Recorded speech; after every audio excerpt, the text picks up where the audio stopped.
Washington, D.C. This story is mine.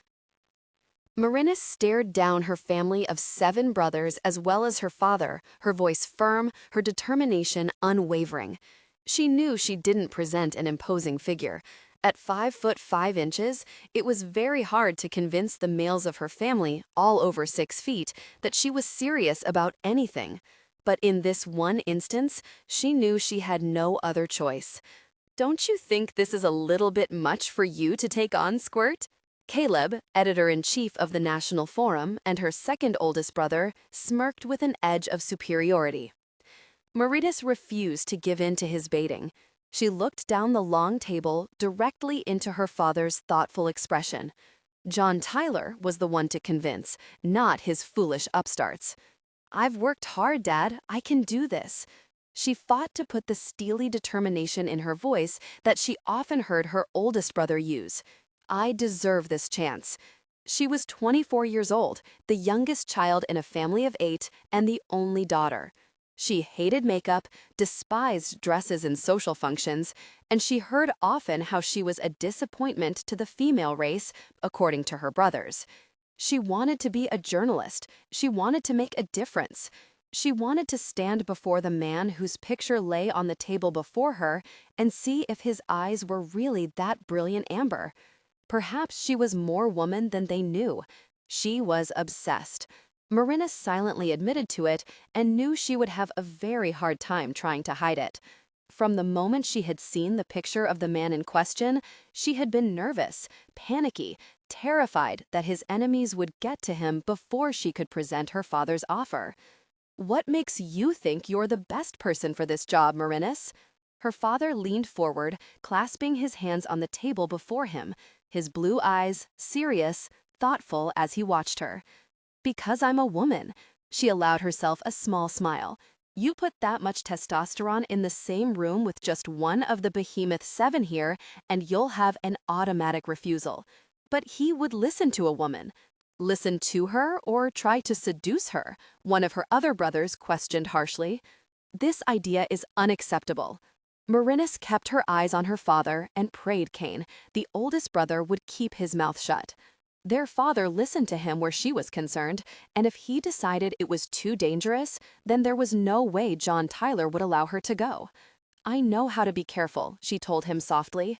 "You and Cain trained me well. I want this chance. I deserve it." And if she didn't get it, then she would take it on her own. She knew her brothers couldn't make contact, but she could. She suppressed a shiver at the thought. Some would say the man wasn't even human. A genetic experiment conceived in a test tube, carried to term by a surrogate, and inheriting the genes of the animal his DNA had been altered with. A man with all the instincts and hunting abilities of a lion. A perfectly human-looking male. A man bred to be a savage killer. Merinus had read the notes, experiments, and the 30-year journal of the scientist who carried him within her body. Dr. Maria Morales had been a friend of her father's in college. It was she who had the box ready to be delivered to John in the event of her death. It was his decision who would carry out the woman's last request. He was to find her surrogate son at the location she had given, help him defeat the secret genetics council by convincing him to come forward, making a way for him to find safety. She had enough proof to get them digging. Cain had done the rest. They had names of the council, proof of their involvement, everything but the man they created. "This is too dangerous to trust to her," Caleb argued again. The others were silent, but Merinus knew they would voice their opinions soon enough. Merinus took a deep breath. "I get the story, or I follow whichever foolish person in this room gets it. You won't have a chance." "This coming from the woman who refuses to wear makeup or a dress?" another brother piped in with a snicker. "Honey, you don't have what it takes." "It doesn't take being a person of loose morals," she bit out furiously, turning on the youngest brother. "It's simple logic, foolish person. A woman, whether in pants or a dress, will draw more attention from a man than any other man will. He's careful. He doesn't trust easily. Maria's notes state that plainly. He won't trust another man, the basic male threat. And he could very well be just as dangerous as he was created to be, Caleb argued for Gray as he swiped his fingers through his short brown hair. Gosh, Merinus, you have no business even wanting to be anywhere near this difficult person. Merinus took a deep breath. She lowered her eyes, staring down at the bleak loneliness reflected through glossy paper. His eyes mesmerized her, even in the picture. There were decades of sadness reflected there. He was 30 years old now, single, alone, a man without a family or even a race to call his own. How terrible it must be, and to be hunted as well was a tragedy. "I won't stay here," she said loud enough for them all to hear. "I'll follow whoever goes out there, and I won't let you hound him." The silence was heavy now. Merinus could feel 8 sets of eyes on her, varying degrees of disapproval reflected in their expressions. "I'll go with her. I can handle the research part. Merinus can make contact." Kane's voice had Merinus jerking her head up in surprise.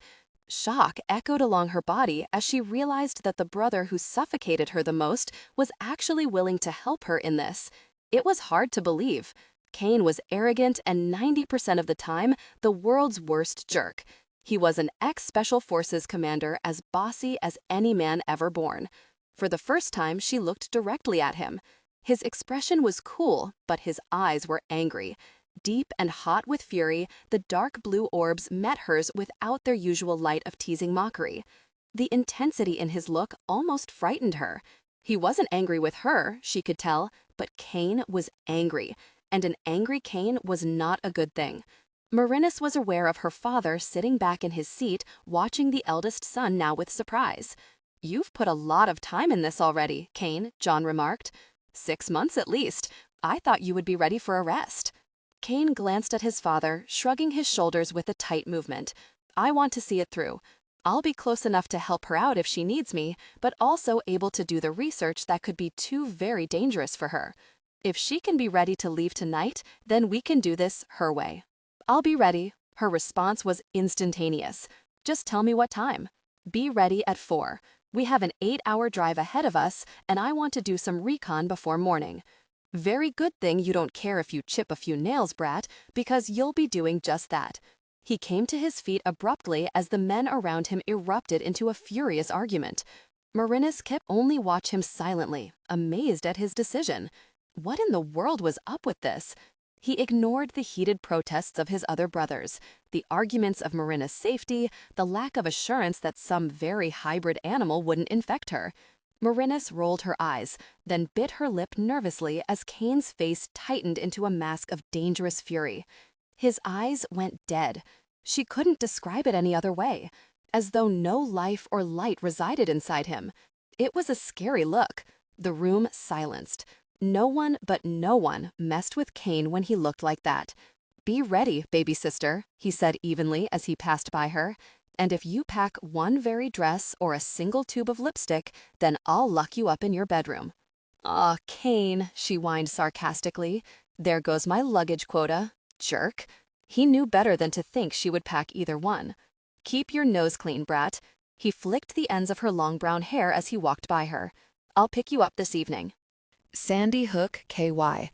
That was not a sight for innocent eyes. Merinus trained her binoculars on the vision below her, stretched out in the warming rays of the sun, unclothed. He was a powerful, attractive man, and the sight was captivating. She blew out a hard breath, lying flat on the rock she had found, the only viewpoint into the small, sheltered backyard. She couldn't take her eyes off him. Callan Lyons was tall, at least 6 feet 4 inches, muscular, broad-chested, and narrow-hipped, with powerful thighs and the most gorgeous, very legs she had ever seen. This just wasn't a sight that a nice, prudish little journalist like herself should be seeing. It stirred a deep sense of attraction within her. She shivered at the thought. She and Mr. Lyons had been playing an amusing little game for over a week now. She pretended not to know him, who he was, where he could be found, and he pretended she wasn't snooping around town asking questions about him and his deceased mother and where he lived. It had gone so far as direct conversation several times. Like she hadn't come prepared, she thought mockingly. Papers, notes, memos, pictures, the whole 9 yards. She had studied the man for weeks before demanding this story. She still couldn't believe Kane had stood by her and brought her with him to contact Callan. Not that he wasn't breathing down her neck half the time. He would be now if he hadn't had to run back to DC to talk to a scientist they thought might have been involved with the original experiments. And Merinus was supposed to be finding out about Callan's mother and making contact with the elusive object of her fascination. So here she was, on the story of her life, and instead of the investigative reporting she should be doing on the man below, she was watching him sun himself. But what a sight! Tanned, muscular skin, long, golden brown hair, the color of the lion that was supposedly infused into his DNA structure, a strong, bold face, gorgeous, almost savage in its planes and angles, and lips, full male lips with just a hint of a merciless curve. She wanted to kiss those lips. She wanted to start with his lips and explore his form. Across that broad chest, the strong, flat stomach. She licked her lips at the thought. She jerked as she felt her cell phone vibrating at her hips. She grimaced impatiently. She knew who it was. It had to be her oldest, most aggravating brother. "What, Kane?" she hissed as she flipped the phone open and settled it against her ear. She was rather proud that her eyes never once strayed from all that male glory below. It could have been Dad, Kane reminded her, his voice flat and hard. It could have been the Pope, too, but we know the averages on that one, she muttered. "Difficult person," he growled almost affectionately. "Why, Kane, how sweet," she simpered. "I love you, too, jerk." There was a brief chuckle over the line, making her smile in response. "How's the story going?" His voice turned serious, too serious. "It's getting there. I have an appointment later today with a woman willing to talk about the mother. She was murdered in her own home. Dad doesn't know that. Maria Morales, known as Jennifer Lyons in the small Southern California town, had died at the hands of an attacker, not a thief or a random victim, but someone who wanted only blood. What do you think you're going to learn researching the mother?" Kane asked her. "You need proof on the son, Mary, don't forget that." "I know what I'm after, big shot," she bit out. "But to get to the son, I need information. Besides, someone's trying to give me the runaround on Morales. You know how I hate that." There was a puzzle there, just as big a puzzle as the one stretched out on the deck below her. Sweet heaven! She watched as his hand moved to himself, not to scratch, as she assumed, but to caress, stroke. There went her very blood pressure. "I'm research, remember?" he bit out. "You are just contact." "Well, I can do some of both," she hissed. There was a weary sigh across the line. "Have you made contact with Lyons yet? Offered him the deal Dad has set up?" "Yeah, the deal of a lifetime. Show yourself, tell your story for us, and we'll make you famous. Really, your life." She hadn't liked that deal to begin with, but she knew it was the only one Callan was ever likely to receive that would provide any measure of security. Not yet. Getting there. She fought to breathe evenly as his hand clasped the base of himself and he began stroking. Touch, intimate. Tension overwhelming. Her desire grew. A sensual heat speared her body like a bolt of lightning. Her body became so sensitive she could feel the breeze caressing her bare arms now, like the stroke of a ghostly lover. "Hurry, Merinus, you don't have the rest of your life," Kane grunted. "The jerk has mercenaries stalking him.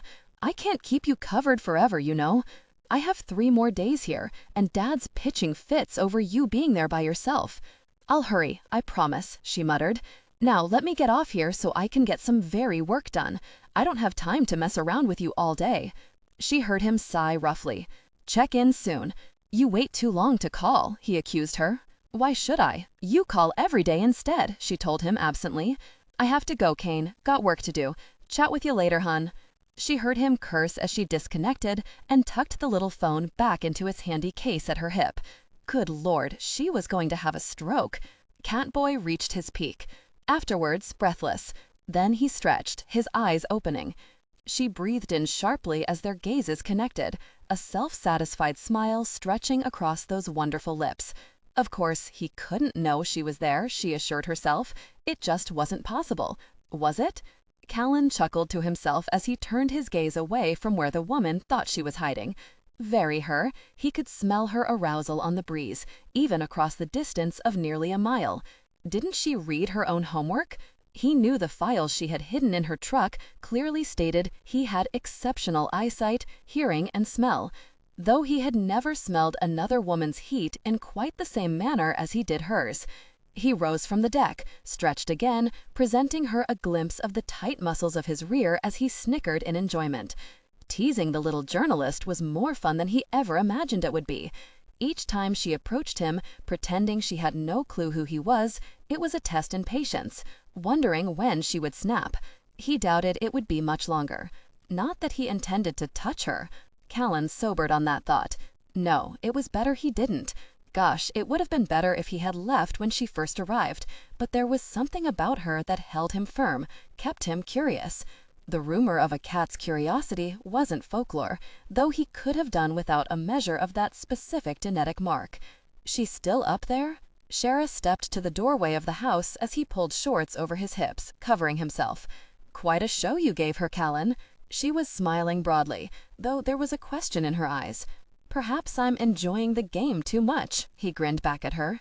She has a unique way of going after a story, you have to admit. Or going after you. Shara moved back from the doorway as he entered the kitchen. Doc wanted to see you again in the lab. Your latest tests were a little off. He wanted to run them again. Off how? Callan frowned. The monthly tests had never been off. Shara shrugged. The glands along your tongue appear enlarged. Callan ran the side of his tongue over his teeth, frowning at the slight difference in the feel of them. Nothing to worry about. It had happened before. Maybe I'm catching a cold or something, he shrugged. Heart rate, adrenaline, and blood tests are off too. Could be the equipment, but he wants more samples just to be on the safe side. Very. We need new equipment already? He sighed. That, gosh, costs, Shara. Keeps us sane, though, Shara reminded him as he pulled a bottle of water from the refrigerator. Go keep him happy. You know how cranky he gets if a test gets off. He bout went crazy last year when Tabor's went haywire, remember? Gosh, yes, he remembered. Tabor had been half crazy during that year, too. Irritable to the point that he was almost savage. He disappeared for days at a time. No excuses, no apologies. Yeah, I remember a cool $500,000 disappearing from the account for the updated machines, too. Callan grimaced. Very it. He's going to have to take better care of his toys. That was just a year ago. Shara grinned, her nose wrinkling, the sharp pout of her lips smoothing out with the smile. Better go let him have more samples then, just to be sure, she urged him. We don't want him purchasing new equipment on a whim. Callan shook his head, heading quickly to the underground cavern where the lab was located.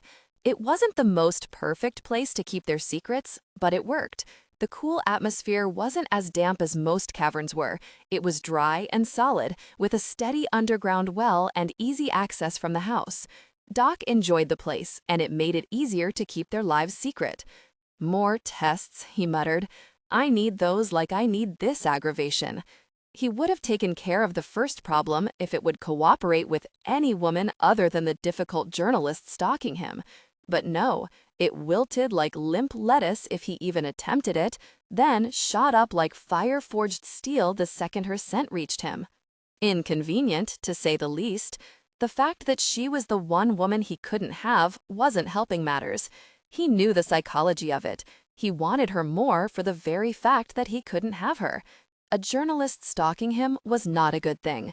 His secrets were many, and his survival depended on him keeping them. He kept a low profile, stayed away from town as much as possible, and let few people get to know him, which meant there was only one reason why a journalist, especially a Tyler journalist, would be searching for him. His surrogate mother and her infernal idea that by revealing himself, he could attain his freedom was the cause of this. The box she had mailed out to the National Forum and her old college friend, John Tyler, right before her death, hinted at the evidence the man could have. There were notebooks of memos, test results, lab results, DNA sequencing, the whole 9 yards needed to bury him, all missing. They had fought over it the night she had been attacked and killed, argued for hours while the others steered clear of the kitchen where they screamed and cursed like mortal enemies. In the end, she had won, though. He had agreed to go with her to New York the minute he was able to pull yet another team of mercenaries away from him. He and the others had left to do just that. When they returned, they found Maria in the kitchen where they had left her, lying in her own blood. And now, a year later, Merinus Tyler was searching for him. Which would be okay, he thought, if he could just be intimate with her and send her on her way. But he had a feeling the tenacity and determination he glimpsed in her expression didn't leave him much hope for that. The gas-up station, convenience store, and diner were all in the same lot, and Callan was there as well. Merinus pulled into the black-topped parking area late that afternoon and got out of the SUV slowly as she looked around. There were half a dozen vehicles parked here and there, several at the gas pumps, and one weary-looking pickup with its hood raised, waiting to enter the garage section of the station.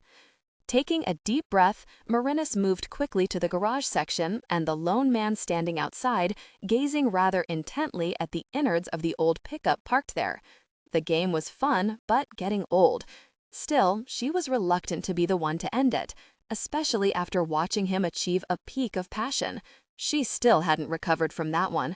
Her own body still resonated with the intensity of their connection, yearning for more. She took a deep breath anyway and approached the truck cautiously. Today, Callan was dressed in thin faded jeans and t-shirt, a baseball cap covering his hair. She hoped he wasn't trying for a disguise. If he was, it wasn't working so well. She had seen him the minute the station had come into view. "Excuse me, could you tell me where I could find Tabor Williams?" Merinus asked him cheerfully, careful to stand well clear of him. Oil marked his gray t-shirt and the snug denim that encased long, muscular legs. Besides, if she got too close, she may not be able to resist the strong attraction.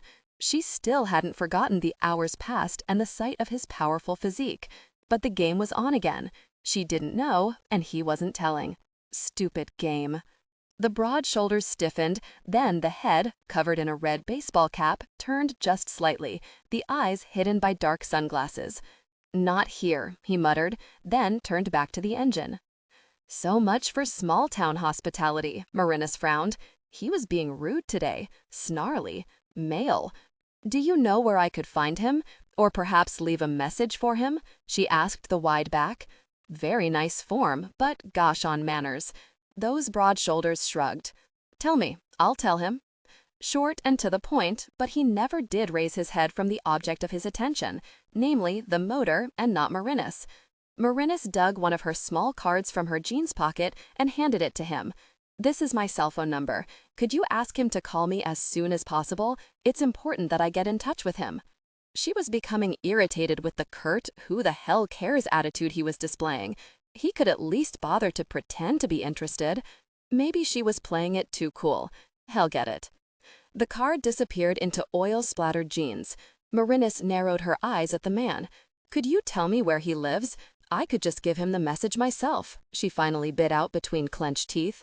Muscles rippled as he shrugged again. "Lives here, for the most part," she was told. Merinus waited, but there was no other information forthcoming. "What about Callan Lyons? Could you tell me where I can reach him?" she asked sweetly, allowing a shade of mockery to infect her tone. There was a long pause as the man reached into the motor and adjusted wires, then thumped at the metal. "Did you hear me?" she asked him with false sweetness. "Callan Lyons? Do you know where I could find him?" Those broad shoulders shrugged again, and Merinus gritted her teeth in anger. "Who knows where Lyons is?" he finally said. "He comes and goes." Merinus rolled her eyes. Wasn't that the truth? And he looked very fine coming, too. "Fine," she muttered. "I'll just check back later." "You do that, sweet thing," he muttered, glancing back up at her with a tight smile. Merinus narrowed his eyes. He laid the wrench he was using on the inside frame carefully as he watched her as well. She could feel that gaze, starting at her white sneakers and moving slowly up her bare, tanned legs to the hem of her shorts, then up. He paused at the small streak of bare, tanned abdomen, then over her breasts until he reached her face. Merinus stared back at him, her eyes narrowed at the insolence she read in his body and expression. "Anything else?" A single burnished brow arched above the lenses of his glasses. "Nothing else," she muttered, turning and walking quickly to the diner instead.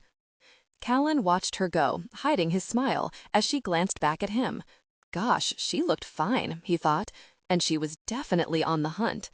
A flare of regret rose in him as he admitted he would have definitely enjoyed the chase if circumstances were different.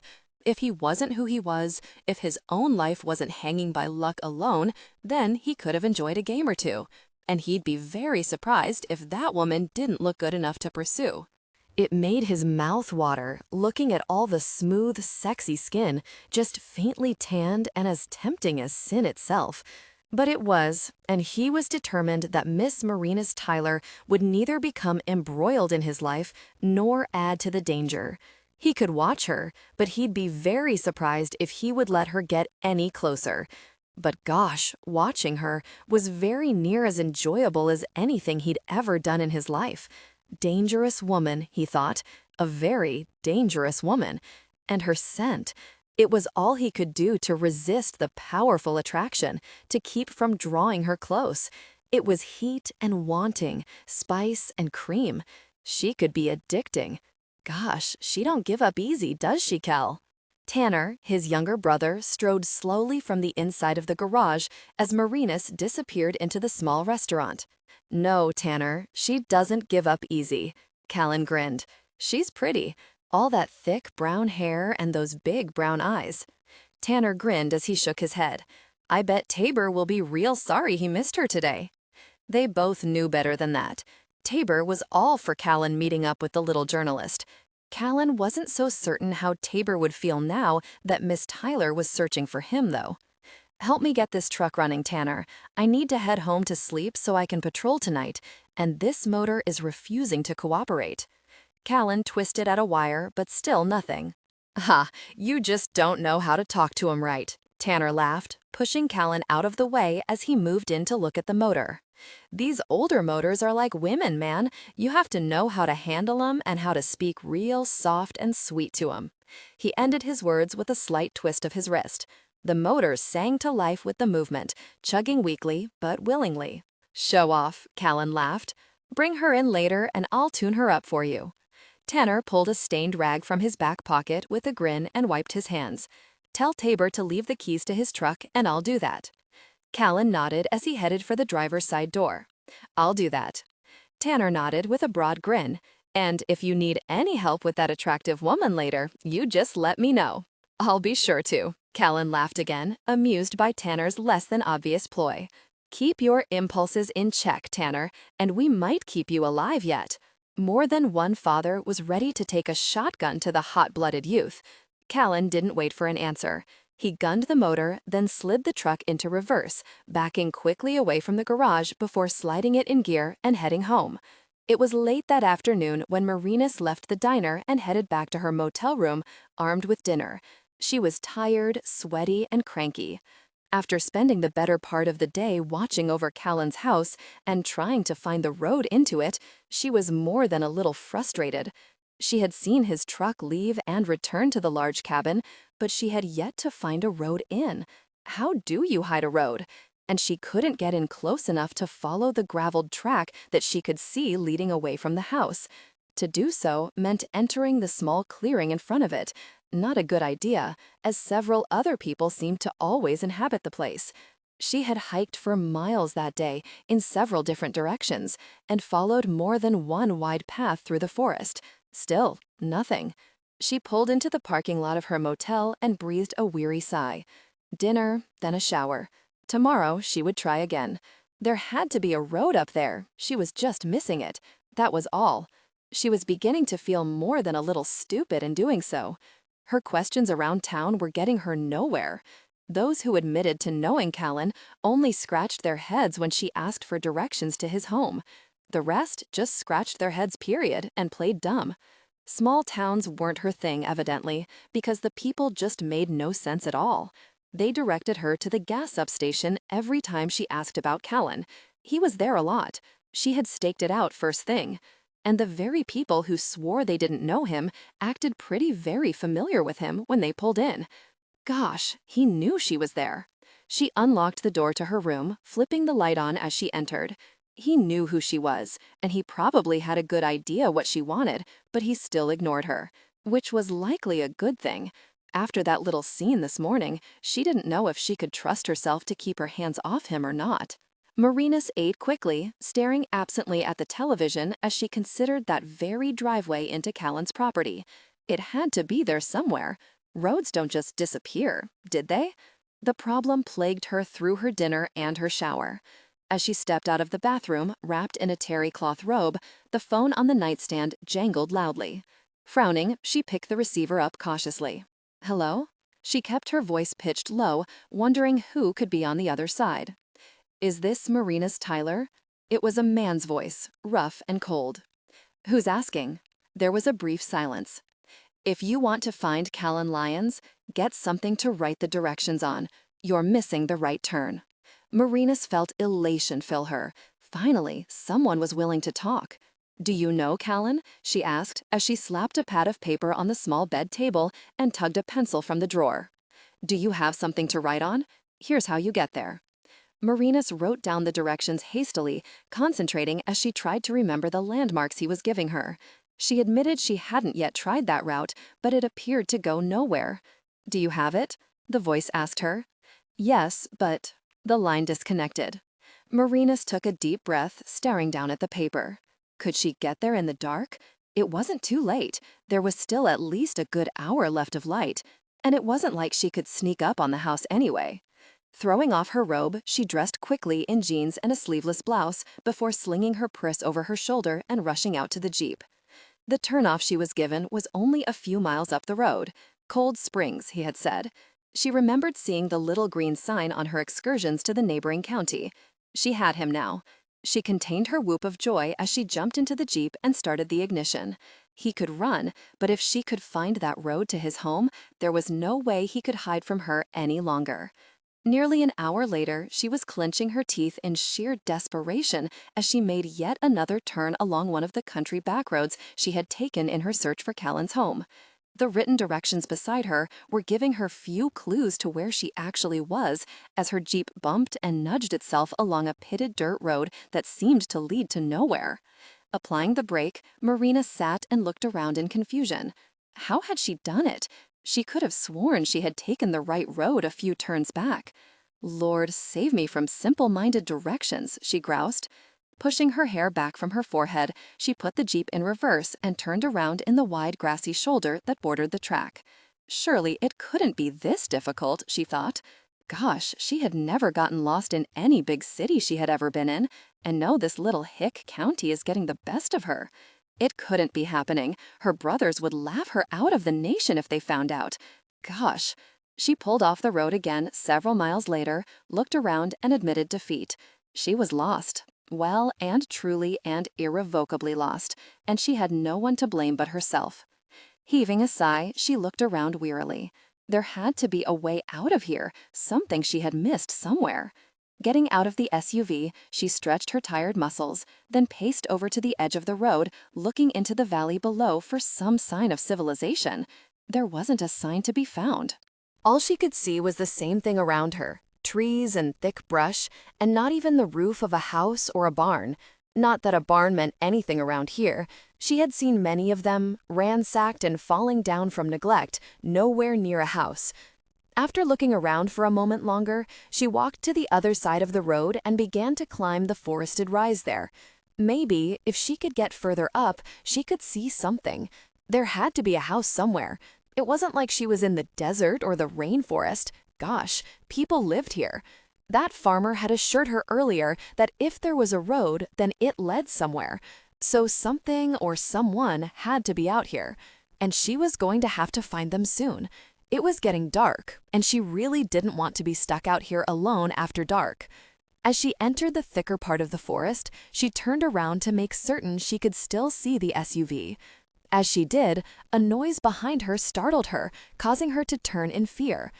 The man stood several feet in front of her, his eyes dark beneath the camouflage brim of his hat as he watched her. Merinus felt her heart begin to race rapidly in fear as his eyes traveled over her body, sparkling with a deadly intent. Well, what do we have here? The man was tall, his camouflage hat pulled low over black smudged eyes, his face hard and menacing in the shadows of the forest. Merinus felt fear skate through her body. Her heart pumped quickly in her fear, the blood thundering in her ears as she took in the cold, harsh expression of the man's face. "I'm lost." Merinus backed up as the man loomed over her, a leer spreading across his face. "I was just looking for a way off the mountain." "Lost, are you?" he sneered, his gaze assessing her. "Poor little thing, you need some help, do you?" He sounded suspiciously like the guy who called with the stupid directions. "I'm sure I can manage." Merinus backed away slowly, fighting the panic spreading through her body. As she tried to back away, her arms were grabbed from behind and fear shot through her with the force of a tidal wave. She felt her system clog with hysteria as she felt the hard grip, felt the strong body behind her. "Maybe we can help you find your way," the voice behind her suggested as the steel-hard hands pulled her closer. "Maybe you'd like to spend some time with us first, though." It wasn't a question, it was a statement of intent. Marina swallowed tightly as she fought to keep her sanity as the fear washed over her. She was in a mess of trouble, and she knew it. God, what did Cain tell her? What did he say to do? As the man behind her tightened his grip, she released the muscles of her legs, lifting her feet from the ground. A startled sound from the man behind her was her only warning. As she began to fall, Merinus tucked her body and rolled away from the men, then jumped to her feet to run. Her screams shattered the forest as she heard the first guy give a quick order to catch her. She ran, and she screamed. She didn't try to conserve energy because she knew she most likely wouldn't make it to the jeep anyway, so she used it to pierce the lonely countryside with her terrified cries. She almost made it to the jeep. She was within feet of the protective shelter when she was tackled, her body slamming into the hard, gravel-encrusted ground with enough force to knock the breath from her body and to still her cries. "Difficult person," the man cursed as she cried out. He jerked her arms behind her and she was hauled roughly to her feet. Fighting to breathe, the metallic taste of her own blood in her mouth, the sickening stench of her own terror wrapped around her as she was once again face to face with one of her attackers. "I'm a journalist," she gasped. "Merinus Tyler, the National Forum. There will be people looking for me." "And what's a pretty little journalist like yourself doing around here?" If it were possible, his voice became colder, crueler. "Maybe we should teach you where not to stick your pretty little nose, Miss Tyler." Merinus had no warning. She had nothing to prepare her for the hand that shot out and hit her face with enough force to snap her head around and send stars shooting across her vision. As the world seemed to darken around her, she could have sworn she heard deep-throated growls and a vicious feline snarl echo through the forest. Merinus fell to the ground, dazed as she was suddenly released, the sound of her attacker's hard-soled boots thudding quickly away from her as several gunshots were fired. Bracing her hand on the rough gravel of the road, she fought desperately to scramble to the SUV. She had to get in the truck. The cell phone was there. Surely he knew enough about the area to find her. Easy. Male hands supported her carefully, even as she shrank from the touch with a ragged cry. "It's okay. Come on, let's hurry and get you in the truck and get you really out of here." Merinus felt the soft seat, fought to pull herself onto it despite the hands that lifted her, tenderly, if quickly, into it. "Get started now." The rough order was given from whoever jumped in next to her and slammed the door closed. "What in the world is she doing out here anyway?" a female voice demanded, as the motor of the truck fired up and the quick lurch and rough jerking of the vehicle signaled the speed the driver had pulled out with. Breathing easier now, Merinus raised her head and stared into the most electrifying, golden-colored eyes she had ever seen. A gasp escaped her lips, and then, to her profound humiliation and distress, she felt darkness closing slowly over her. "I'm gonna faint." Darkness closed over her, soft and inviting as she slumped against Callan's chest. Gosh! Callan cradled her close to his chest with one arm while he braced himself with the other. He was still really shaking. He couldn't help but clutch her against him, his cheek pressed against her head as he thanked God over and over that he had gotten to her in time. What the hell was she doing up there? There was nothing but broken cliffs and wilderness for miles in every direction. He knew she was desperate to find the track into his driveway, but surely she had enough sense to know it wasn't up there. "Hey, look at this." Shara extended a piece of paper to him as she fought to move the vehicle quickly down the mountain. "Where are we taking her? Your place or her room?" "Her room." Callan took the paper from her hand, glancing at the scribbled directions written on it. Where the hell did she get this? He met Shara's gaze in the rearview mirror. "Looks like the boys are wanting to play, Callan," she said softly. "They've seen you with her. Know she's searching for you." A tool, that's all she had been to them. A means of taunting him, of taking something they thought he wanted. He hadn't been careful enough. Somehow he had let the bastard see his interest in her. He lifted her into his lap, holding her closer, absorbing the shock of the Jeep bouncing over the rutted road to protect her from it. She was so light in his arms, her body delicate and small against his taller, broader length.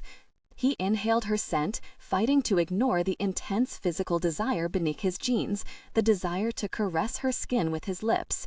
He contented himself with rubbing his cheek against the silk of her hair. A soft peaches and cream scent lingered in it, as it did on her skin, tempting him. He always had been partial to peaches in any form. "Callan, what are you going to do?" Shara pressed him. Merinus was in danger now. They both knew it. "Put Diane on watch for her," he told her. "She doesn't know him. Tell him to stay as close as possible, just in case. Have him call me if trouble comes around her." "Trouble doesn't have to find her. She finds it, evidently," Shara remarked. Callan smiled, his fingers rubbing over Marina's arm softly. She didn't back down much. He had to give her that. She was stubborn as hell, but he didn't consider that a good trait in this case.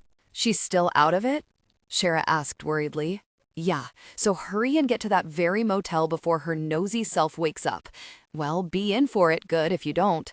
He could just imagine her pleasure, which wouldn't be mutual, to find herself in his arms right now. Not to mention the very questions that would come pouring out of her mouth. She was just waiting on the chance to lay into him, and he wasn't too eager to give it to her. It was coming.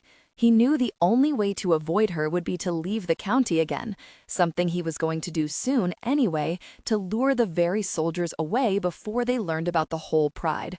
As far as the council knew, the others had died in that very explosion more than 10 years ago. He wanted to keep it that way. Here we are. Shara pulled up to the motel room door swiftly. She grabbed Marina's purse, searched around, then pulled the key from its depths. Callan let her open the door before he quickly exited the vehicle, Marina's limp in his arms, and strode inside. He laid her on the bed, noticing the white robe that lay on the mattress, the remains of her dinner on the table. The television was on, the sound turned down. A low light burned beside the bed. He moved away from her, reluctant, regretting the need to leave before she awoke. He touched her cheek, a fleeting caress, then before he could stop himself, he leaned over, touching his lips to the corner of her mouth, his tongue barely glancing the soft curves. She was as soft and as sweet as he knew she would be. "Callan, we need to hurry," Shara whispered from outside the door, "before someone sees us." Marina's lips parted, a low groan vibrating in her throat as her head turned, unconsciously seeking more of the caress. Her tongue touched his, hesitant, unsure. He fought to keep the kiss light, to deny his intense desire for more. He contented himself with a soft tangle with her tongue, then drew back quickly and forced himself to leave the room. He closed the door softly behind him as Tanner's truck pulled in beside the Jeep. Following Shara, he jumped into the cab quickly, silently, watching the door as Tanner reversed. He stared straight ahead, ignoring Shara's worried look, ignoring his own needs pulsing hot and demanding through his bloodstream. He really wanted Merinus. He wanted to lay against her, stroke every sweet curve of that slender body before connecting deeply with her, so completely that neither one of them would ever be free. As they pulled out of the parking lot, Callan watched as Diane pulled into a small, secluded parking area within sight of Marina's store. She would be watched carefully until he could leave. He should have left sooner, before those very mercenaries had somehow figured out his attraction for her, before they decided to use her against him. "Tell Paper in when they get to the station," he told Tanner, his voice cold as he made his decision. "We go after those bastards tonight." "Sure thing, Callan." Tanner's voice was edged with fury. He may not be personally involved, but Merinus was a female. She was supposed to be protected, no matter the cost. The younger man rarely came to violence until faced with the abuse of a female, young or old. "Shara, you go back to the motel. Send Diane back." Callan knew Diane would be annoyed. His answer was to ignore the bastards. "You stick around and watch out for her. Take Dawn if you want to." Shara was more than capable of protecting herself, but Callan hated sending her alone anyway. "Get a piece of them for me." Memories and bitterness filled her voice. "For all of us, then." Callan nodded as Tanner pulled into the gas up. "Let's get things together and we'll head out." They knew where the soldiers camped, though the men were unaware of it. Like the others before them, they thought their training and their precautions would hide them from the instincts ingrained in Callan's DNA. They would find out otherwise. Merinus woke up aching the next morning. Not the flu or summer cold kind of ache, the utterly female ache of needing a man. How a virgin was supposed to know what that ache meant, she wasn't certain. But there was no doubt that was the cause of it. Her body felt a deep internal warmth, her panties damp, too very damp to suit her. Her breasts were sensitive, her nipples distended, and she could have sworn I tasted cinnamon on her lips. Her lips were sensitive. She ran her tongue over them. They weren't swollen, just sensitive enough for her to be very aware of them. Then she remembered the night before. She frowned, her brows snapping together in instant ire. Gosh, him! He hadn't even stuck around long enough to wake her up? She jerked to an upright position, then groaned roughly as her sore muscles protested the effort. Oh hell, now that just hurt. There was no cause for those bastards to act that way. She groaned roughly as she reached for her cell phone. Kane was supposed to take care of this. She keyed his number in swiftly as she stood to her feet. Waiting on Kane to answer, she shed her clothes and pulled on a big, soft cotton t-shirt until she could get to a hot shower. "Where the hell were you last night?" His voice came over the line with a stern, cranky tone. "Watching soldiers," she informed him tensely, knowing better than to tell him the truth. "There are 2 on the ridge above the Lyons house. I thought you had that taken care of." His contacts in the private and government sector put him in a place where he would or should have known those men were being sent out there. There was silence across the line. "Gosh," he finally cursed quietly. "Pull out, Merinus. Someone's gone to the trouble to hide these bastards from me. I'll bring Dad and we'll come in. And I'll head for another paper at the first offer," she cut in. "You aren't pulling me off this, Kane." "Very, Merinus. It's not safe anymore, so find out who they are and give them a call. Tell them you'll rip them apart and feed them to your favorite dog or something," she suggested. "Make them pull back until I can finish this. Don't start making excuses either. I know you can do it." Kane was slick, and he could be mean when he had to. Merinus knew that. No one messed with him, and most people in his little world owed him enough favors that he rarely had to ask for anything twice. "Geez, Mary, why don't you just pounce on them yourself if you have all the really answers?" Kane bit out. Merinus bit her lip, painfully aware of the bruise across the left side of her face now. "Yeah, that one worked really well." "Okay, I can do that," she mused thoughtfully. "They looked kinda big, but hey, maybe if I throw your name around a little." She should have thought of that one yesterday. "Very," he cursed. "You would too." Okay, just hang on a few hours and let me see what I can find out here. Stay out of trouble, Very, until I can find something out." "I always stay out of trouble," she lied smoothly. If Kane knew the trouble she was getting into, he would come down, tie her hand and foot, and haul her back to New York so very fast it would make her head spin. "Yeah, right." He grunted absently. "I'll be waiting on you." Evidently, he was already hard at work on his trusty little computer. "You do that," he mumbled, then disconnected. Marina sighed roughly as she flipped the phone off, then tossed it on the bed. Gosh, like she was going to sit around and play dead while he hunted around the internet for a source of information. Bruise on no bruise, she was hardly finished, and she was growing tired of this game she was playing with Callan. Glancing at the clock, she winced at the time. Late morning. She had definitely overslept. A shower and lunch first, though. Then she was tracking Callan Lyons down, and that was that. If she had to stake out that very gas station until hell froze over, Her phone rang, interrupting that furious thought. "Well, that was fast enough," she said as she brought it to her ear. "Did you threaten them or what?" There was silence over the line. Merinus frowned. Kane, maybe you didn't need as much help as I thought you did yesterday. The male voice was low, rumbling, and filled with amusement. Any woman who could threaten such an important area is tough enough to take on a few mercenaries. Or the jerk that left her unconscious all night, she bit out. Callan Lyons, we aren't going to get along if you keep up like this. That brought a definite chuckle. Who said we had to get along, darlin'? I was trying to help out some.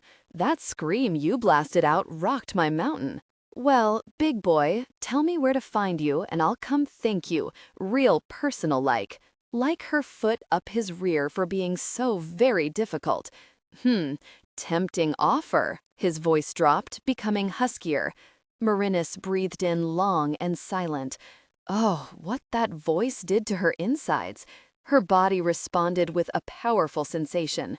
You don't sound tempted enough, she grinned, her own voice lowering, becoming silky, intimate. Come on, Callan, surely you don't want to have to rescue me again. I'm not going to give up, you know. There was that silence again. You sound soft, Merinus. Too very soft for what you're against, he finally sighed. Callan, I can't give up. She sat down on the bed, gripping the phone tightly. You have to talk to me. I have things to show you, things I have to tell you that can only be done in person. I'm not a story, pretty lady, and I know that's what you're after, he told her, his voice so gentle, so soothing she felt stroked, petted. Perhaps you are, she answered. Why would you be hiding from me if you weren't? All I want to do is talk. Maybe I wouldn't stop with talk, he suggested. You don't know me. I could be as mean as those soldiers you tangled with. And maybe I wouldn't fight you. She closed her eyes, knowing she wouldn't. Just the sound of his voice had her pulse skyrocketing, her body heating up like a very furnace. Gosh, if her body responded any more intensely, she would be overwhelmed when they finally came together. What the hell was wrong with her? She could hear him breathing over the phone, deep and rough. She wondered if he heard her as well. Like what you saw the other day? His shocking question was delivered in a hot, rough voice. Merinus took a deep breath, her tongue running over her dry lips nervously. You knew I was there? Oh, I knew. I could feel your hot little eyes on me, Merinus. Do you think I engage in self-pleasure for the hell of it? I'm a grown man, not a kid.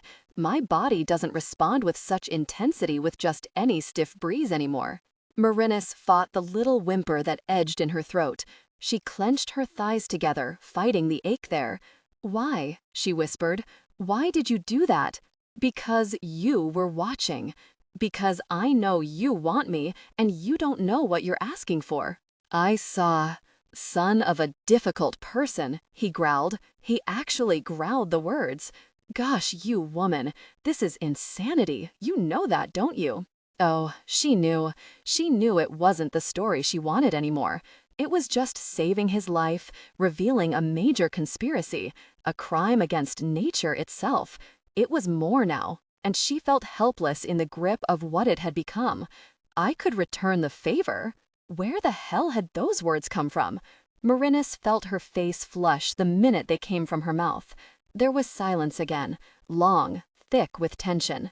You're tempting me. His voice sounded strangled. You know where I'm at, she offered, amazed at the huskiness of her voice. Why are you doing this? He sounded as ensnared by the heated offer as she had been at the sight he had given her. I'm not really sure, she swallowed tightly, dragging her hand through her hair as she fought the overriding need pulsing in her body now. Because I want to be with you. If nothing else, put you through the hell you put me through. Her breathing was rough, but so was his. She could hear the throb of desire in it, the same as it throbbed through her body. I'm too old for this, he said, though his voice lacked conviction. Too old for sex? For voyeurism? There's no way in hell I'm actually going to touch you, woman. You'd burn me alive. Once again, there was no real heat in his voice. I want you to touch me. She was confused by the intensity of her need. I don't know what's wrong with me, but I'm sitting here aching for you so desperately, I'd agree to very near anything. This isn't normal for me, Callan. So hunt up an old lover. I'd have to have one first, she snapped, offended by the desperation in his tone. Forget it. I'm not going to beg. But he bit out. Tell me you're not a really virgin. No, I'm not a really virgin. Virgins have yet to really, remember? He cursed, low, rough, a rumble amplified by the phone connection as heat seemed to sear her across the airwaves. I want inside you so bad, my desire is about to burst, he bit out. You're really dangerous. So engage in self-pleasure again, she snarled. No, wait an hour first. I want to at least watch. The phone disconnected. Merinus threw it across the room as a squeal of feminine outrage erupted from her throat. Gosh, him. She ached. No, she didn't. She hurt, and all she could think about was the intense connection she desired, a deep intimacy that would overwhelm her senses. Enough was enough. The game was over. She would be if she would lie here, virtually consumed by desire, dying for some hick moron's touch that didn't want her. She would take him the message her father sent her and get it over with. Lay the offer on the table, then head for home. She didn't need this, and she didn't need him. Now, if she could just convince her body of that. Have you finished hiding from me? Callan knew he was in trouble when he saw her approach him moments before. Trouble was always recognizable. It had a scent, a feel, a low vibration of warning that thrummed through his veins. This feeling rioted through his system now. She stood beside him, watching him with a frown as he tinkered with the reluctant engine of his old truck once again and fought to get a handle on his self-control. The scent of her drifted on the breeze, the scent of fresh, clean woman, the beginning of intense desire. Those scents lay around her now, tempting him, drawing him. "Are you going to answer me?" she inquired, tilting her head, irritation flashing over her expression.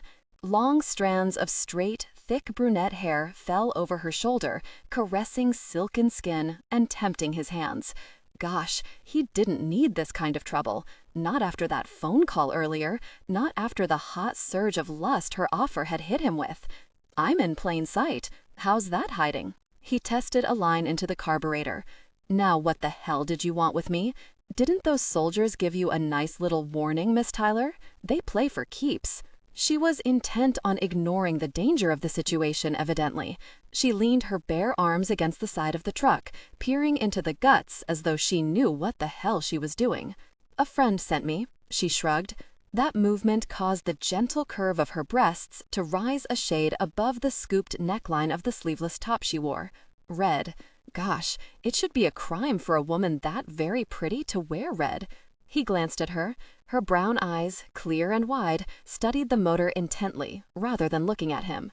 The sweet spice of her need wrapped around him, making his body respond with intense desire. Big problem, Callan thought. Literally.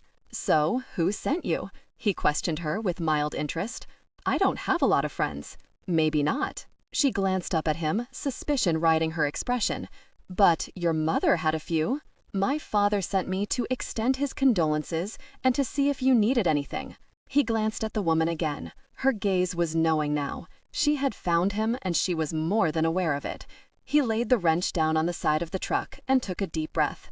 "You should return to your home, Miss Tyler," he told her quietly, warningly. "This is not the place for you or your father's questions." Merinus looked around casually, careful to keep her voice low. "Father can help you, Callan. That's why I'm here." Frustration filled him now. The naivety of journalists often astounded him. They believed so deeply in their freedoms, the public's right to know, and their convictions of justice that they could not see the evil that shrouded them all. The innocence of this journalist fairly took his very breath away. "Come with me." He rose to his full height, staring down at her as he took her slender arm in his hand and began pulling her along with him. "Come, where with you?" Suspicion laced her voice. There was no fear, though, and he wanted to rail at her for her courage. The ignorance of her belief that she would come to no harm. Upstairs, to the office.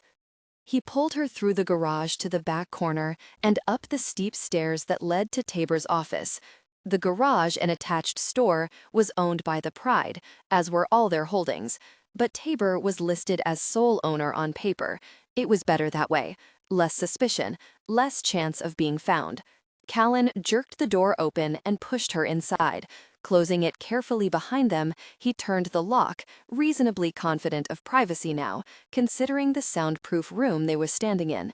He would have one chance to bluff his way through this, and one chance only. He was considering how to begin when she drew an envelope out of her purse and pulled out the damning evidence. "Don't bother to lie to me." There was a vein of hurt in her voice, as though she knew what he had intended. Callan crossed his arms over his chest. He narrowed his eyes on her and let his frustration free in a harsh, rumbling growl that he hadn't intended to give voice to. The low snarl, cat-like in sound, dangerous in purpose, filled the air. He watched the woman blink. The pictures fluttered from her hand, the heat of her body rose, the scent of it thicker, mixed now with fear. The pictures lay on the floor now, incriminating, damning. Callan, as a child, a thick lion's fur covering his body, his eyes, amber gold and bright, shining into the camera. The fur had slowly fallen away until only a smooth, light scattering of fine, nearly invisible, ultra-soft hair remained. The other was a sonogram, and Callan knew pertinent information was recorded on the back of it. Blood type, DNA sequence, anomalies, all recorded. All nails in a coffin that Merinus Tyler could help build. Merinus watched the tall, powerful man as he bent and scooped the pictures from the floor. His face was expressionless, his eyes hard, brilliant amber in the tan-darkened features of his face. She hadn't intended to show him the proof she carried with her, but she had known he was ready to lie to her. The knowledge had vibrated through her body. Lie. The word had been like a whisper, dark and vibrating. But Merinus had proof. She hadn't come to him with supposition and half-truths. The evidence Maria Morales had sent John Tyler had been conclusive, irrefutable. But to bring truth to the test results and pictures, they needed the man. She hadn't meant to drop the pictures, but the smooth rumble of warning from his throat had been more than a surprise. Marina was like a little pack rat, he sighed, shaking his head as he stared down at the pictures. Long, thick, coarse, tawny gold hair lay below the nape of his neck, framing a sharply lined face, savage in its angles. Wide, tilted eyes, thick lashes, and cheekbones with an odd, flattened angle where they should curve high and sharp. His nose was aristocratic, but the ridge seemed smoothed out, much as the cheekbones were. Merinus ignored the hard beat of her heart as he finally looked at her. Her body tightened uncomfortably, a deep sensation protesting the emptiness there. It was unusual, this sensation. She was well aware it was arousal washing over her. It made her breasts feel swollen, made her nipples harden uncomfortably, and those unusual eyes did not miss the reaction. "She asked Father to help you," she said, trying to cover her nervousness. "He wants you to come in with me. He has safeguards set up." He laughed, his lips twisted into a humorless curve, and the bitterness in the sound struck at her heart. He shook his head, his gaze mocking. "If this is why you have come here, Miss Tyler, then you have wasted your time." Gone was the good old boy, in its place a cold, hard creature. She saw it in the tense readiness of his large body, the flash of sharpened incisors at the sides of his mouth. "You aren't safe," she told him worriedly. "Our research into this has uncovered a plot to kill, and, eventually, they will succeed." He shrugged as though unconcerned. "When they do, steal the body and write your story, and good luck to you in living. Until then, I need no help of yours." Surprise flared inside her. "You don't intend to try to stop them? To keep this from happening again?" "It has already happened again and again and again," he told her coldly. "They used wolves as well. To my knowledge, I am the only known success they have achieved." Marina shook her head. She had seen the pictures of those pitiful forms, born so deformed that there was no hope of life. Only Callan, as he said, had been their success. "You can't hide forever," she pointed out. "You're letting them win, Mr. Lyons. I am living. I do not kill. I do not follow their command. They have not caught me, nor captured me again since my teens. I will defeat them until I can no longer, Miss Tyler. Then, as I said, the rest is history." "My father is offering you an alternative," she told him. She fought a shiver that washed over her body as he moved, bringing his body closer to her. Heat suffused her, making her body respond. If the feeling wasn't so strange, she would have been amused. Callan Lyons was watching her with a frown, a question in his eyes as he came closer. She watched him inhale deeply, his eyes narrowing on her. As he brushed against her, the shiver couldn't be controlled. It tightened her scalp, tingled down her neck, then spread out over her body, drawing goosebumps in its wake. He stopped behind her, his body so warm the heat seemed to wrap around her. She could feel her body wanting to relax against him, wanting to be surrounded by him. Her thighs weakened, and a deep sensation stirred within her, preparing her, readying her. Insanity! She gasped, startled when she felt his chest brush against her back, his head lowering to her ear. "I am going to unlock that door, Miss Tyler. When I do, I want you to walk out of here, get in your vehicle, and go home. Make no stops between here and there, and do not mention my name or what you know to anyone. Do you understand me? It just might keep you alive." Merinus turned her head, a grin edging her lips. "Are you trying to intimidate me, Mr. Lyons?" Good gracious, where had that husky edge to her voice come from? Maybe the same place that the intense feeling within her originated from. She felt him tense behind her. His hand moved to her arm, his fingers curling, the backs of them running softly across her flesh. "Do you know what the council does to pretty little women like yourself?" he asked her, his voice low, a deep rumble of warning from his chest. "They impregnate you with their latest batch of genetically altered cells. Then they take you out daily to check the progress. If your body rejects it, then they do it again and again until you either hold the fetus or you're too weak to be of use to them any longer. Then they give you to the soldiers to use until you die. It's not a pretty way to be taken from this earth." Merinus bit her lip as she felt pain, overwhelming, intense, striking at her chest. It wasn't fear, it was horror, revulsion, absolute pain for the women who had endured it, the man who had obviously seen it. "I'm sorry," she whispered, staring back, seeing only the thin line of anger his mouth had settled into. "You are risking your very sanity being here." His breath caressed her ear, a shiver working over her skin once again as he spoke to her. "Your sanity and your life. You should leave." His voice throbbed with menace. It pulsed with heated arousal. Thick and husky, it rippled over her nerve endings, stirring her deeply. "So you've said." She stared forward as he moved again, coming back to face her.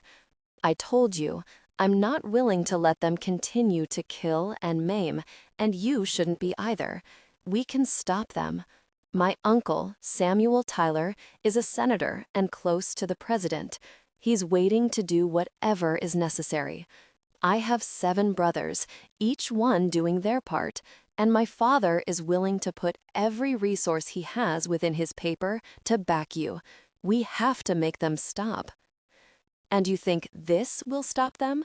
he asked her incredulously. "Your innocence is to be envied, Miss Tyler. It's actually quite frightening. You can't take these people down." She had to. She couldn't stand to live if they managed to kill him. He was proud, determined, and too very remarkable in his very humanity to allow them to murder him. She had to convince him that his only safety lay in revealing the horrors he had escaped. "You know who they are. You know what they are. You have the rest of the proof that we need to stop them," she argued determinedly. "Your mother died because of this." "My mother was a victim of a random crime," he growled. Had the council struck her, she would have disappeared, and her body returned to me in pieces. The council did not destroy her. There was no sign of theft. Merinus had read the police report. It was a personal crime, Mr. Lyons. Whoever killed her wanted her dead. Merinus hadn't come to this place unprepared. Her father had made certain she knew everything involving Maria Morales' death and the evidence they had against the council. And they succeeded, but it wasn't the council. He stared down at her, his eyes hard, furious. I know their scent. I know the stench of their evil. As cloying and cold as the intensity of your presence is captivating. Merinus opened her mouth to argue until the last words penetrated her brain. She felt her face flush, her heart rate increase. She stared at him in surprise. How had he known? Explain to me why a young, innocent woman is standing here before me, her body responding and ready for an animal. And I am an animal, Sugar, unlike any you will ever know. Merinus trembled beneath Callan's regard. His amber eyes almost glowed, his voice lowered, husky. A quick, very brief glance below his hips showed a clear sign of his own intense reaction that made her more than nervous. Evidently, she wasn't the only one afflicted. And an affliction more than described it. She felt fevered, her skin sensitive, ready for his touch. It was unlike anything she had ever known. It was unlike anything she ever wanted to know. I don't know. She heard the nervousness in her voice, the confusion. The longer she stayed in his presence, the worse the temptation to touch him was growing. She stared at his chest, no longer able to stare at his eyes. Those amber depths drew her in, made her want, made her need things she wasn't certain she should want. She flinched when his fingers gripped her chin, uncertain, almost frightened now. Had he not been aware of the desires flaring in her body, she could have handled this, could have handled the direct look from his eyes, the caress of his fingers against her chin. She ran her tongue nervously over her dry lips, aware of the sudden fullness in them, the ache, the throb just beneath the skin. His eyes narrowed. His thumb reached out, running experimentally over the soft curve, picking up the moisture from her mouth. Her chest tightened as she tried to breathe normally. She couldn't seem to draw in enough air to fill her lungs sufficiently. She felt the need to fight for breath, to release the moan she held there. "You're dangerous." There was that growl again, rumbling just beneath the surface of his words. Whatever this is, Merinus, could mean our lives. Anomaly. She bit her lip. She had no answers for this. A mocking curve of his lips showed his disagreement. There is no such thing as an anomaly when dealing with one such as I, he assured her. I'm instinct, Merinus, an animal barely disguised. Any response is one to fear. Not an animal. She shook her head, seeing the bitterness in his eyes. She drew away from his touch quickly. He made her body weak, pliant. She needed all her wits about her now. What would you call it then? There was a thread of anger running through his voice. If I did as you asked, and by some miracle of God did not end up dead, then I would be known as America's freak. More experiments, more tests. At least this way, I'm free. As long as I can run faster than their soldiers and hide better than their trackers, then I can survive. And is survival enough? She asked him, angry that he didn't want more. What about those who will come later, the poor souls that meet their killing criteria? Don't you feel in some way responsible to stop it? Cynicism washed over his expression. So passionate, he murmured, leaning against the wall, his arms crossing over his chest as he watched her. I'm one man. With a nation that will back him, she argued desperately. Your innocence is to be commended, Merinus, he bit out, straightening now, stalking closer to her. as are your motives, but you have no idea of the piece you've bitten off here. It's bound to choke you." He gripped her arm, jerking her against his body, the undeniable evidence of his desire pressing against her stomach. Merinus breathed in harshly, her hands bracing against his chest as he locked her to him. "You spout off with your morality and your ideas of justice, and all the while your body responds, tempting me, driving me insane with the scent. It's not the story you want, and it's not justice. You want intimacy with the Catman. Admit it." He gripped her hips, pressing close against her. Merinus gasped out, fighting against the slow relaxation of her body against his, the need suddenly swamping her. Where had they come from? "I don't know why," she cried out hoarsely, shaking her head. "It wasn't like this before I came here. I only wanted to help you." "Doesn't this frighten you, Merinus?" His hand gripped her hair, pulling her head back. "Aren't you scared of this sudden lust? Because if you aren't, you should be. It has me very near shaking in my boots with my need to lay you over that desk and connect with you until you reach your peak." Merinus shuddered, then cried out when his head lowered. His lips went to her neck, his teeth scraping over it in a slow, dangerous gesture. Merinus shook. Her hands gripped his powerful arms. She stared at the ceiling in dazed rapture as his tongue swiped over her skin. The moist roughness, the sandpapery rasp had her going to her tiptoes, silently demanding more. Her head tilted further, exposing the vulnerable curve of her neck. Her skin tingled, screamed out for more. You taste good, Merinus, very good." He licked across her skin again, and she cried out. She couldn't believe the sensation, like rough velvet, only better. A sharp spasm of need rippled through her womb. The clenching muscles of her core had her whimpering in arousal. What was this? Why did it feel so good when her neck had never been an erogenous zone before?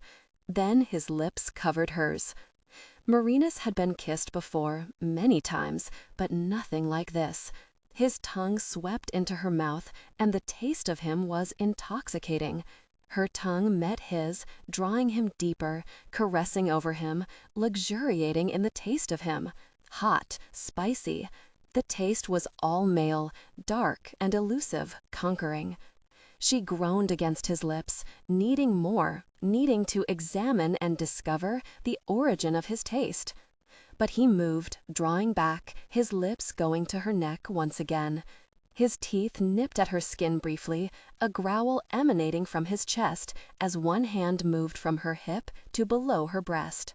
He was close, so close to the torturously swollen mound, the throbbing nipple. She whimpered, pressing against him, uncaring who or what he was, caring only about the primeval response of her body to his. "Get out of here," he rasped, though he refused to release her. "Get out of here before I do something neither of us will survive." His mouth moved from her neck, along her collarbone, sipping, licking as he weaved a path back to the scooped collar of her shirt and the rise of her throbbing breasts. Merinus was burning alive for his touch. Her nipples hardened further, jutting against the soft material of her shirt, hard, desperate for the warmth of his mouth. If he didn't touch them, if he didn't bring his mouth to them, she was going to reach a peak. Oh God, if he did, she would reach a peak anyway. She was close, so very close to her peak, it terrified her. Her blood pumped, rushed through her body. She trembled in his grip, her body arched against the arm at her back as a desperate moan whispered from her throat. She felt the bottom of her shirt jerked from the waistband of her shorts and pulled quickly above the swollen mounds. Her nails bit into his shoulders, confusion, desire, fire tearing through her. "What the hell have we done to each other?" His voice whispered the confusion churning in her body. His hand moved, cupping her breast. The dry heat of his flesh against hers had her hips arching in desperation. His thigh slid smoothly between her legs as he turned her, bracing her against the wall, allowing her the minute release of the intense pressure between her legs. Ah, that felt good. Her core pulsed, ached, swelled painfully at the friction she created as she pressed against him. Callan, her cry was a shocking mixture of fear, overwhelming need, and questioning desperation as his mouth covered the hard nipple that rose pleadingly from her breast. He drew on her, the sensation spearing into her womb, her core. His tongue rasped over the hard flesh. The texture of his tongue was rough but incredibly gentle, deeply erotic. He brought his mouth to her, then nibbled at the flesh as she moved against his thigh, moaning, begging for release. Gosh. He pulled back from her, staring down at her with eyes glittering with lust and confusion. This isn't normal, Merinus. This need should not be here. He jerked her shirt back over her breasts, restoring order to her clothes, if not her senses. Sit. He pushed her onto the couch that sat against the wall and began to pace the floor. Merinus shook her head. It wouldn't stop. The pulsing, throbbing need was only intensifying. "What did you do to me?" she gasped, shaking her head. "It won't stop." He paused, turning to her. "What?" He frowned, staring into her eyes, confusion crossing his face. "It won't stop," she gasped, fighting for control. "You did something to me, now make it stop." Callan came to his knees before her, staring into her eyes, frowning at whatever he saw there. A tremulous laugh escaped her throat. "Very. Callan, you really need to watch those kisses. They're dangerous." "They have never been a problem before," he growled, his fingers lifting to her forehead as though checking for a fever. "Share them around, do you?" she asked, gritting her teeth against his touch. "I don't like this. I think I'm going to call my brothers to come out and kick your ass now." She wouldn't, not really.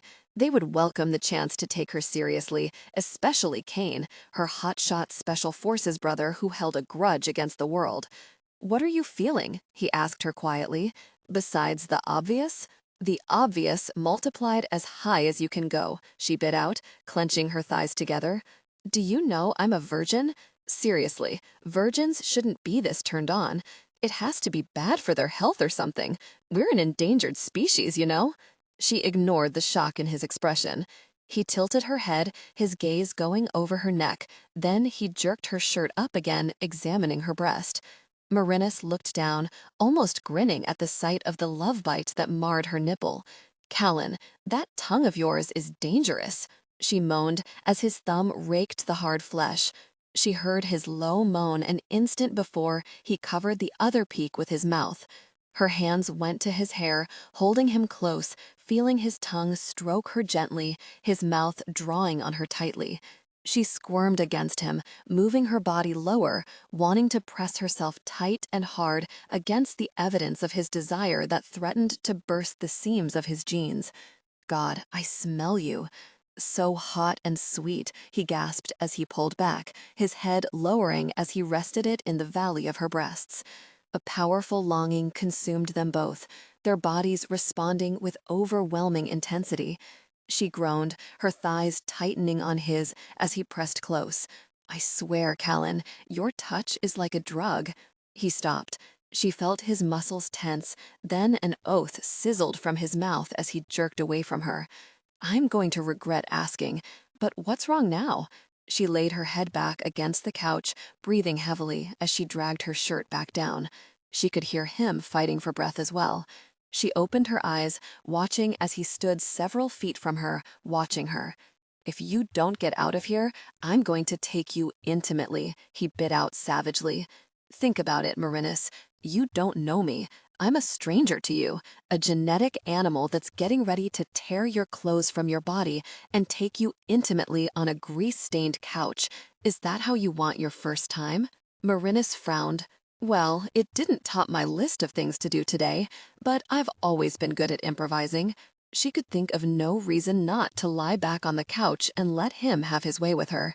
She didn't understand his problem, and her body was in such a riot that she really didn't care. Merinus, think, he bit out, moving to sit on the opposite end of the couch as he raked his fingers through his hair. You've never been assaulted by lust in such a way. This cannot be normal. How would I know? She frowned. I told you, I've never done this before. Have you? Have I what? He questioned her suspiciously. Have you ever had sex before? She asked him impatiently. You seem so reluctant. I was just curious. Of course I have had sex before. He frowned. It was a required subject before my escape from the labs. I had sex every day for over 2 years. Shock tore through her system. You were 16 when you escaped, she said, horrified. That was too young. He shot her a glare.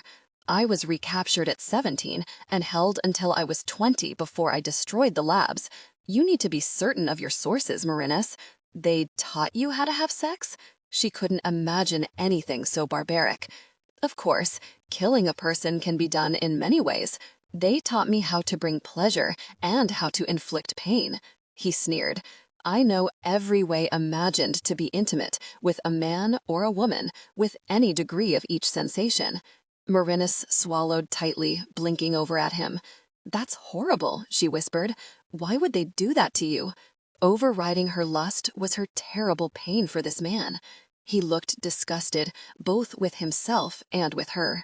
They did that to train me, he reminded her coldly. I was to be a killer, Merinus. There are many ways to kill, to maim, to force the information you want from your victim. I was taught all those things. But that does not answer the question of our present problem. I don't remember a time when my kiss has ever drugged a woman. Maybe it's just me, she breathed roughly. You kiss really good, Callan. His lips kicked up at the corner, and his eyes filled with a weary sort of humor. You are a dangerous woman. How are you feeling now? Filled with desire, she sighed. Very much so, Callan. Her body was intensely responsive, and she felt an overwhelming need. This could be a problem, he sighed. Why, because you are too? She bit out. Yeah, really complicates your little survival idea, doesn't it? Merinus rose to her feet. She was tired of this. If she didn't get away from him, she was going to beg him for intense intimacy, just what she needed to start her week off. Where are you going?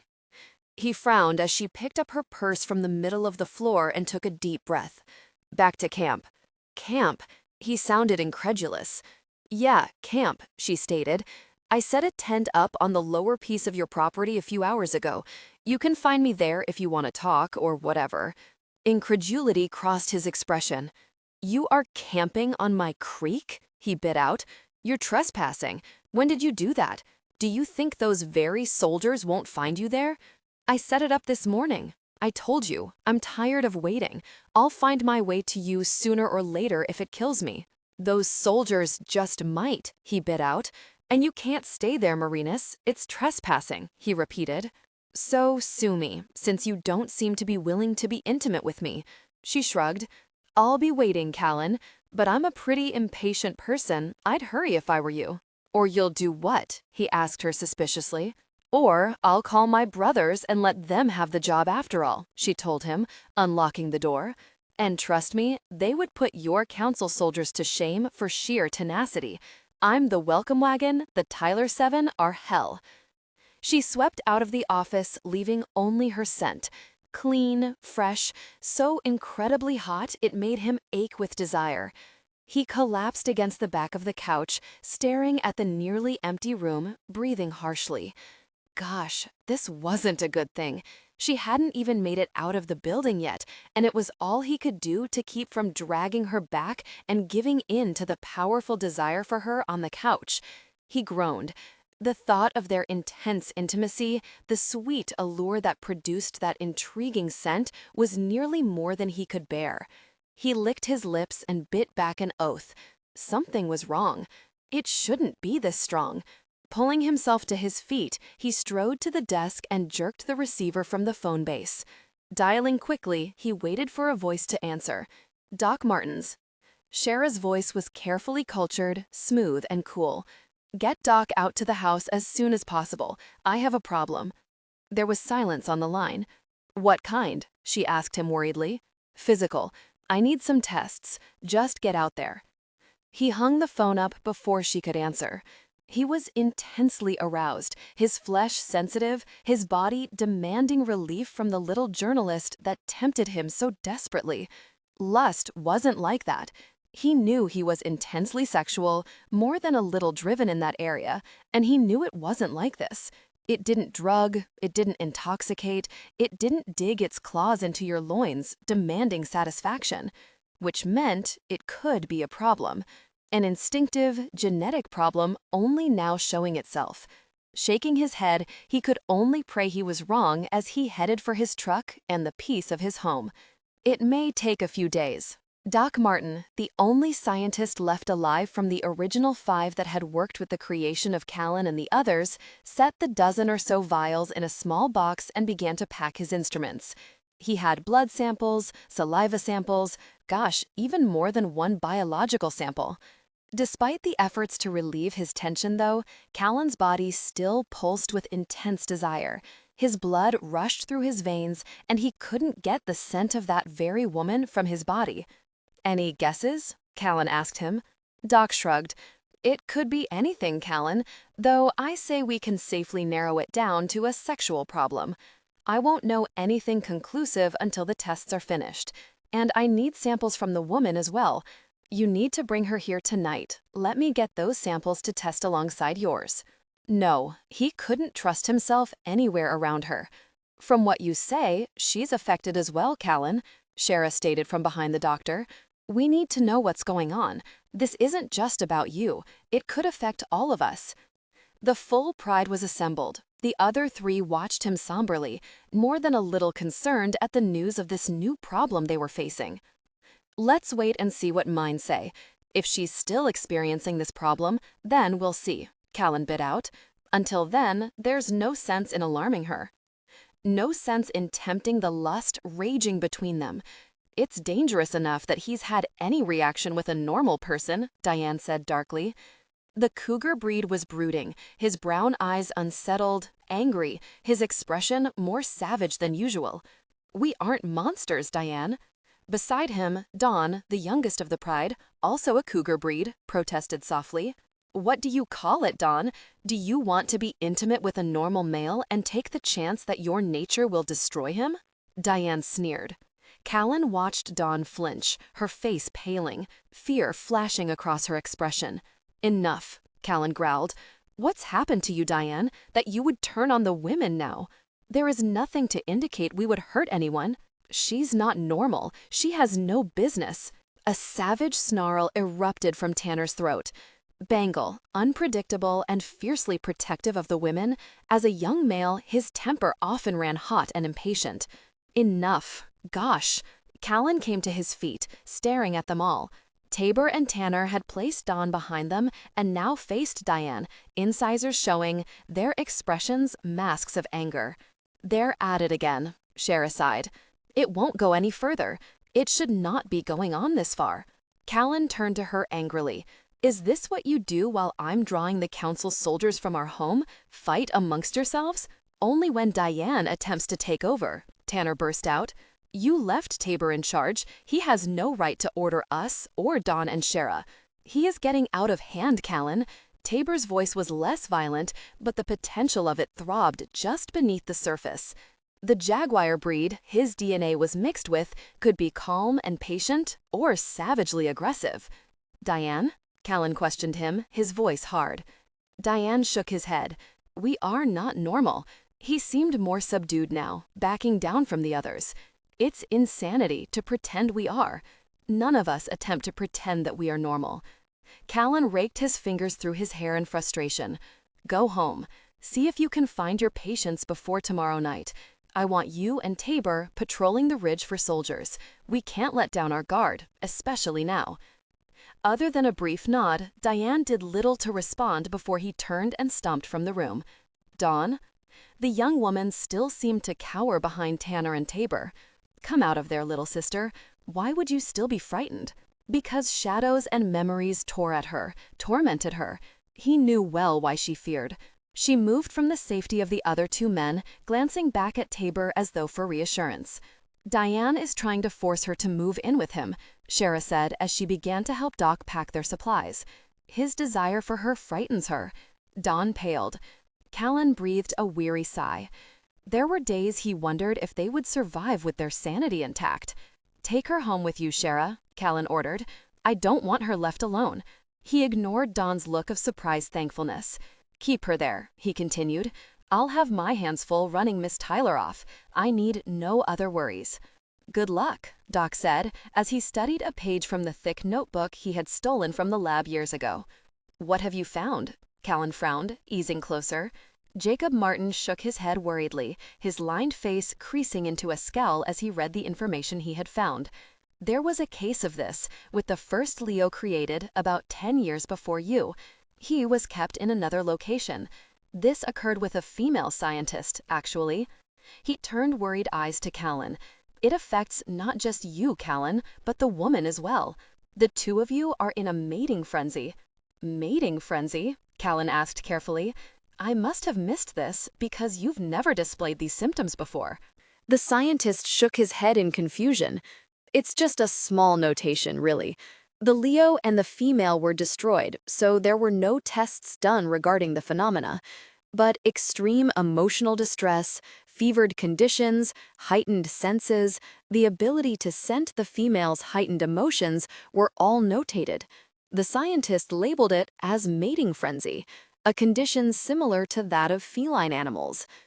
Callan sat down as he breathed out wearily. "No tests mean no way of knowing what will happen," he said wearily. Dr. Martin shook his head. There was mention that several scientists wanted to study it, see if the Leo could procreate with the woman, but those over the project wouldn't allow it. They destroyed the pair. Callan braced his elbows on his legs, his hands hanging between his knees as he lowered his head, shaking it in horror. The decisions of life and death were made so easily within the hell they had been created in. "Someone has to keep an eye on the woman. I need those tests from her, Callan," the doctor warned him. "We need to track this. For the others, if for no other reason. If it happens with you, then it will happen with them. And we don't know if the woman is in any danger from this." Callan wondered if the night could possibly get any worse. "You need to check on her, Cal," Shara warned him, "or let one of us." "I'll do it," he growled. He wanted none of the other males around her. "I'm taking the cell. Doc, you and Shara hang around here for now. I'll contact you if she's still—" he shrugged. "Intensely affected?" Shara grinned mischievously. "Aroused," he bit out. "I'll let you know when you can leave." Merinus was overwhelmed by an intense desire. She lay in her tent, her body flushed and trembling with a feverish need. She longed for Callan's touch, remembering the potent effect of his kiss. A profound ache settled deep within her, a hunger that consumed her thoughts. She was in a difficult situation, feeling a powerful craving for his presence. She panted for air, the heat swelling within her, around her. She was on fire, desperate. What had he done to her? "Callan," she whispered his name tremulously. She would laugh if she weren't so intensely affected, if the need pulsing through her body wasn't so searing.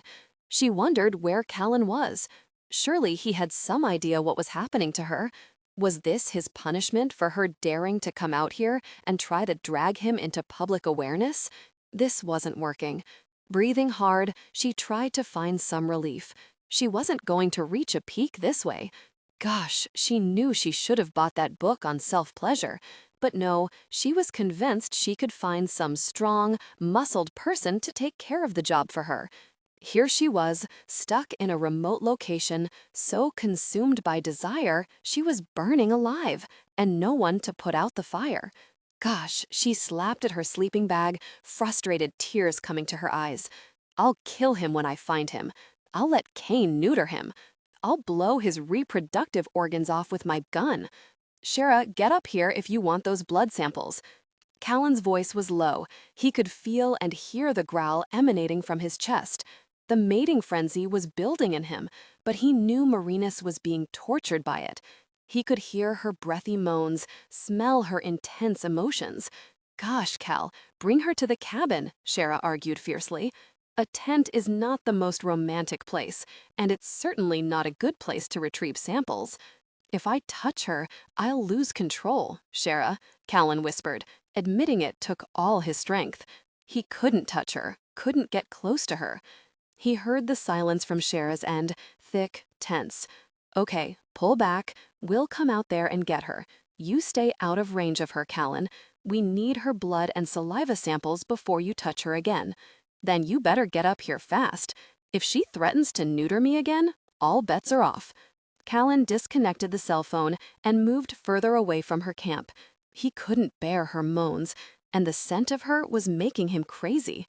His hands clenched into fists, his body tightened with his need. He could feel an intense physical manifestation of his condition, the barb. He knew it was there.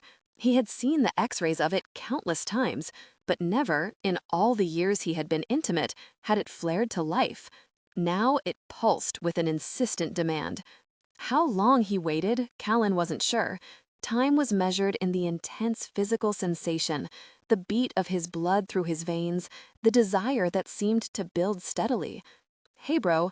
Tabor bent next to him as Dawn and Shara moved quickly for the tent. Tell me what to do. Callan shook his head, sighing deeply. Find a cure. He grimaced with a harsh laugh. Talk about a major complication here, Tabor. Until then, you and Tanner scout the area. Make sure we don't have any watchers. I'll follow Dawn and Shara as soon as they get Merinus from that tent and headed to the house. Tabor nodded.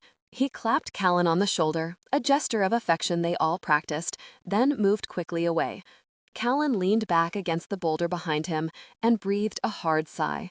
Gosh, way too complicated. Merinus, I'm a friend of Callan's. Can I come in? The female voice was soft, incredibly gentle. Merinus jerked into a sitting position, pulling the sleeping bag to her breasts as she stared at the zippered door. Where is that dirty person? She cursed angrily, reaching out and pulling the tab down furiously. I'm going to kill him. The two women framed in the opening moved in purposely. The door was re-zipped, and they regarded her curiously. Merinus, we need to get you dressed and to Callan's home. Our doctor is waiting there. There's a cure? She narrowed her eyes on them.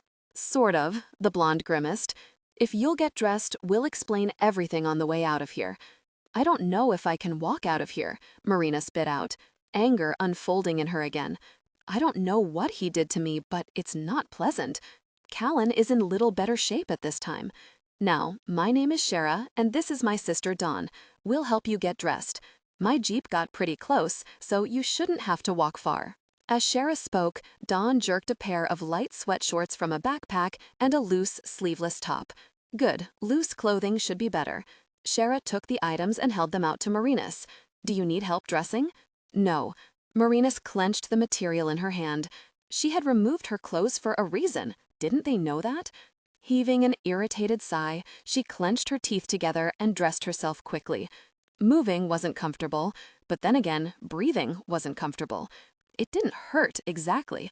The pleasure was just so intense that it was very impossible to contain her moan when the light cotton material fell over her breasts, heightening her sensations. Oh God, I'm going to kill him, she mumbled, flushing with embarrassment. You have my permission. Shara unzipped the door and moved out of the tent. Can you make it? We brought a friend in case you couldn't walk. Merinus shook her head, embarrassment flaming her body now. I can walk. Let's just hurry up and get there. Thankfully, Shara was right. The Jeep was much closer to the tent than Merinus had been able to bring her blazer. It was still running and the air conditioner was blasting. Hang on and we'll hurry, Shara promised her as she bounced out of the parking spot. Oh, now that wasn't fair. Merinus felt ecstasy shimmer up her spine as they bounced over rocks and ruts. She closed her eyes, holding tight to the steel bar beside her and the edge of the seat. Each jarring of her body only incited the fever raging through her. Definitely need to write a story on this. What does he call it anyway? Merinus asked. I feel like I'm in very heat. Close. Shara shot her a concerned look. It's called a mating frenzy. We didn't even know it existed until tonight. We don't have much research into it. It's only happened once, before we were born. The statement didn't take long to hit Merinus' brain. We? She turned to her in shock. There are more like Callan? Shara nodded, watching the rough crack she was driving over carefully. There are 5 of us, 3 males, Dawn and myself. The evidence towards us was destroyed in the lab. Only the files on Callan remained. Thankfully, the scientists were trying to double-cross their masters and didn't tell them about their little side experiments with the rest of us. There was bitterness and rage in the woman's voice, not that Merinus blamed her. She could only imagine the horrors 2 young women would have endured there. "So you have your own doctor then?" Merinus panted as they bounced over a succession of ruts. Oh, glory. She closed her eyes. If she didn't reach her peak soon, she was going to burn alive. The only scientist left? He helped us in the labs, then helped us escape. He watches over us, makes sure everything is okay physically, sometimes mentally. Shara shrugged. He's a good man. Kinda old now, but a good man. Oh gosh, Shara, please watch those bumps. Merinus sighed dismally as the woman accelerated over a washboard road. Oh God, I'm dying here. I'm sorry, Merinus. We really need to hurry. The blazer shot forward. Despite the narrowness of the dirt track, the sheer drop from the side of the cliff, the woman pushed the jeep at an incredible speed, steadily climbing up the nearly impassable road. "We're not far now," Shara promised her as they hit the top, then curved around and headed down another cliff. Just a few more minutes. A sharp turn again, and they were running straight up the middle of the wide creek that ran through 2 mountains. Several miles up the creek, they turned again to a graveled road that led to a rustic, large log cabin. No very wonder she couldn't find the road, she thought. There was no road. "Just pull into the garage," Dawn said from the back. "We need to take her downstairs. Doc has a little lab below the cabin, in a cavern we found when we first came here. The dry, cool conditions there are perfect for his work." The vehicle bounced into a wide garage off the side, then came to a jarring stop. "Come on, Callan will be here in a minute, and I want you safely out of sight when he shows up." Shara led her to a door that opened to a cool stairwell. "I thought the point would be to get very close to Callan," Merinus sighed. "I don't like this, Shara." "Well, give Callan time and you'll like it even less," Shara chuckled. "He's bossy and arrogant. We love him, but he's gosh on the nerves." "What about the bed?" Merinus followed the dimly lit stairs, close on Shara's heels as they curved and led into a large, open cavern. The stone room was brightly lit with assorted tables, computers, bright lights, and complicated machines. "Where's Frankenstein?" she sighed, coming to a halt and staring around in amazement. "I told you, he's on his way." Laughter echoed in Shara's voice. "Come on, meet Doc and we'll get those samples we need." Samples? Blood samples, saliva, even a swab of her intimate area. Merinus lay back on the flat bed, a sheet covering her body damp with sweat. Shara, Dawn, and the grandfatherly doctor moved around her constantly. Even her sweat was being tested. It wasn't comfortable, but compared to the raging lust zinging through her, it wasn't bothersome. "Okay, I'm ready for the antidote now," Merinus stated when she began to feel intense internal sensations. "Time to do something here, guys." Dr. Martin was bent over a complicated microscope, computers and gadgets whirring as he pressed in several commands to the keyboard, raised his head, and checked his readout. He sighed, shaking his head. "Doc?" Shara stood at his side, reading the display on the computer screen herself. "A mating," the doctor muttered, running his hand through his thinning gray hair as he glanced up at Shara. Look at the results of combining his biological material with her intimate secretions. Okay, it's now time to explain to Merinus. She heard the waver in her own voice and admitted to the fear that was becoming impossible to hold at bay. What did she really know about these people? They could be dangerous. This could be some elaborate show for their own experiments.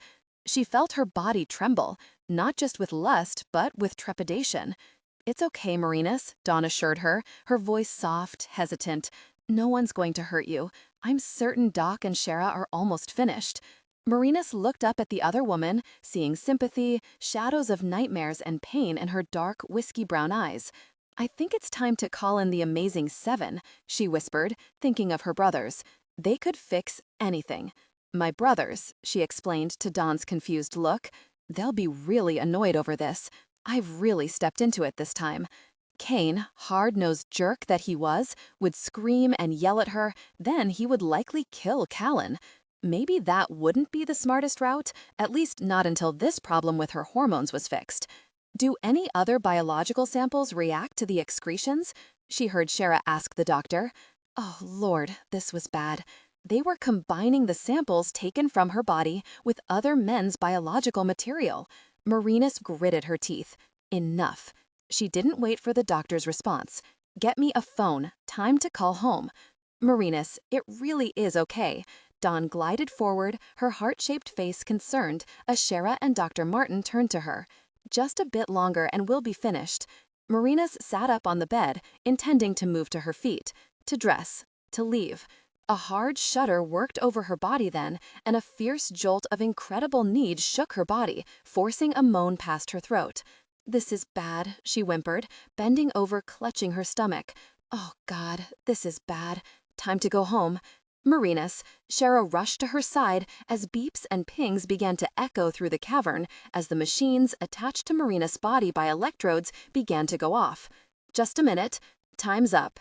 Callan stood in the entrance of the makeshift lab, his hair flowing to his bare shoulders, his golden eyes glittering with lust.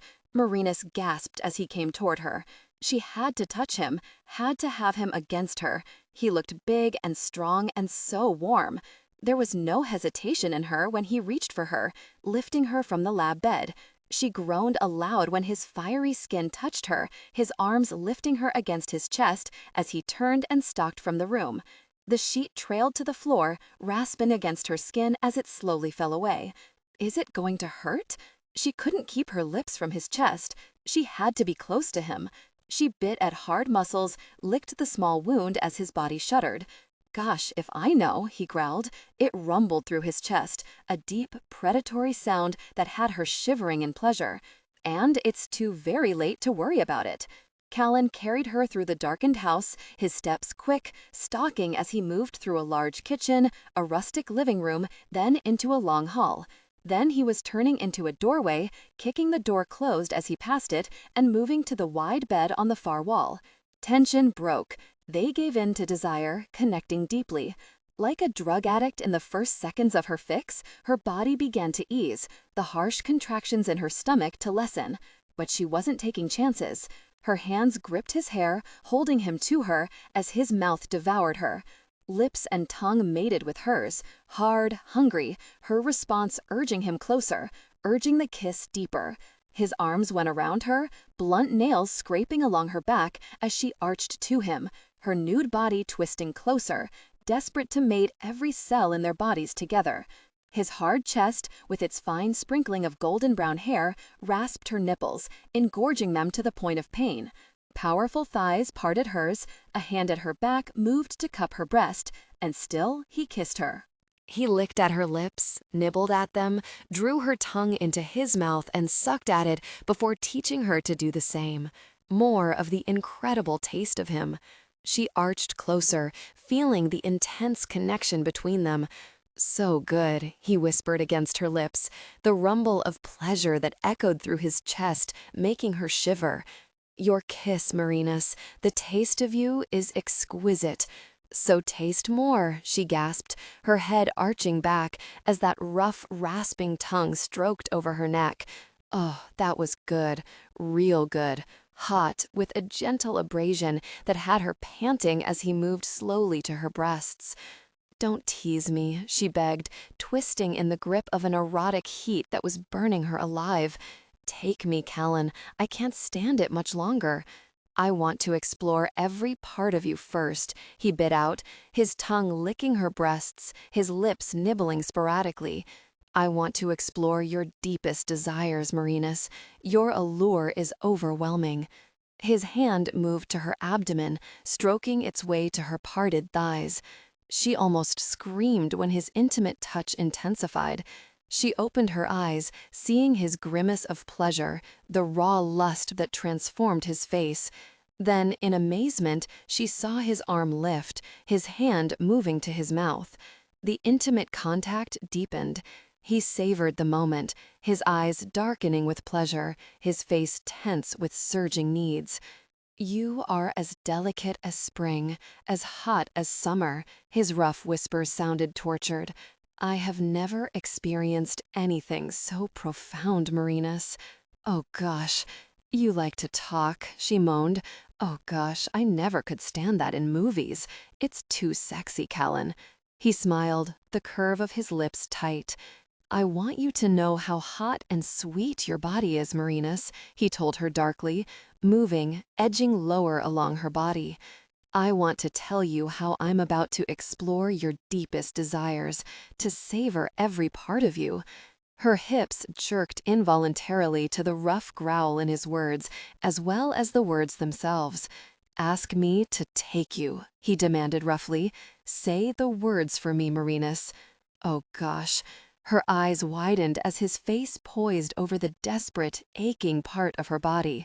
He was watching her heatedly, his eyes glittering, savage, hot. Say the words for me, he repeated. Give me permission to claim you. Merinus licked her lips, panting hard as he spread her legs further, his fingers barely glancing over the moisture-glazed flesh. Yes, she moaned, shaking, desperate for the touch. Take me, Callan, please. Now. Her head fell back, a hard shudder racking her body. His intimate touch intensified, slow, sliding, erotically rough and so hot, she felt her flesh melting. His hands gripped her thighs, holding them apart as she surrendered to the sensations. His low moan of pleasure vibrated against her. She felt a small bud throb, beg. Merinus gasped for breath as his intimate attention continued. His heated growls of pleasure echoed against her body. She was mindless now. She could feel the sensations building, her skin tingling, the pressure increasing as he continued his intimate ministrations. Oh, yes, take me. The shocking words erupting from her mouth did little to dim the haze of need sucking her in, as his mouth continued its work. Oh, yes, Callan, yes. Just like that. She was almost screaming now as he intensified his efforts. Please, oh, please. It was building in her. Her body tightened involuntarily, every bone and muscle in her reaching for his mouth, the hot draw of his lips, the moist wash of his tongue. It was killing her with pleasure, building, increasing. She could feel her heart struggling to keep up with the demands her arousal was placing on it. It beat hard and fast, bursting through her veins, a pleasure in and of itself. Then the intimate contact intensified, pushing her closer to the edge. She heard her scream as the pleasure burst inside her. Desperate, hard, her hips bucked, and she felt herself dying. Her body reached its peak like a tidal wave, tearing through her, heaving her body, shaking it, shuddering through it, destroying her as she held tight to his hair, praying for some anchor to hold her to earth. It was never ending. Hot, pulsing relief spasmed through her, causing her to grip tighter about his intimate touch, soaking his hand and her thighs with a rush of sensation that would have terrified her at any other time. Then his mouth was there, savoring the moment, building the pleasure again as the sandpapery texture of that organ rasped her tender flesh. He growled, his body moving powerfully, his hands lifting her as they prepared for deeper intimacy. I'm going to take you until you scream again, Merinus, over and over. Scream for me, baby. She screamed. They came together in passion, connecting deeply. She watched his hard face twist into a grimace of sublime pleasure, his eyes closed, his body arched, tight, tense. Callan fought for breath, for control. She was so tight and hot, her body gripping him intensely. Control. He had to fight for control. He could control the raging lust beating at him, demanding a hard, fierce ride. She was tossing beneath him, her hips bucking, driving him deeper, grinding against him. Gritting his teeth, he eased back, wanting to scream himself at the incredible pleasure from the friction of their bodies. The sensations were nearly unbearable. He prayed to a god he had once doubted that their intimacy would bring her no harm. because there was no way he could stop. She squirmed beneath him, fighting for breath, her body damp with perspiration, their bodies slick with shared passion. He moved inside the tight depths of her body, groaning on every stroke, at the tight heat clasping him, the intense sensations driving him insane with the pleasure it washed over his body. He gritted his teeth against the sensations as he braced his body over Merinus. She was bucking against him, her head twisting against the sheets of the bed, arching desperately, begging now for release. Callan. Her plea was a hard gasp, a breathless moan, as her hands went to his shoulders, her nails biting into his skin. His sharp growl at the added sensation surprised him. He felt his body swell, pulse. He moved against her harder, deeper, one hard hand spanning her hip as he held her still, the other under her shoulders, arching her breasts to his devouring mouth. He couldn't get enough of her. Her nipple was hard, succulent. The grip on him tightened each time he drew on it. She was getting close, so very close, and so was he. He could feel the white-hot fingers of fire moving down his spine now. Then all gosh broke loose. He moved inside her, deep, hard, as the pleasure intensified. The pleasure was unlike anything he had ever known. It wrapped over him like tiny fingers of paradise. At the same time, he heard Merinus scream. Her body arched, her eyes widened. She stared at him in dazed, wild hunger for a second, before her body reached its peak. She clenched around him, the action making her so tight and hot he could do nothing but follow her. His guttural growl as he felt the intense release into her body shocked him. The intensity of their connection destroyed his sense of balance. He could feel the deep intimacy. Each movement had Merinus crying out, jerking, tightening, her pleasure lengthening as he reached his peak inside her. She was breathing hard, crying now, her head tossing with the extremity of her pleasure before his own began to ease, and he felt himself pull weakly from her body. Merinus still trembled. Her cheeks were wet with sweat and tears as she gasped for breath. Her breasts were swollen, her nipples hard little peaks that had not eased with her climax. Merinus. He whispered her name gently as he eased her into his arms, lying beside her, his hand smoothing down her damp back. "Don't cry anymore, baby. I don't think I can handle it." Her breath hitched, one hand clutched at his back, the other around his neck. "Did I hurt you?" He was terrified that perhaps he had and was unaware of it. She shook her head against his chest, a weak movement as her tongue stroked over his skin. Callan took a deep, careful breath after that small caress. He was still aroused. He could easily be intimate with her again, but he feared for her. She was new to this, and there had been little gentleness in him when they had come together. She whispered against his chest. "What?" He moved back, staring into her dazed, distressed eyes. "What did you say?" "I need you again." A tear fell down her cheek. "I need more, Callan." She was exhausted. He could see it in her expression, in her eyes, and hear it in her voice. She was shy and confused and frightened by the overwhelming sensations that were controlling her body. "Shh, don't cry, baby. You need only ask." He smiled softly, his thumbs wiping the tears from her eyes. She was so tired it worried him, but he couldn't ignore her need, not when it was his own as well. He turned her to her side, bringing her leg over his as he tucked her buttocks against him. "We will do this easy," he promised her. "I know you're tired, Merinus." She shook her head, gasping, moaning as they came together again, connecting deeply. The intimate embrace had him gritting his teeth at the renewed pleasure. "You feel so good," he murmured at her ear as his fingers went to her sensitive core and caressed it gently. "So intimately connected with me, Merinus, unlike anything I have known. We're drugged. That's why," she gasped. "You drugged us, Callan." "Then I would stay drugged forever, Merinus." He nibbled at her earlobe, loving the sharp intake of her breath, the way she moved with him. There is no pleasure on this earth as good as the feel of your body intimately connected with mine. Oh God, why did that just sound so sexy? She groaned, her body responding to him, shivering at the feel of his lips against her neck. Because it is sexy, he assured her, smiling. He licked the soft flesh just beneath her ear, loving the little gasps she made. It's sexy and erotic and hot as hell. He moved deeper into their intimate connection, gritting his teeth now at the pleasure.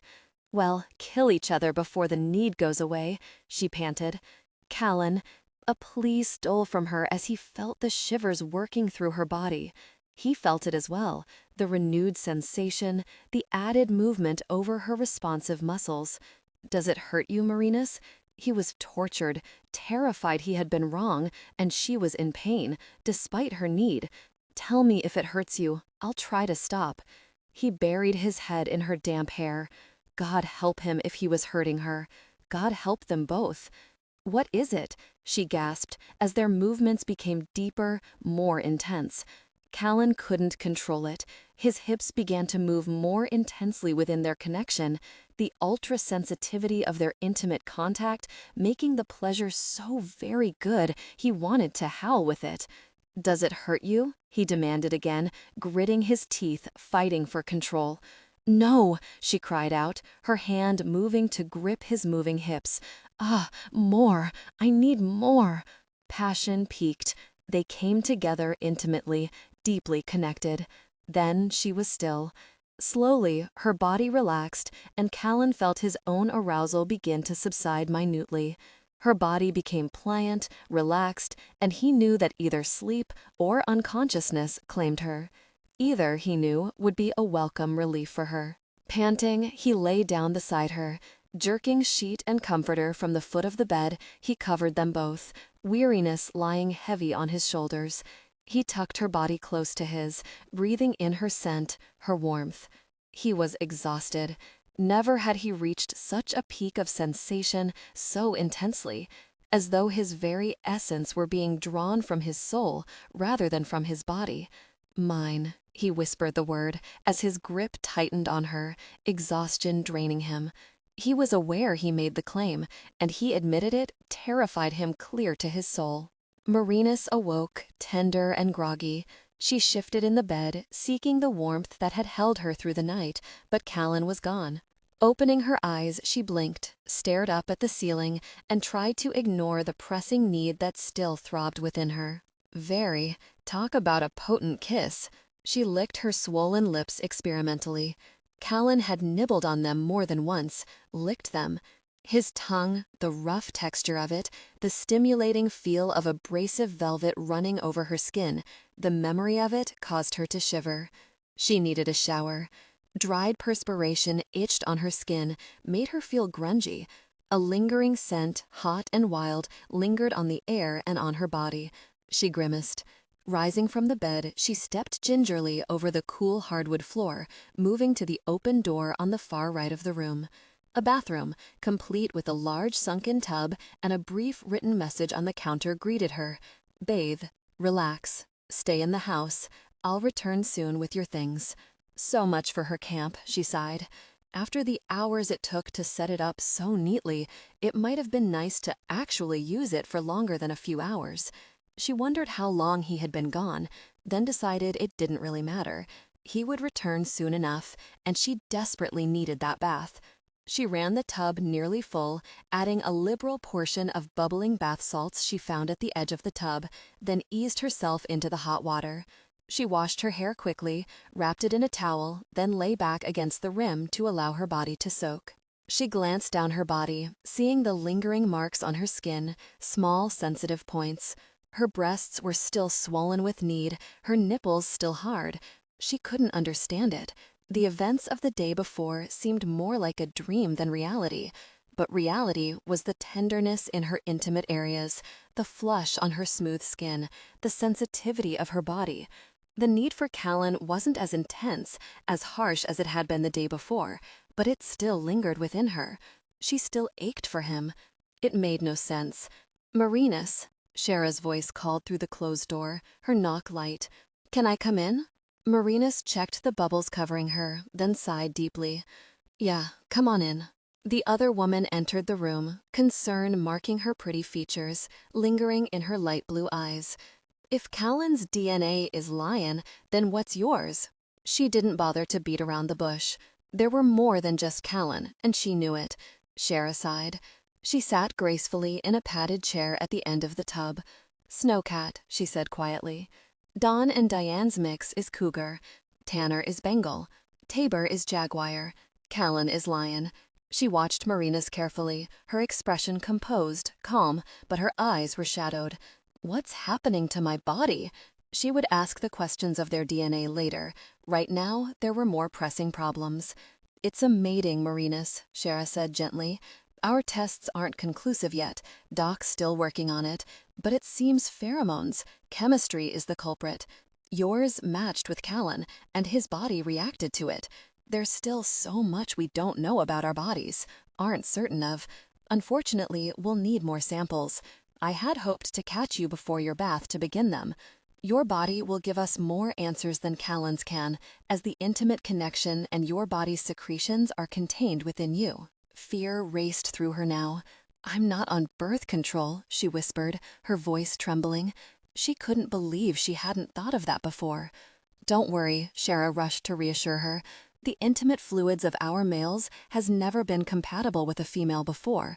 But just to be on the safe side, the injection Doc gave you last night would prevent conception should the reaction have changed that. And this thing going on with my body? She asked her hesitantly. Will it stop? Shara sighed roughly. We think so.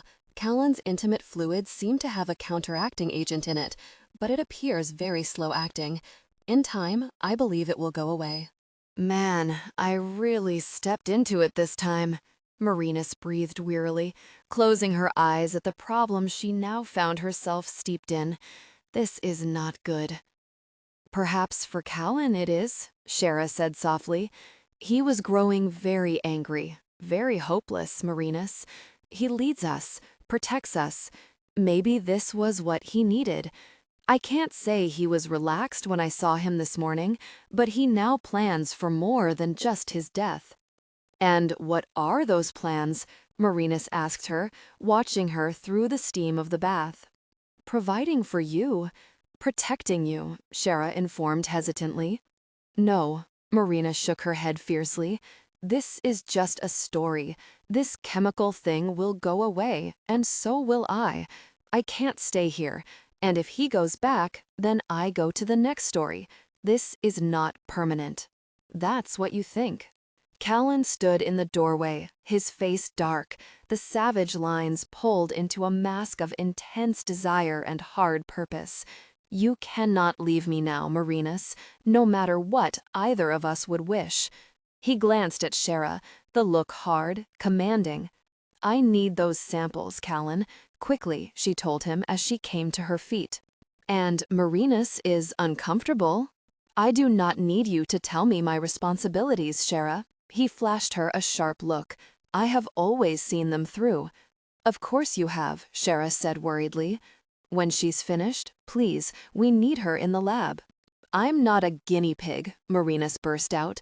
I won't be poked and prodded at incessantly.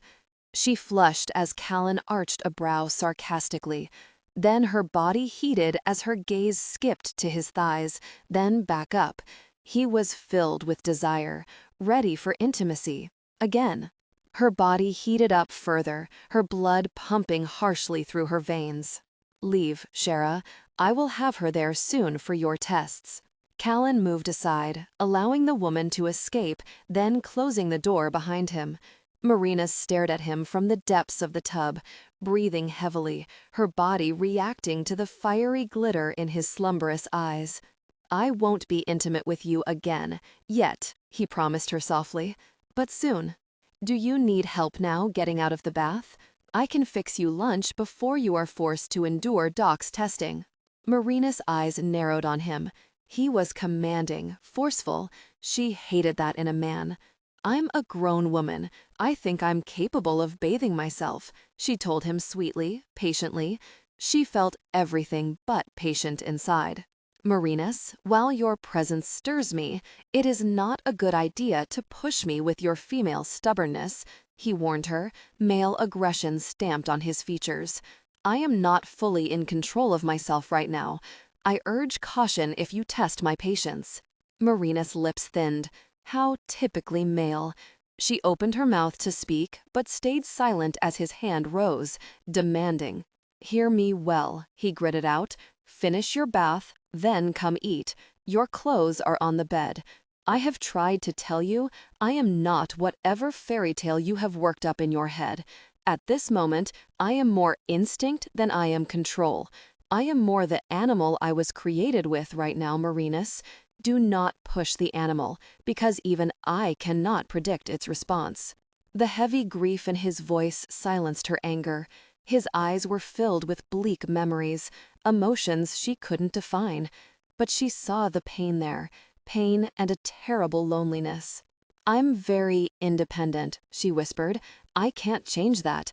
Orders don't sit well with me. He shook his head. I don't have the patience to tamp down the beast that demands submission. For now, perhaps it would be best to control your independence in the face of something neither of us can predict. Now, once again, do you need my help? No, I think I can manage. She couldn't help her anger. She saw no reason for him to lose control over something as simple as allowing her choices, and she wouldn't tolerate it for very long. Only as long as it took her to get the really out of there. You're angry. He tilted his head, watching her with narrowed eyes. I can smell it, Merinus. It breathes in deeply, as though savoring the scent. Why don't you go away and let me finish my bath? She bit out. I didn't ask you to come in here. She watched him grit his teeth. I would suggest wearing loose clothing, perhaps one of my shirts that I laid on the bed for you. Your skin is still sensitive, and clothing will irritate it. I know how sensitive my skin is, Callan, she informed him, fighting to keep my voice calm. I know what my body is doing and why. I don't need any other explanations. All I need is privacy. His golden brows snapped to a frown. A rumbling growl emanated from his throat. And don't do that growling thing at me. She was tired, restless, and irritated. She didn't need any more male aggression. Go away and leave me alone. When I'm done, I'll find you. You, Merinus Tyler, are an irksome woman, he accused her.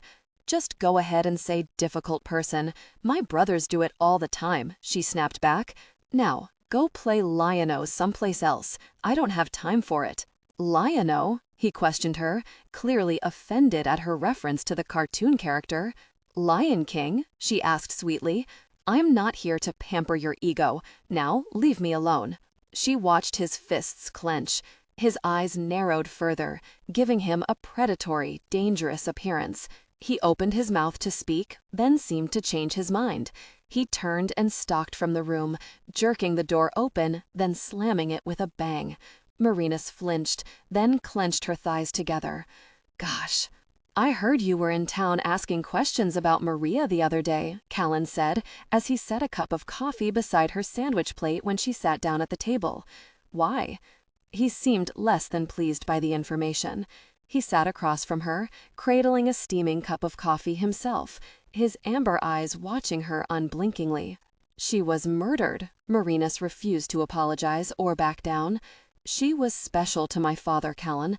I could tell by the way he talked about her. I want to know who killed her and why. He was silent for long moments, long enough for Merinus to pick up a half of the roast beef and tomato sandwich and bite into it. It's none of your father's business, nor yours, he berated her softly as she ate. You are once again involving yourself in a place where you shouldn't.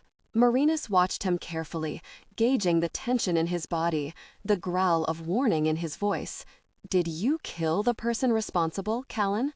Merinus forced the words from her mouth, needing to know the truth. She wouldn't blame him if he had, but she had to know. The realization of how little she knew him weighed upon her. She had spent the night in his bed, connecting deeply. She knew he had been bred to kill, but had no idea if he had crossed that line between his humanity and animal instinct. I don't know who killed her, Merinus. He shook his head wearily. I wish I did. Then I wouldn't have to wonder anymore. And I could repay him then, in kind. The implication that he would kill was heavy in his voice. Merinus finished her sandwich, but her enjoyment for it had dulled somewhat. But you suspect someone? She asked him. Gosh, I suspect everyone, he bit out. It could have been anyone. The council is good at getting nice, ordinary folks to do their dirty work. I know, I've seen it done before. My list of suspects is as long as 4 different counties and just as wide. Do you know what they were looking for? Surely Maria said something before she died? Merinus probed cautiously, aware of the tension in his body and the buried anger in his heart. What she said didn't matter, he finally sighed. She didn't name her killer. She asked for your father. I begged her to tell me who did it, and she refused. She protected them, and I swear I haven't been able to figure out yet who she was protecting. Who would she have protected? Who was that close to the two of you, Callan? She asked, fighting to keep her voice even, the suspicions concerning the killer's identity to herself. We trusted no one, and those close to us couldn't have done it. They wouldn't have done it. He shrugged. Whoever it was will show themselves eventually, and when they do, I'll be waiting. The finality of his voice sent a shiver down Merinus' back. It was cold and hard and filled with menace. Callan, enough questions about Maria. I'll solve that when the time comes. How are you feeling now? Merinus sighed roughly. Callan, you have to do something soon, she whispered. You can't keep hiding. The bright, golden-brown depths were filled with sadness, desire, and regret as he watched her. His lean, tanned face was striking in its sheer maleness. His eyes, despite the dark emotions, were so beautiful they made her heart clench. When I can hide no more, then I'll leave here, Merinus. It's all I can do. He shook his head at the futility of her argument. We could help you, Callan. She tried to stem the tears, but they only fell harder as she felt her heart breaking, not just for him, but for Shara and for herself as well. No, beauty. He grinned at her, though there was no humor in his smile. No one can save me, and we both have to accept that. I'll ensure your safety and that of the others, but they know about me. There is no safety for me. But Callan... He stood from the table, halting her words. If you're finished eating, then I promised Shara I would bring you to her. They need those samples, and I need you soon before I die. He pulled her from her chair, his lips going to hers. Merinus groaned. The kiss was hot, so tempting, his taste alone enough to stir her deeply. I wanted you for lunch, he whispered, as he nibbled her lips. Right across the table, Merinus. I wanted to be close to you. Your taste is enough to make me drunk. His teeth scraped her neck, his hand roaming beneath the dark blue, soft shirt he had loaned her. His hands clenched on her, pulling her closer. Merinus gripped his shoulders, moaning low and deep as his mouth whispered over her skin, moist and hot. Then he was kissing her again, drawing her tongue into his mouth, possessing her, making the heat in her body rise, her desire intensifying. Callan, Shara spoke behind him, her voice firm.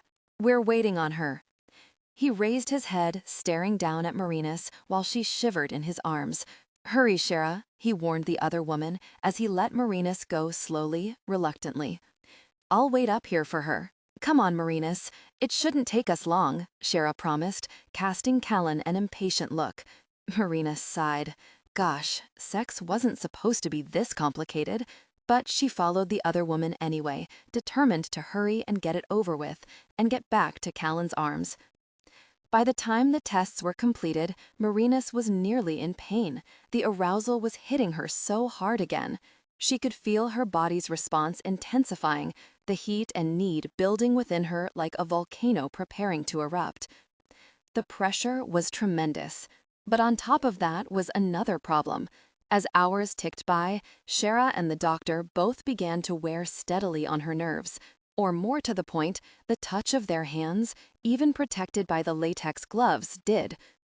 It made her literally sick to her stomach, made her skin crawl, made her want to shrink from them as they came near her.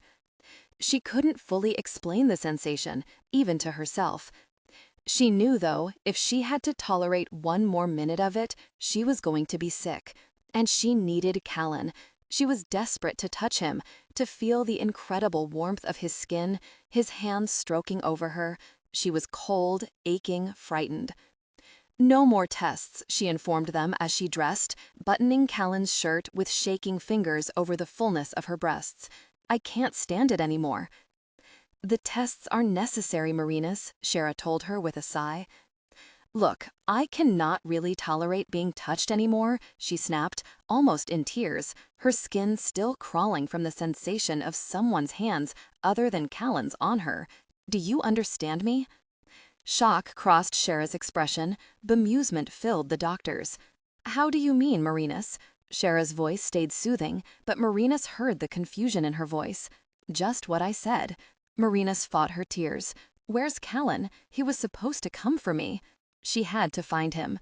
Her body was going crazy, rioting. Tiny fingers of sensation were washing over her skin, leaving her shuddering, shaking.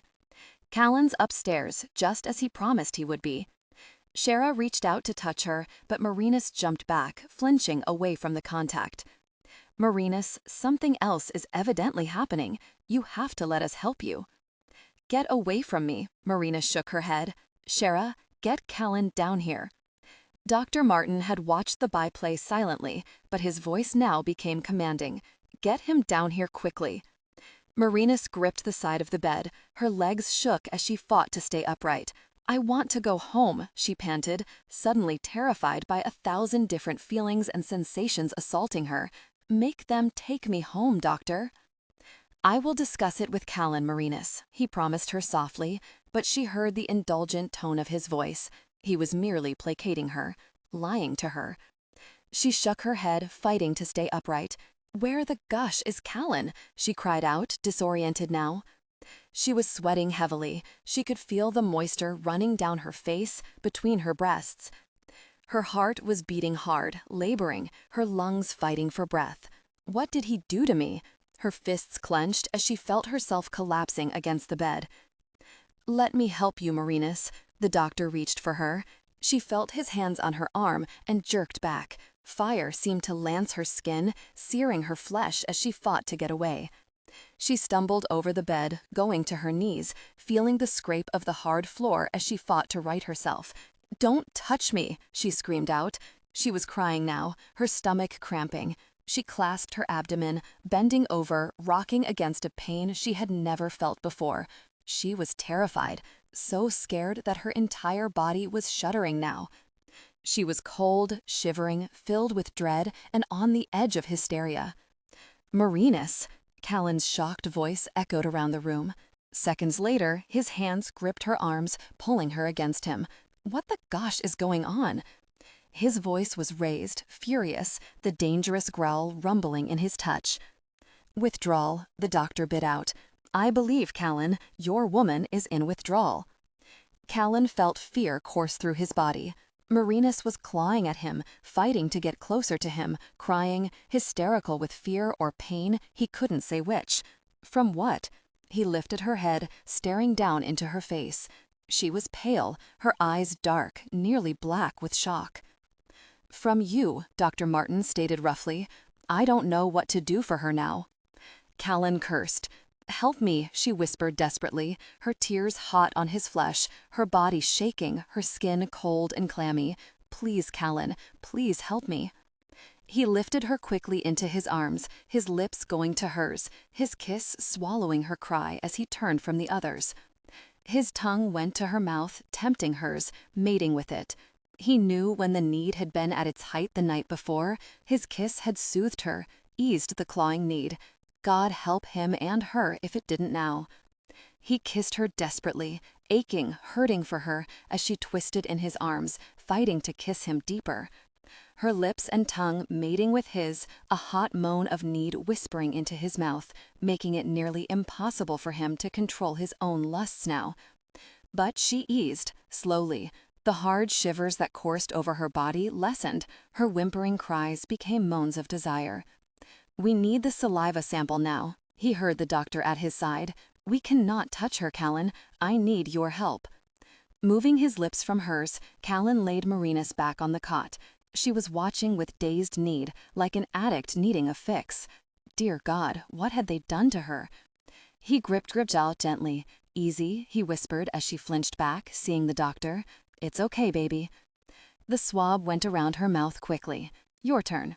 A clean swab poised at his mouth, Callan allowed the swab, watching Merinus carefully. No more tests, she whispered. I can't stand their touch. Then let me, he asked her, his voice soft, cajoling. We must find a way to stop this, Merinus. I need another intimate swab, and Shara needs blood. Now, Callan. The doctor's voice was imperative. Merinus was shaking her head. Shh. Callan moved to her side. Concentrate on me, Merinus, and it will go quickly. Hold on to me, baby. He wrapped one of her arms around his neck. The other he stretched out on the bed for Shara, clasping their hands, holding her still. Then he lowered his mouth to her. She had the softest, sweetest lips.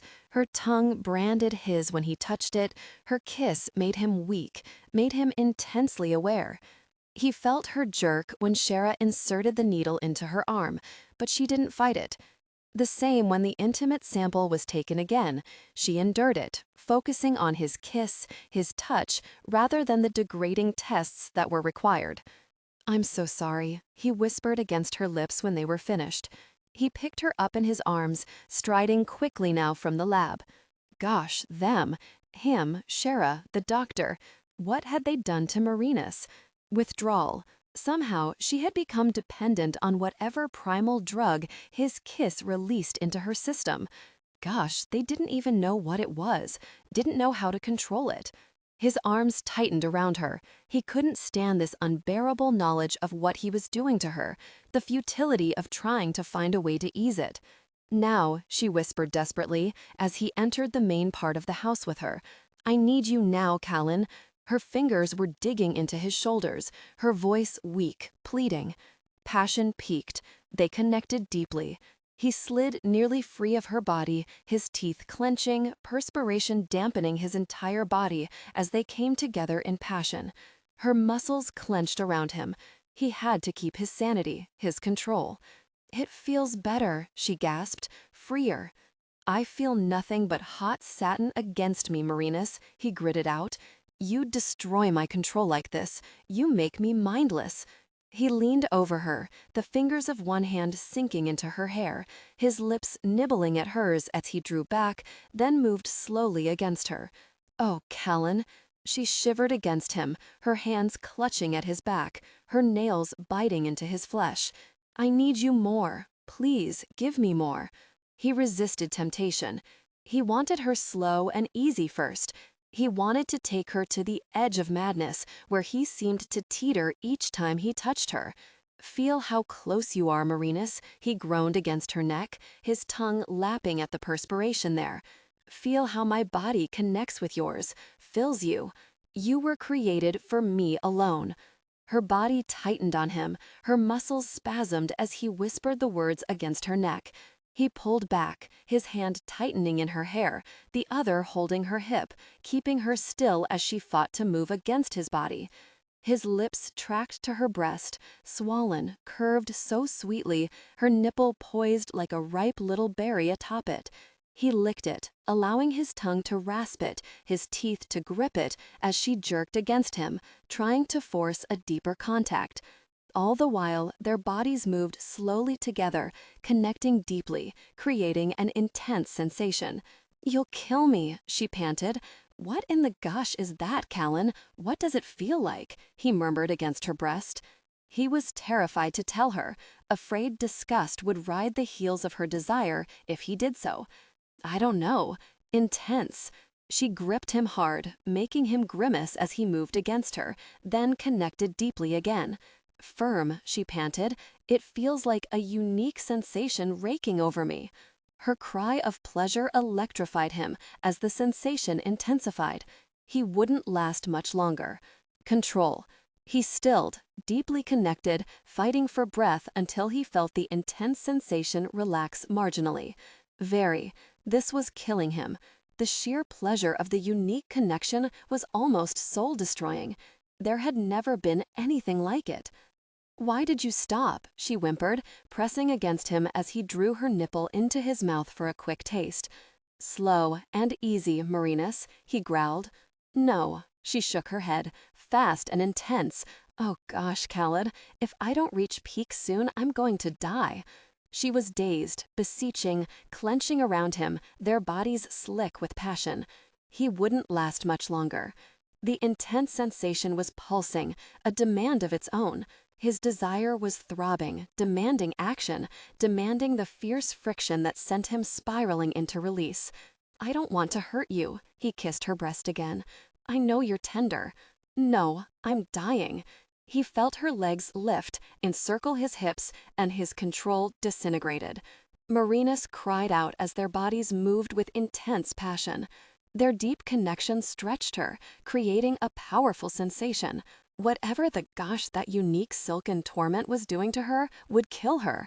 It moved over her inner walls, caressing nerves she never would have known existed, swelling against her, pulsing, connecting deeply with his body. Her legs tightened around his hips, connecting them deeper as she fought for breath. It was so good. Their bodies moved together, creating intense friction. She felt fire within her, burning her, searing her. Her muscles clenched around him, loving the feel of the rough rasp of whatever it was that stroked her inner walls. It was hot. Oh gosh, it was killing her with pleasure, like a hard tickle. That's what it was, a strength-destroying tickle that locked her muscles, stole her strength. "Merinus, baby," he groaned against her breast.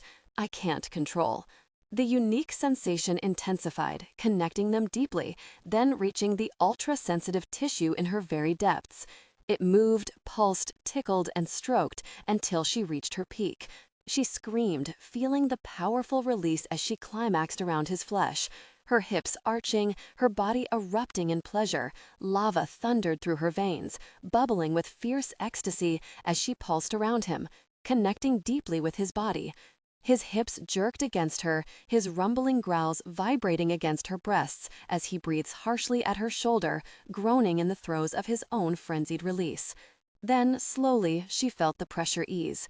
Once again, it was only their bodies, thick, softening only marginally as he pulled free of her.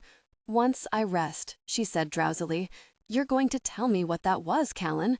She snuggled against his chest as he collapsed beside her, dragging an Afghan from the back of the couch and wrapping it around her, her breasts cushioned against the incredible heat of his chest, her body languid, sated for the moment. "If I have to," he whispered at her ear, somber. You have to," she yawned. "But first, a nap." Her eyes closed, her body relaxed against his heat, and she drifted quickly into rest. "I have work to do." Merinus kept her voice carefully controlled, calm, as she sat at the kitchen table the next morning, staring down at her untouched cup of coffee. Breakfast had been completed in silence, despite the amount of people who had ranged around the table. There were 6 of the breeds, as they called themselves, Merinus and the doctor. The sheer scope of the story she was now looking at terrified her, not because of the implications of it, but due to the part she now played in it. The others had left after eating, the other 3 males disappearing outside, Shara, Dawn, and the scientist returning to the lab while Callan stayed and watched Merinus in concern. "What work do you have that doesn't require you to be right where you are?" His broad, bare shoulders lifted in a shrug, as though her forced confinement here was not a problem. "Where's my cell phone?" She ignored his question. "And I want you to take me back to camp. I have interviews to do." "If I am your story, then why would you need to do other interviews?" he asked her curiously. "Your mother's death," she began, "is not part of this story, Merinus," he finished for her.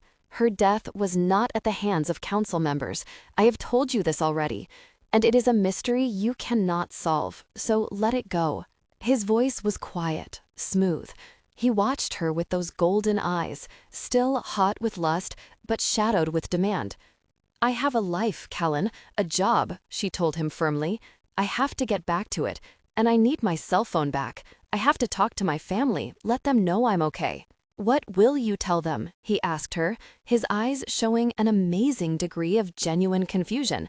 You cannot tell them the truth, Merinus, not until we have this figured out. They'll worry, and if they worry, all 7 of my brothers will head out here and start kicking butt until they find me, she warned him. It would be easier if you would just let me call them and let them know I'm okay. I have no problem with you calling them, he shrugged. I have problems with what you might say. I will not have a team of scientists or council killers following on their trail. I've had the 2 who attacked you taken care of. Do not bring more down on our heads right now. Shock scattered through her system. Taken care of? She whispered. How did you take care of them? Irritation flashed over his features. I slapped their hands and sent them home to their mamas, he bit out. How did you think I was forced to do this, Merinus? They are killers. They would have assaulted and tortured you and given no thought to your pain or your life. Why does it matter how I took care of them? He stood to his feet, stalking to the sink with his empty cup. Merinus pushed her fingers through her hair, breathing out roughly. Anger rose in her as the situation began to overwhelm her. Did you kill them? She asked him seriously. He had his back to her, staring out of the kitchen window, his shoulders tense. I had no choice. Heavy, cold, his voice whispered through the room. Then you are no better than they are, she bit out. There is where you are wrong. He turned on her, his eyes blazing, his mouth pulled into a snarl that revealed deadly incisors. I did not ask them to create me, Merinus. I did not ask for the DNA they coded into my body, nor did I ask them to train me to kill. I did not ask them for any of their gifts. I most certainly did not ask them to stalk me, torture friends, and make my life gosh because I would not slaughter innocents for them. And I will not tolerate them sending their soldiers out to destroy me, nor what I hold as mine, Merinus. It is the law of nature. Only the strongest will survive. Rage trembled along his body, in his voice. This isn't the jungle, she yelled back at him, standing to her feet as she placed her palms flat on the table. You wouldn't have to kill if you would let the world know what is going on. Gosh, such innocence, he growled, throwing his hands up in exasperation. Fickle public that America possesses. We would likely be burned at the stake as monsters.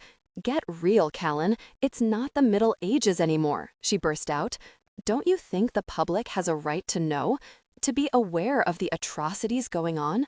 Show them for the monsters they are, and it will ensure your safety. It will not do this, he bit out, shaking his head roughly. You have no idea of the men you go against, Merinus. Men whose social, financial, and political resources span not just America, but also other nations, other pocketbooks. You will not take these men down. You cannot stop the killing. You won't even try, Merinus argued fiercely.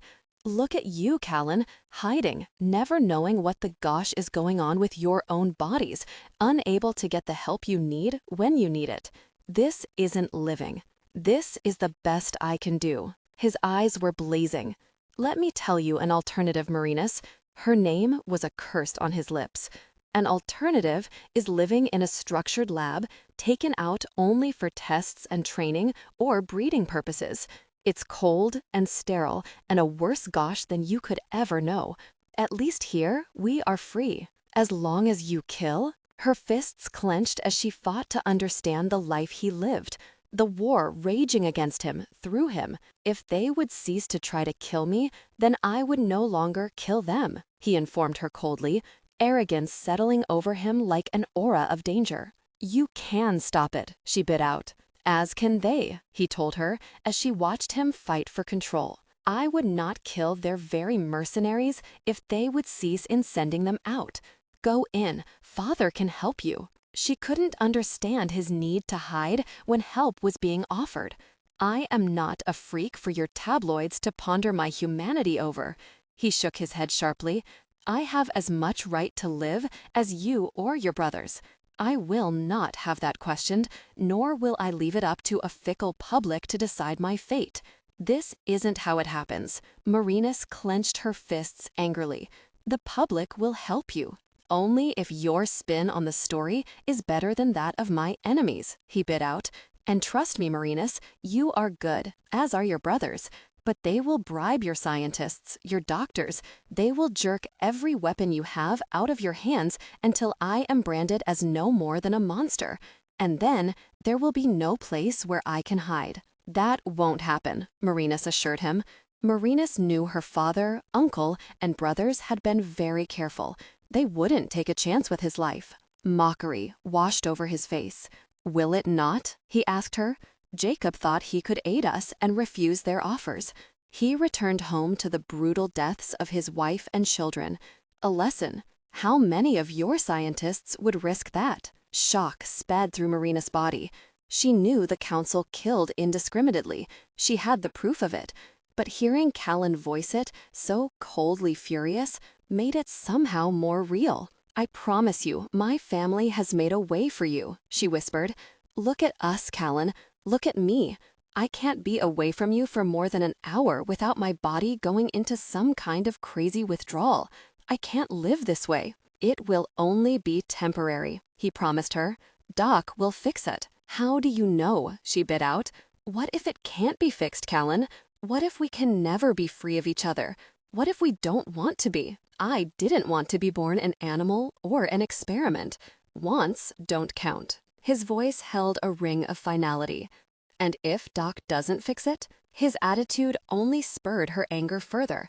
What about me, Callan? Will you just run away and leave me to deal with it as best I can? He grimaced, turning away from her.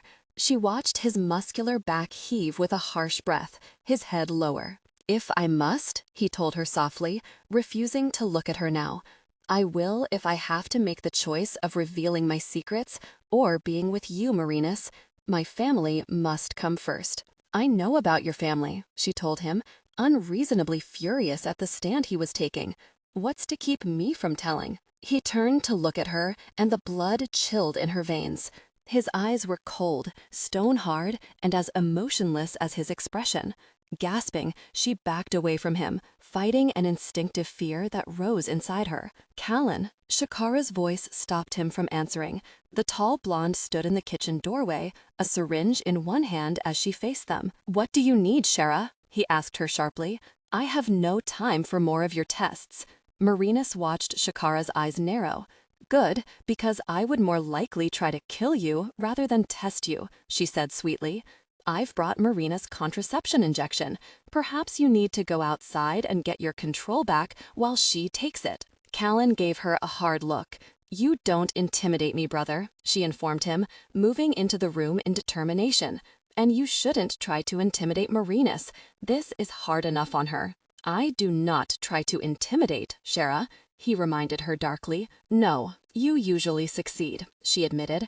But now is the wrong time to practice that tough attitude. Go stalk something non-human for a change, while I explain to Merinus why you were forced to kill to save the young girl those soldiers found a few hours after we rescued her, rather than letting her think you did it in cold blood. Callan's eyes narrowed, while Merinus widened. What? She whispered in disbelief. Yes. Shara nodded, stopping beside her and indicating Merinus should lift her arm for the injection. When he went back to track them, disable them, then send them home in shame, they were in the process of attempting to brutalize a young girl they had kidnapped earlier. When he interrupted them, they elected to fight rather than surrender, and when Callan would have still shown mercy, one of them attempted to kill the girl anyway. Merinus took a deep, hard breath as she looked at Callan. They are still dead, he sneered, and they would have died for touching you alone. Callan watched Merinus blink at his statement. He hadn't meant to reveal that, but the words had come out anyway. He had no intentions of leaving those jerks alive, as he would have normally done. He had been in a killing rage after rescuing Merinus from their hands, intent on destruction. The soldiers had just made it easier for his conscience to bear the weight. They had touched what was his. He recognized the emotion, the origin of the fury now. They had laid their hands on his woman, put their scent on her. They had crossed a line Callan had never known existed, one that assured their deaths. It worried him, this attachment he had for her, the violent emotions that swirled in his brain and in his body. He wanted to deny them, not just to her, but to himself. How could he walk away from her if he couldn't go more than a few hours without touching her? He watched, fighting to keep his face expressionless as Shara gave Merinus the injection. He knew Doc wasn't giving her a normal contraceptive. The injection wasn't as powerful as the Depo-Provera shots given in a gynecologist office. They lasted only days and didn't affect the system as severely. "I hate these shots, Shara." He could still hear the throb of anger in Merinus' voice. "I know," Shara soothed her as she pulled the needle free. "We have all the samples we should need for a while. Until there's a change." "There better be a change soon," Merinus said firmly. "I'm getting sick of this. There are things I need to do." She needed to leave. Callan tamped down the instinctive fury he felt at that thought. She wanted to leave here, to put distance between them, if he continued to refuse to give in to her demands to return with her, to reveal himself. His teeth clenched. She was so innocent, too very innocent. There was no way he could be free of the council as easily as she believed. If it could have been done, then Maria and Doc would have found a way to do so before her death. "Callan, Doc still needs samples from you," Shara informed him, disrupting his thoughts. "Daily. When will you be in the lab?" Callan shrugged. "Whenever you are ready." "Send Dawn up to stay with Merinus." "I don't need a babysitter," Merinus retorted, her earlier anger still evident in her voice. "Too bad," he told her, unconcerned.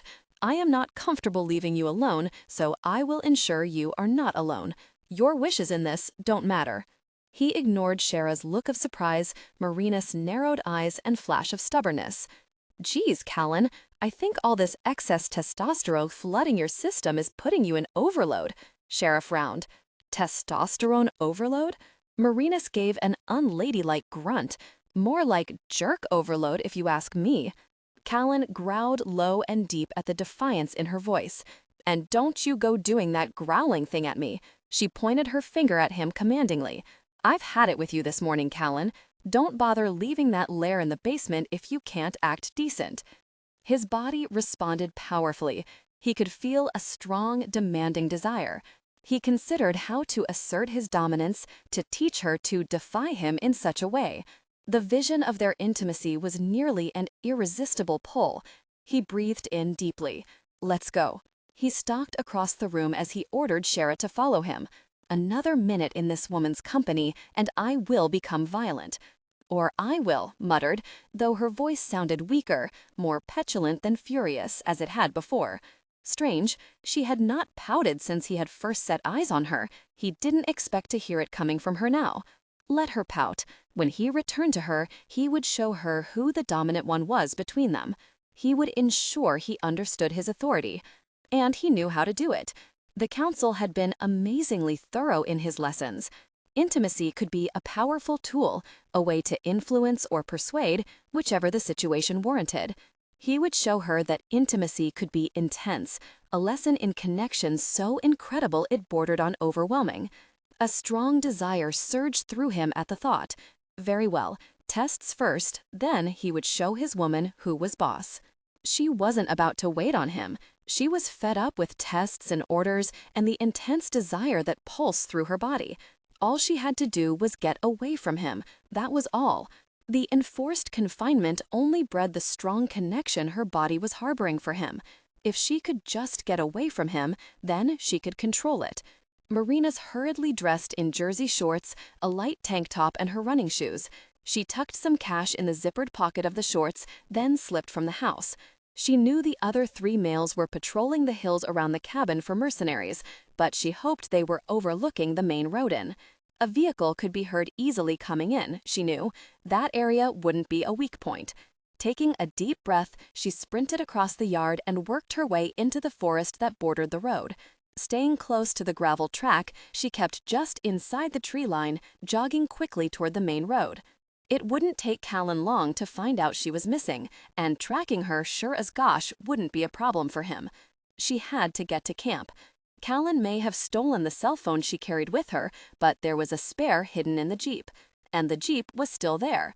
She had heard him discussing it with the others that morning. He wanted them to get the Jeep and begin taking her camp down, removing all traces of her from the area. Despite Shara's attempts to ease her fears, Merinus feared Callan's intentions. He spoke so easily of killing those soldiers. What was to keep him from killing her when their passion had ended? When his body no longer craved her, when his intense desires dimmed for her? She would become an inconvenience, one that knew his secrets. Fear rushed through her veins, giving her the added adrenaline needed to push herself, almost at a run, over the 2 miles of rough terrain to the main road. There, luck was with her. She had no more begun a hurried jog down the pavement when a car passed, then slowed. Relief washed over her when she saw the young girls watching her expectantly. "Hey, ain't you the journalist that's been running around town?" the blonde, gum-snapping driver asked her with a smile. The girl waitressed evenings at the small restaurant she ate in, Merinus remembered. "I need a ride back to camp," Merinus told her urgently. "Could you drive me there?" She was sweating, her blood thundering through her veins. She needed Callan. She swallowed at the bile rising in her throat as she fought the weakening symptoms. "Sure, get in. You look kinda sick, though. Sure you don't want to go to the doctor?" Merinus pulled the back door open and slid in thankfully. No doctors. She barely halted the shudder of her body at the thought of someone touching her. "Just take me to the access road to my camp. I'll be fine from there." She wondered if her Jeep was still there. Another cell phone was hidden there, a spare, just in case Kane had told her. She had to get to that phone. "Sure, no problem." A heavy foot hit the gas and the car shot forward. Merinus bit her lip, fighting the need to scream out at her to stop, to take her back to Callan. Addictions could be cured, she told herself. Detox.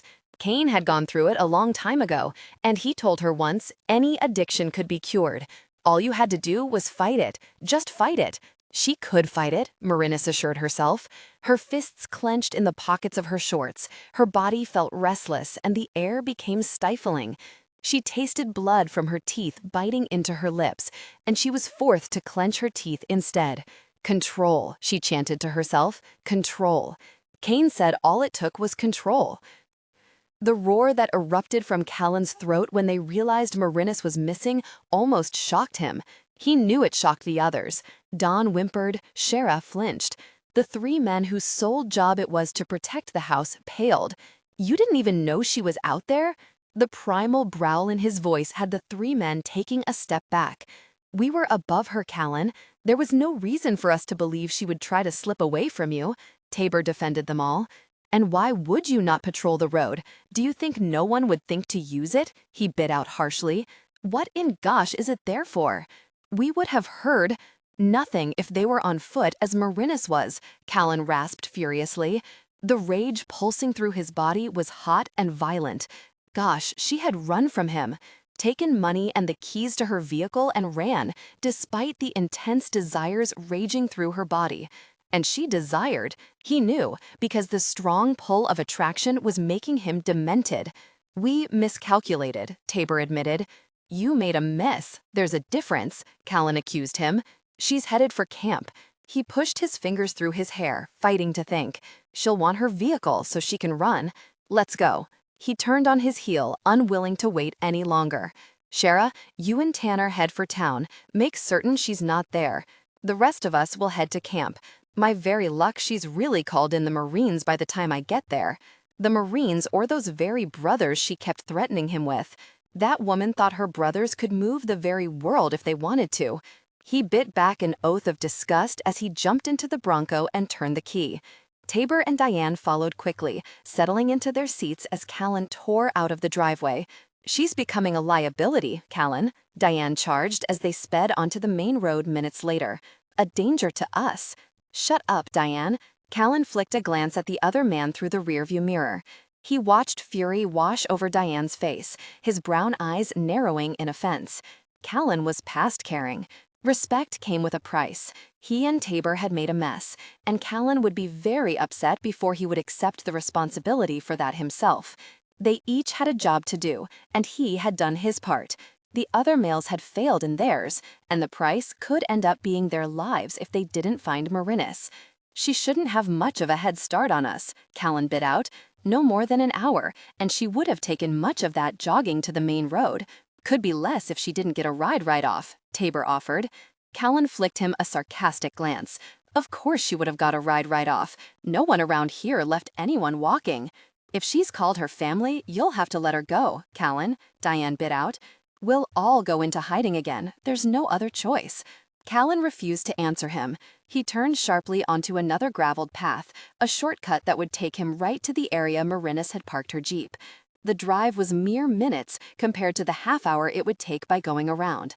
He prayed he got to Merinus before she got to that very jeep. If she managed to get out of the county before he caught up with her, then they were both in more trouble than he even wanted to consider. Callan would not even consider letting Merinus go. He couldn't. Not yet. Not now. Not while his body was filled with intense desire, his natural instincts to protect his mate surging within his body. He couldn't believe she had made such a very foolish move, that the strong, determined woman he was getting to know would run in such a way, that she was brave enough to tempt the powerful force lying just below the surface. She was sweating, her breathing laboring in her lungs by the time she reached the small clearing where her jeep was parked. It was still there. She was almost crying in relief as she stumbled against the vehicle, fighting the zipper to her shorts pocket and struggling to pull her keys out. She nearly dropped them twice before she managed to fit the key into the lock and twist it. She scrambled into the interior, shuddering, her body weak, unsteady as she groped at the glove box to open it. The door finally fell open, revealing the spare cell phone that Kane insisted she keep up. Flipping it open, she keyed the rapid dial and listened for the call to go through. Merinus! His voice was a desperate yell across the line. Kane, she gasped, lying across the seat now, clutching her stomach. Oh God, I'm in trouble, Kane. She could hear him cursing, raging. There was fear in his voice, though, and worry. Very well, Merinus, I told you this was really stupid, he screamed again. Just shut up, she tried to yell back, but her voice was weak. Come get me, Kane. He'll find me, and I can't drive. You have to come get me. This is big. God, bigger than we knew. The soft growl at her back had her freezing in terror. Merinus? Kane questioned into the sudden silence. Merinus whimpered. She felt him behind her, powerful and intense.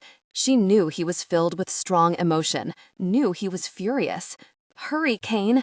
The phone was jerked out of her hand as she was lifted from the jeep seat. She heard Kane screaming at her, watched as Callan closed the line, slowly, deliberately. That was a mistake, she snarled in his face, her fist striking out at him, catching him off guard. He released her long enough for her to scramble away from him, then dash through the trees as she ran for the main road. If she could get close enough, maybe someone would hear her screams for help. Someone would know she was in trouble. Leave her, he ordered Diane and Tabor as they started after her. Pack this mess up and hide it, jeep and all. I'll meet you at the house in a few hours.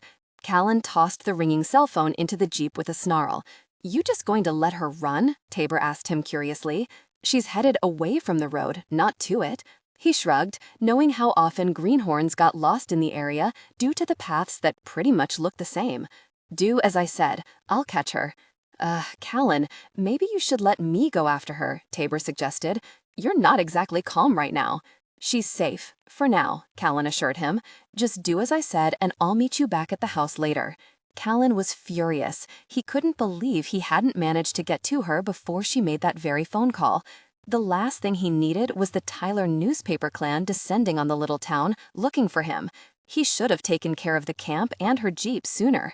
That was a miscalculation on his part, and he would have never suspected she was carrying 2 cell phones. All he could seem to consider right now was the fact that she had run from him. Deliberately, had left the house and tried to escape him. She belonged to him, at least until whatever the hell it was that made his body ache with desire decided to stop. Until then, she was a necessity to him, just as he knew he was to her. He could smell her heat beckoning him, fear and confusion and arousal.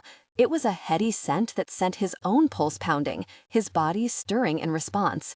He didn't run after her, he stalked her, moving around her, behind her, choreographing his moves as he pushed her towards the area he wanted. A clearing in the heavy growth of the forest, a secluded, private area sheltered on 3 sides by cliffs, with only a narrow entrance in or out. He wanted her there, in the privacy of the place he had chosen as his own. It didn't take him long before he was following her through the entrance, his steps light, silent. He could hear her breathing heavily, cursing. He smiled. Her brothers must have taught her those curses, because no lady could have thought of them on her own. She was sitting beside the stream, sweat dampened, her head lowered as she muttered weakly about very animals and superior men. "Oh, you've had it now." She stared up at him, her eyes dark, glittering wildly with lust and defiance. "Hell hunt you down like a dog." "Wrong species, darling," he smiled, slow and sure. She narrowed her eyes on him as he stripped the shirt from his back. "Jerk," she muttered, her breathing becoming harsh, heavy as he kicked the leather moccasins from his feet. "Mine," he growled. Her eyes widened as he stripped his pants from his body, his form becoming apparent, strong and ready. He watched her nipples harden further beneath her shirt. "I'm not yours," she bit out, her protest weak. "Take your clothes off, Merinus," he told her softly. "If I attempt it, I'll tear them from your body. You should have never run from me. Should I just wait around, take the really clothes off before I rip them from you?" He threatened her again, his fists clenched as he fought the urge to do just that. "I don't want to." But she did. He could smell her want, feel it in the heat radiating from her body. Now. He made a move toward her, satisfaction filling every pore in his body as her shirt came off quickly, then her shorts. She was naked, gloriously, beautifully naked. She stared up at him, flushed and furious, her breathing harsh in the sudden silence of the glade. "Cain will come for me," she warned him darkly, "him and the rest. He won't let you keep me like this." "Hell have to find you first," he told her softly, smiling with his victory as he came toward her. "And I promise you, he won't." Stars exploded in front of his eyes as her foot connected with his groin. He blinked, fought the onrush of bile rising in his throat, and fought for breath as he fell to the ground. "Gosh, that hurt," he wheezed, fighting for breath, aware of the jerkiness of her movements as she pulled her clothes back on. She was weak, her body trembling, the need pouring through her making her clumsy. Gosh, she was going to want for a while. Then she was off and running again. Callan pulled himself weakly to his feet, fighting for breath and mentally cursing the little difficult person for everything she was worth. Or wasn't at that moment. Very her. He was going to tan her hide. He jerked his jeans from the ground, intent on stepping into them when he heard her scream. Terror filled the sound. He dropped his pants and, with more than a little pain, sprinted after her, fury rising inside him once again. He'd kill whoever scared her. Then, by God, she would pay for this little stunt. Diane had her. He wasn't touching her, but he didn't have to. His face was a mask of fury, his lips pulled back in a snarl, his incisors showing as he growled out another warning at her. His eyes seemed to glow, his body tense and ready for attack.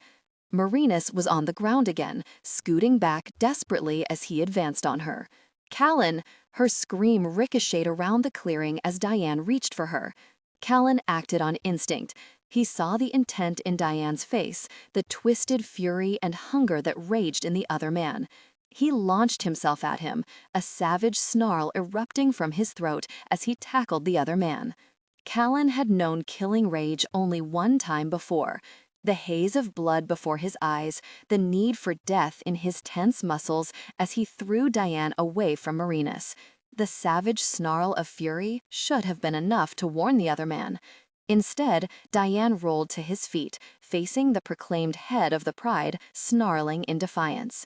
Callan narrowed his eyes, seeing the blood in Diane's eyes, and knew the time had come to reassert his supremacy within the pride they had established. Merinus watched in growing horror as the other man challenged Callan. He was younger, both men were in superb condition and ready to fight. "Oh, gosh," she whispered, coming to her feet, backing away slowly. "Tabor." Callan called out, never taking his eyes from Diane. "Don't you really touch her." Merinus looked around desperately. The quiet, black-haired Tabor emerged from the trees, his jade-green eyes concerned as he watched the other two men. "Don't make me touch you, Merinus," he warned her as she turned to run in the opposite direction. "It wouldn't be pleasant for either of us." A scream of fury echoed through the clearing. Merinus swung around just in time to see Diane go flying over Callan's shoulder to hit the ground hard. He came up quickly, though, launching himself at Callan once again. Callan stepped aside at the last second, a smooth, gliding motion that put him out of touch, and he smiled when Diane hit the ground once again. Diane shook his head this time, appearing rattled by the fall. "If you had touched my woman, Diane, I would have had to kill you," Callan warned him, as the other man came to his feet. "I will have no one's scent upon her other than my own." Merinus rolled her eyes. What was it with him and scents? "You are his mate, Merinus." Tabor must have caught the reaction. He stood close to her, but not touching, as he watched the fight progress. They were throwing punches now, though few of Diane's wild swings actually connected. The man was working himself into a froth of fury, growling, spittle flying as Callan faced him calmly. "I'm not a really mate," she bit out. "Watch your mouth. Even Shara and Dawn do not handle such language," he told her with a frown, then winced as Callan threw Diane to the dirt once again. "Oh, gosh," Merinus muttered, as both men were suddenly on the ground, teeth bared, fists flying. Callan's blows were harsh, hard.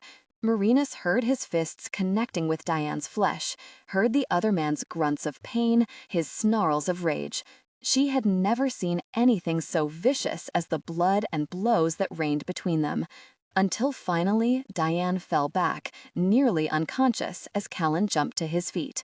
Savage, glittering amber eyes shot to Merinus. She watched, her throat dry, eyes widening as his body slowly tensed with desire as he advanced on her. "Get him out of here." His voice was a harsh rasp as he grabbed Marina's arm. "Get back to the house. I'll deal with him there." "You already dealt with him," Merinus protested as he began to drag her back to the stream. His hand was hard on her arm, almost bruising, as he forced her behind him. "I'll deal with him further," he bit out, male fury crackling in the air. "But you, I will deal with here." He pushed her to the grass, moving quickly between her thighs before she could strike out with her feet.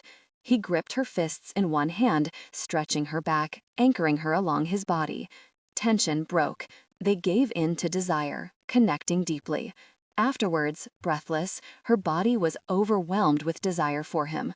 "I won't let you do this to me. I can't." He pressed closer. Merinus held her breath, feeling the intense closeness of their bodies. Her body responded to his presence, her desire intensifying. "Tell me," he ordered her, his voice dark, rough. "Tell me you are mine, Merinus."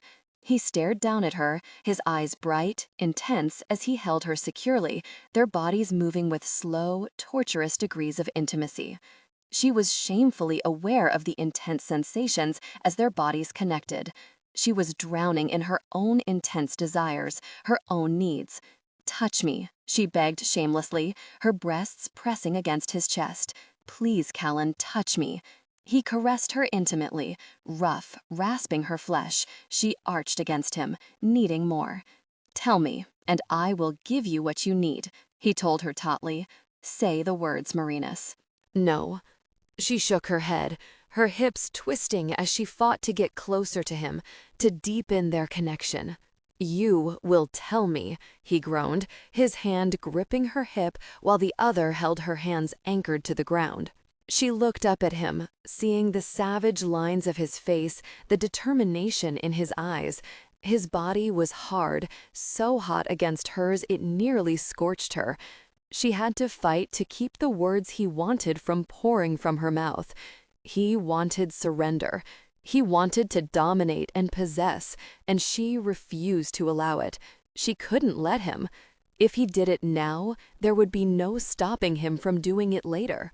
"Are you mine?" she asked him instead, her muscles clenching with the intense connection between them. "Who do you belong to, Callan?" His eyes narrowed.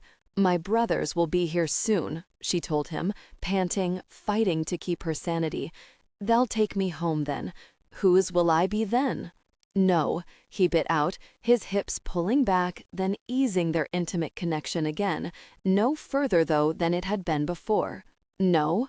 You aren't mine?" she whispered, gasping as his teeth nipped at her breast, his touch stroking over her nipple. Oh, how she wanted to give in. "You will not leave," he growled, nipping her again, then soothing the wound. His teeth were hard, sharp, the little flashes of heated sensation speared through her, causing her body to clench hard, deep. "How will you stop me?" she whispered, staring up at him, straining to get closer, to deepen their intimate connection. He breathed in hard, rough. Passion peaked. They came together intimately, deeply connected. His arms were tight around her. She never knew when he released her hands. His head was buried in her neck, his own breath heaving from his chest as he fought for air. His body was tense and hard, dominating. "Mine," he whispered again into her neck. Merinus felt tears come to her eyes. She was naked, stretched out on the grass in the middle of a very forest with a man she didn't even really know, their bodies still intimately connected. Her flesh still shuddered from the intense sensations, her body unwilling to let him go, and she was suddenly terrified. "Let me up," she whispered, pushing at his shoulders, fighting the weariness and the fear rising inside her. She felt his lips at her neck once again. Warm, the caress sent tingles of sensation over her body. Her nipples beaded once again, and she felt the fluttering need in her womb as her body responded to it. Her breath hitched. She felt her tears as they fell from her eyes and rolled down the sides of her face. "Merinus?" His voice was soft, low, a husky purr of satiation as he levered himself above her. She turned her face from him, shifting her back, suddenly aware of the rough ground on her flesh. He moved from her, and she could barely control her sobs as she felt their intimate connection slowly ease. "Did I hurt you?" He eased her up, his hands gentle as they ran over her body, his expression somber, remorseful. Merinus shook her head, fighting her tears. She was damp with sweat. The remnants of their passion leaked from between her thighs, a warm reminder of the fiery intensity that had gripped her moments before. He heard him sigh wearily as he moved away from her. Then he was drawing his shirt over her head, tucking her arms into it, covering her body. He moved away from her then, jerking his jeans from the forest floor and pulling them on. His moccasins came next, his movements graceful, fluid, despite the anger she could feel pulsing from him. "Stay here. I'll get your shoes," he ordered her. Merinus nodded, staring at her bare feet, the red polish that needed replacing on her toenails, the dirt on her feet and legs. A broad, male hand moved to her chin, turning her face to him. She jerked away, hiding her face, her tears. His hand gripped her chin, pulling her face up as he stared down at her, his expression brooding. "I told you not to push me," he reminded her, his tone harsh. "Now will you stay here, or must I drag you with me to find your very shoes?" She nearly choked on her sobs as she fought to contain them. She nodded jerkily. She couldn't speak. If she did, she was terrified she would lose the control she was fighting so desperately for. He released her, demanding nothing more, then turned and stalked away.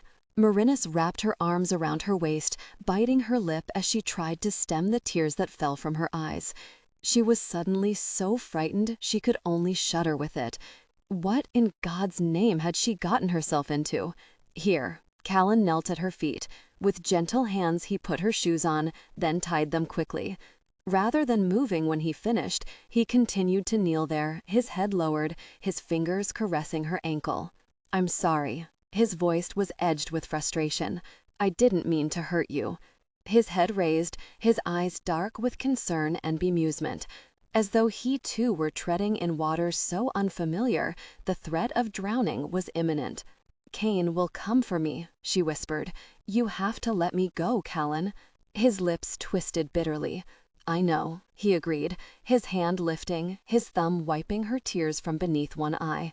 But to take you, Merinus, hell have to kill me. The finality in his voice terrified her. The resounding echo in her heart shattered her last hope that she would ever be free of him. You said you could walk away, she sobbed, that even if it hurt, you could walk away. And an hour later, I found you gone and lost my sanity, he told her bleakly. She shook her head. This couldn't be happening. Not like this. It wasn't supposed to be like this. Cain won't let you keep me, she said, desperate for him to understand, to let her go, desperate to make herself believe, despite the agony throbbing inside her. She didn't want to be free of him, and that frightened her more than anything. As I would refuse to let any man hold Shara or Dawn against their will, he answered her, his expression drawn into lines of acceptance. This will be up to you to solve, Merinus. One of us will die if you try to leave with him. I won't let him take you. You said the doctor would find a cure. Her fists clenched as she rejected his brutal statement. You said he would make it better. And while you were running, I learned he cannot. Callan reached up, pulling her hair back from her face as he watched her. It will have to ease on its own, and he believes it will. But he believes it will never go away completely. This need, Merinus, whatever it is, could be something neither of us will be free of. Something I'm not certain I want to be free of. She heard the curious note of vulnerability in his voice, a bemusement that he felt that way. I have to call my brothers. They have to know I'm safe.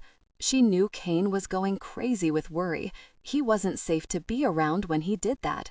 Callan sighed wearily, rising to his feet. Come on, let's go back to the cabin. We'll discuss it there. He held his hand out to her. Merinus stared up at him, anger and pain shattering her. You won't let me call them, will you? You won't let them help me. I won't let them take you, he corrected her. And if they can find you, they will try to take you, Merinus. They will convince themselves you can be cured, that the need can be taken away. I don't believe it can. I believe nature is having its last laugh on those crazy bastards who created me. What do you mean? She shook her head, even more confused than before.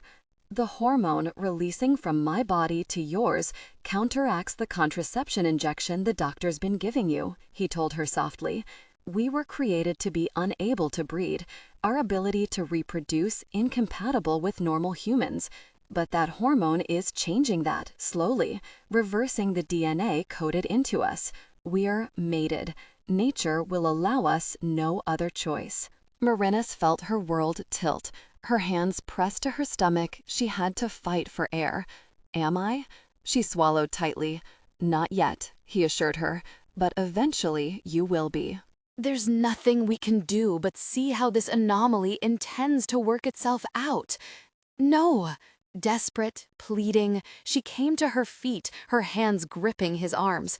No, Callan, you have to do something to stop this. Wear a condom. That would protect me. Mockery slashed across his face.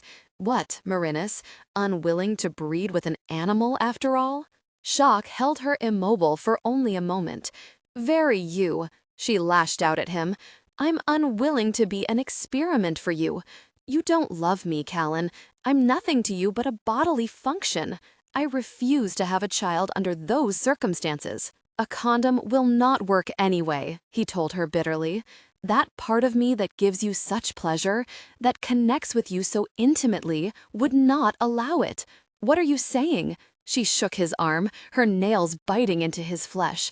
A condom would work, Callan. A condom would split when my body changes during intimacy, Merinus. It becomes too large for a condom to sustain. Merinus felt the blood drain from her face. Her knees weakened, her heart beating sluggishly within her breast. Barb? Her voice was strangled now, as she fought the rising nausea erupting in her stomach. I told you I was an animal, Merinus, he bit out. Do you not remember me warning you that day at the station? His gaze was hard, cold as he watched her now. Merinus felt the chill of it running over her body. You should have believed me. Merinus let go of his arm, fighting to breathe past the panic filling her. Then we just fight it, she said, her lungs fighting to draw air past the constriction in her throat. We don't. She waved her hand at the evidence of his arousal beneath his jeans. Really? He questioned her sarcastically, arching a golden brow in inquiry. Merinus shook her head, her temples throbbing, her pulse rocketing through her body. Withdrawal is just that. She fought to breathe evenly. Well, get over it. We just abstain. Fine, he growled. You can abstain all you want. No. She shook her head, moving away from him. You have to, Callan. You have to. We can't bring a baby into this. Please, babies are innocent. They don't deserve this. She was crying again. Her stomach was rioting with nerves, her chest tight with pain. She could feel panic overwhelming her, hysteria rising inside her. She couldn't have a baby. She wasn't ready for a baby. Come on, we need to get home. His arm went around her waist. Merinus jumped back from him. Terror was freezing the blood in her veins. She shook her head, holding her hands up, backing away from him. You can't touch me, she whispered. We can't let this happen, Callan. We can't. I won't let you do this to me. Merinus, let's go home. We'll settle it there, he told her, his voice pitched to a soothing level. Very right. We'll settle it, she gasped, determination hardening her voice. We'll settle it in different rooms, Callan, on different sides of the house. This is over. I refuse to have a child, now or in the near future, especially with a man determined to risk everything he is for pride. I'll be very if I'll trust you to protect our child when you don't even take measures to protect yourself. She watched the anger settle in his face, in his eyes. I will allow no child of mine to be tested or taken from me, Merinus, he informed her coldly. You can count on that. And just how the really do you think you can ensure that? Incredulity sped through her. I will ensure it, he bit out, gripping her arm and moving her steadily along the path back to the vehicle. The conversion hasn't been completed yet. When it has been, we'll deal with it. Until then, I will not let you go, brother or no. You can't keep me forever. She stumbled against him, shivering as the soft, ultra-soft hairs of his chest caressed her arms. Very him. He didn't have to feel so good. He didn't have to do this to her. We'll just see about that. Callan half-dragged Merinus into the house, his expression stony, his eyes glittering with renewed anger. That was just fine, Merinus thought, because she was none too calm herself. Anger pulsed through her body as hot and pure as the desire did. I need a shower, she bit out, jerking away from him as he slammed the door behind them. The whole gang was assembled now, she thought sarcastically, as she watched the interested expressions of the 6 other people in the room. Even Dr. Martin was there, calmly sipping his coffee as he eyed them. Good idea, Callan bit out. When you're done, you get to the bedroom where you can't get into any trouble. She cast him a mocking glance. I remember Kane saying that one. He learned better too. Several snickers and varied coughs sounded through the room. Merinus didn't wait around to see who did what, or Callan's reaction to it. Checking to be certain his large t-shirt covered her rear sufficiently, she swept through the house, heading for the bedroom and a hot bath.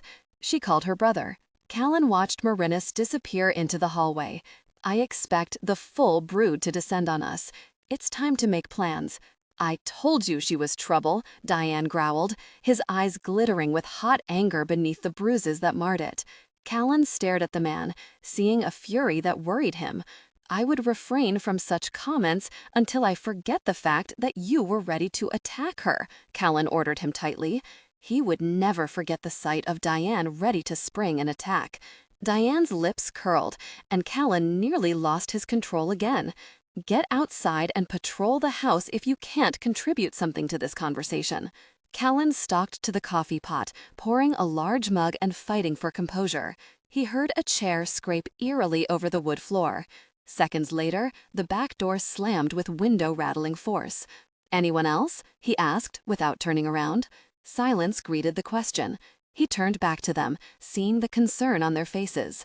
Kane's Special Forces, Tabor informed him quietly, a higher quality than those buffoons the council keeps sending out. His brothers aren't slouches either. He's trained them. They'll find the house. They'll come in loaded to hell and back to take her. I figured that already, Callan snarled. He knew everything there was to find out about the family. 7 brothers and her father, each man confident, strong. They were arrogant and commanding forces to be reckoned with alone. Together, they would be a small army. If he takes her, or if he kills you, she'll suffer, Dr. Martin spoke up. The withdrawal won't go away according to my tests, Callan. What about your theory on conception? Callan quizzed him sharply. Dr. Martin shrugged. The hormone produced only during pregnancy slows it down, but little else.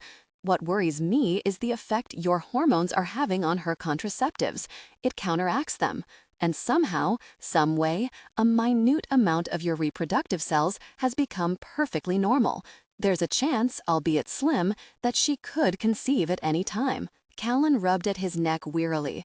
More complications, more test results that did little to help them. We need to meet with her brothers before this goes any further, Tabor said worriedly.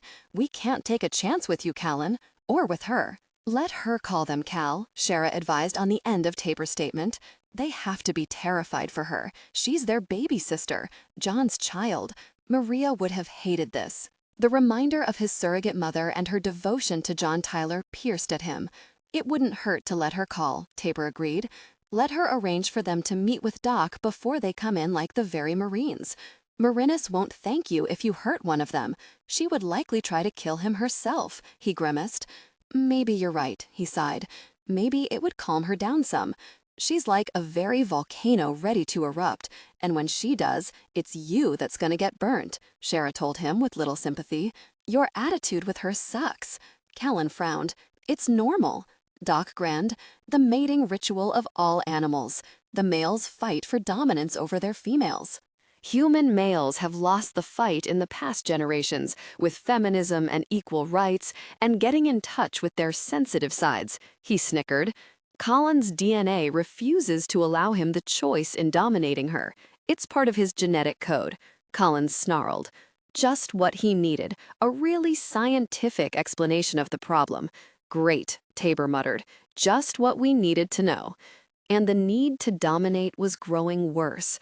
Callan's fight with his needs, his sexual desires, was a constant battle now. I'll need more samples from Merinus after your next intimate encounter. The doctor cleared his throat, ignoring Callan's look of amazement at his choice of words. As her body reacts so violently to any touch but yours, I suggest you come with her. I guess I'm here for the night again then, Shara yawned, stretching tiredly. So I'm heading on to bed. Me too. Dawn, the most silent of the group, rose from her seat. She carried her cup to the sink, rinsed it, then set it in the basin. Let's go, Tanner. Tabor was on his feet, slapping Tanner on the back as he rose. Time to go to work. Yeah, work, Tanner grumbled, but there was no hesitation in his movements. Man, remind me when I get all dominant to find a woman that doesn't argue. You could hear Merinus cursing Callan all through that forest. Watch your mouth, Callan ordered darkly.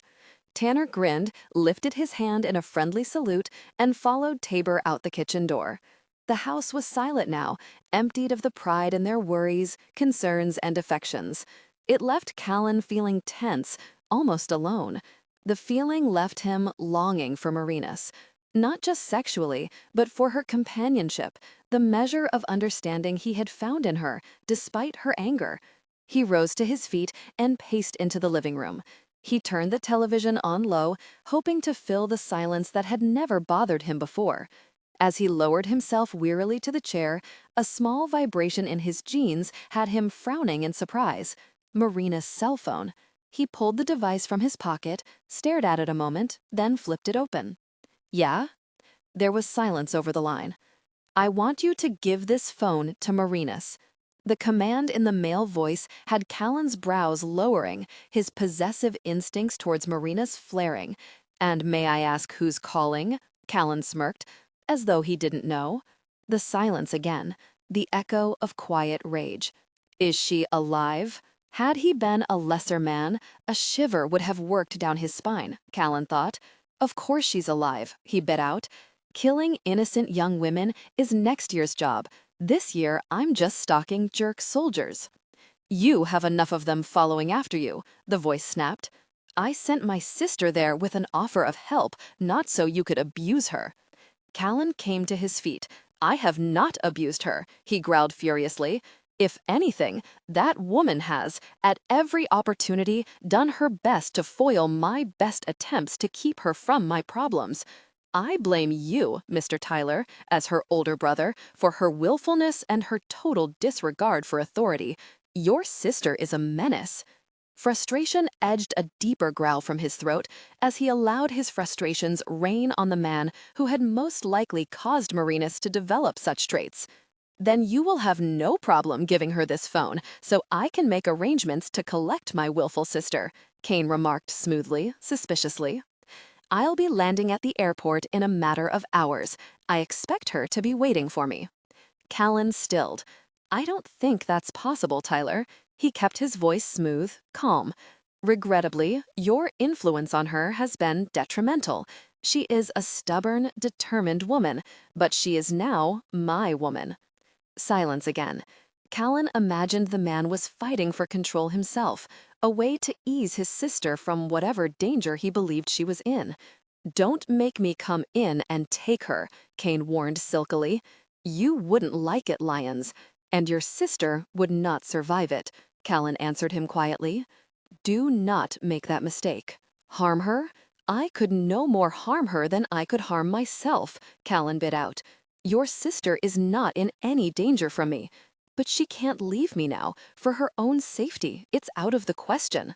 She's in more danger with you, Kane bit out. She is tied to me now, Tyler, in ways you do not understand, Callan sighed. You may see your sister, you may speak with her, but at a time that is of my choosing. And you expect me to calmly accept your decision? No, knowing Merinus must have learned her willfulness from somewhere, I would suspect I had better be watching over my shoulder for a while now, Callan grimaced. But never fear, Mr. Tyler. I have grown quite used to that habit anyway, so it will be no hardship. Callan happened to glance up at that moment, Merinus' scent drawing him, heating his blood. She stood in the doorway, her arms folded across her breasts, a frown marring her expression. You're wasting your time, she told him patiently.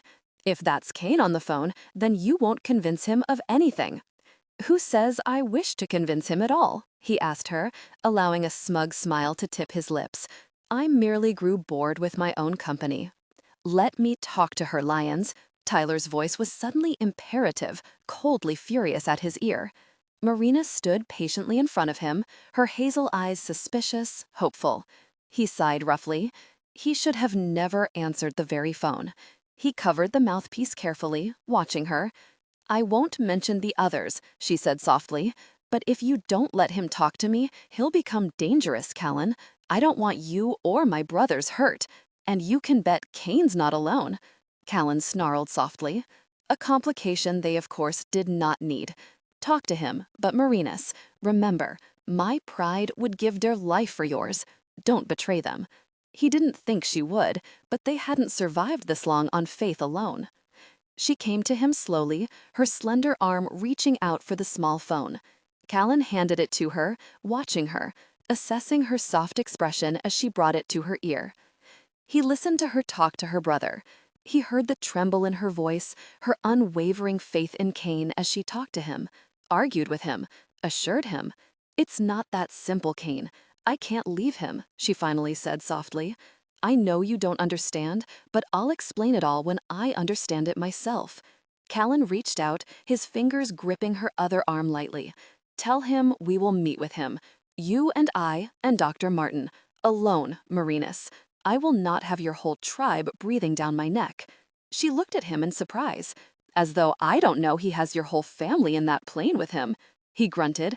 He listened to her relay the message. She was silent for long moments, sadness filling her eyes. You and Dad only, Kane, she finally said firmly, or I can't do it. You know I wouldn't ask if there were any other way. She was silent for long moments, then came back with a sharp edge to her voice. Listen, jerk, this isn't your decision. Stop playing He-Man on me. You know it doesn't work. Callan winced. At least the brother didn't have to deal with the lion-o crack. Then she started arguing with Cain, furiously, her tone steel-hard, her clever cracks causing him to wince in sympathy. Long moments later, it appeared she had won, though. You can set the details with Callan, if you too can manage to talk civilly. She arched a dark brow at Callan. I am always civil, he informed her archly. She rolled her eyes, extending the phone to him. Try to be a little more civil then, because your version of it definitely leaves something to be desired. He accepted the phone from her, watching as she then turned her back on him and stalked into the kitchen. I see you are as successful in getting your way with her as I have been, he said snidely into the receiver. I hope you train your lovers better than you have trained your sister. I'm going to kill you, catboy, Cain bit out, furious, no longer able to hide his ire. Slowly, painfully. You may wish to, Callan agreed, his tone pure sarcastic implication, but I doubt she will give you her permission. He could hear teeth gnashing over the line. He knew his assumption that Merinus controlled the strong men of her family was correct. She was like a tiny general, directing their movements where she was concerned, at all times. When you land, there will be a woman awaiting you. She has natural, pure white blonde hair and light gray eyes. Her name is Shara. She will know who you are and approach you herself. She will give you the details of the meeting. Will you abide by this? A strange, tense silence filled the line, as though Cain were holding his breath or his surprise. Shara, he whispered the name on a sigh that had Callan frowning in confusion. I'll watch for her, Callan sighed. The brother was no easier to deal with than was the sister. Be certain you do, Callan sighed. For the sake of your sister's sanity, Tyler, hold your rage at a simmer long enough to hear the problems surrounding her.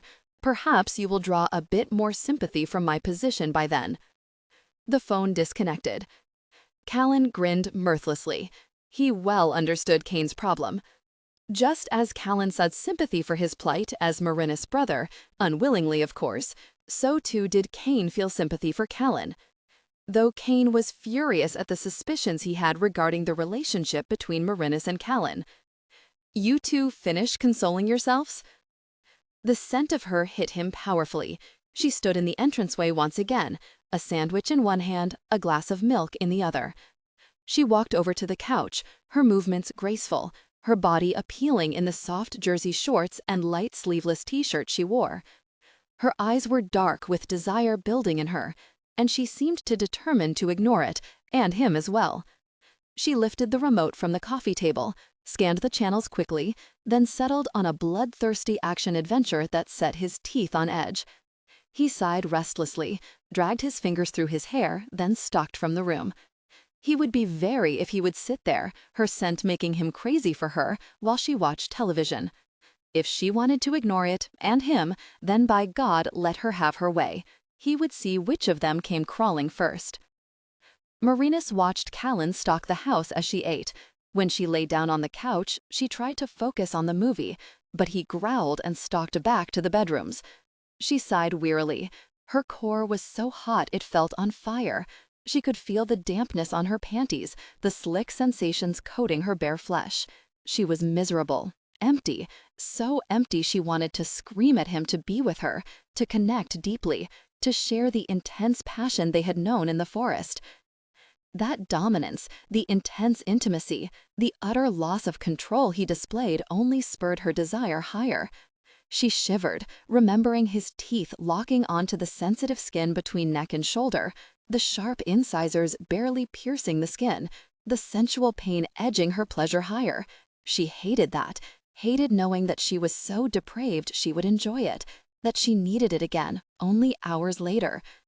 She shifted her position on the couch, her head cushioned on the pillowed armrest, her thighs pulled up to her abdomen. Oh gosh, she hurt. Her inner muscles clenched, spasmed. A slow, hot, pulsing arousal built within her. She bit her lip, her eyes going to where Callan stomped into the kitchen. The refrigerator opened, a lid popped. He stalked back to the doorway, his gaze heavy-lidded, dangerous as he watched her. He lifted the bottle to his lips and took a long drink. I can smell your scent all through this house, he growled as he lowered the bottle, now only half full. What are you trying to prove by denying us both? Merinus felt drowsy, sensual as his eyes went over her. She wanted to yield, to open herself and plead. She fought the desire, her muscles tightening as she stared at him, denying herself and him. He looked so very sexy standing there, tall and broad and aroused. His face was tense, his body taut. The muscles in his abdomen were tight, drawing her gaze to his thighs. Oh man, he was like a perfect sculpture of some powerful figure. I can't take the chance, she whispered, turning her gaze back to a show she had little interest in. I won't conceive.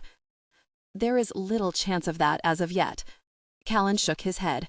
You are grasping at excuses, Merinus. She was, she knew. She was terrified, not of Callan, but of herself.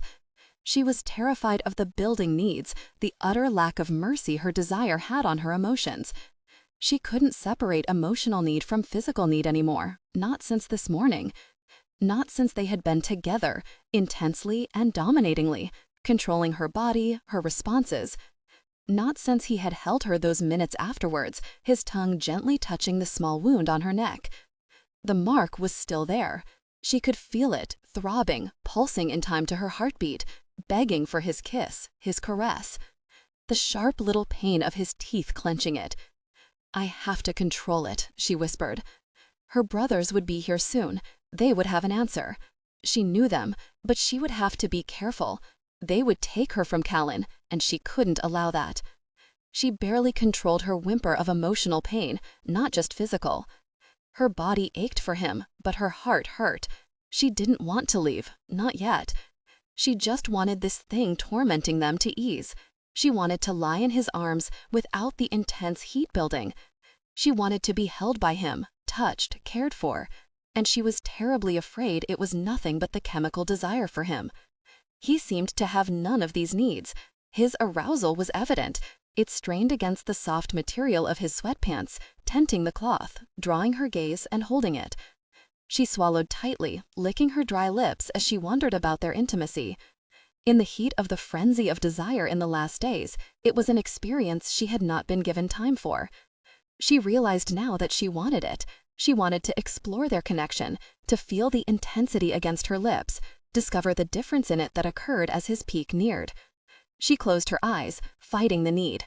Fighting not just his desire, but also her own. Merinus, this will not work, he warned her, his voice hardening.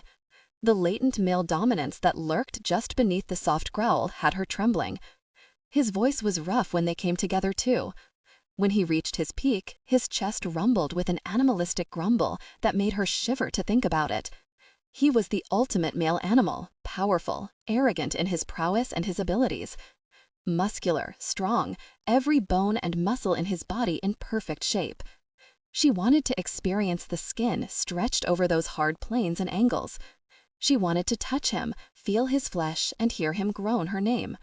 She wanted to stretch over him, rub against him, find some relief for her aching core against his hot flesh. She opened her eyes, focusing on the flames and explosions playing out on the television. It was safer than staring at the intense arousal threatening to burst through Callan's pants, but it provided little distraction from the sensations between her thighs, pulsing and screaming out their demand. I can make it work. I'm incredibly stubborn. Ask my brothers, she told him, her voice sounding much more determined than she felt. I need to ask your brothers nothing, he bit out forcefully, his voice beginning to rumble. Oh, she loved that sound, even though it did feel as though the vibrations of it echoed deep within her. You are the most aggravating female I've ever met in my life. Merinus shrugged. The movement caused her t-shirt to shift against her sensitive points. She almost groaned at the pleasure. Very. She wished he would just go away or take the decision out of her hands and bring them together until she was crying out her release. That was what she wanted. She wanted what she had earlier. Callan's hands firm on her body, in her hair, driving her to heights she had never known existed. And yet she didn't want it. It equally drew her and terrified her. I could ease you in other ways, Merinus, he bit out. He still hadn't moved from the doorway. She glanced up at him. He watched her intently, waiting for any sign of weakness. She steeled her resolve. She could do this.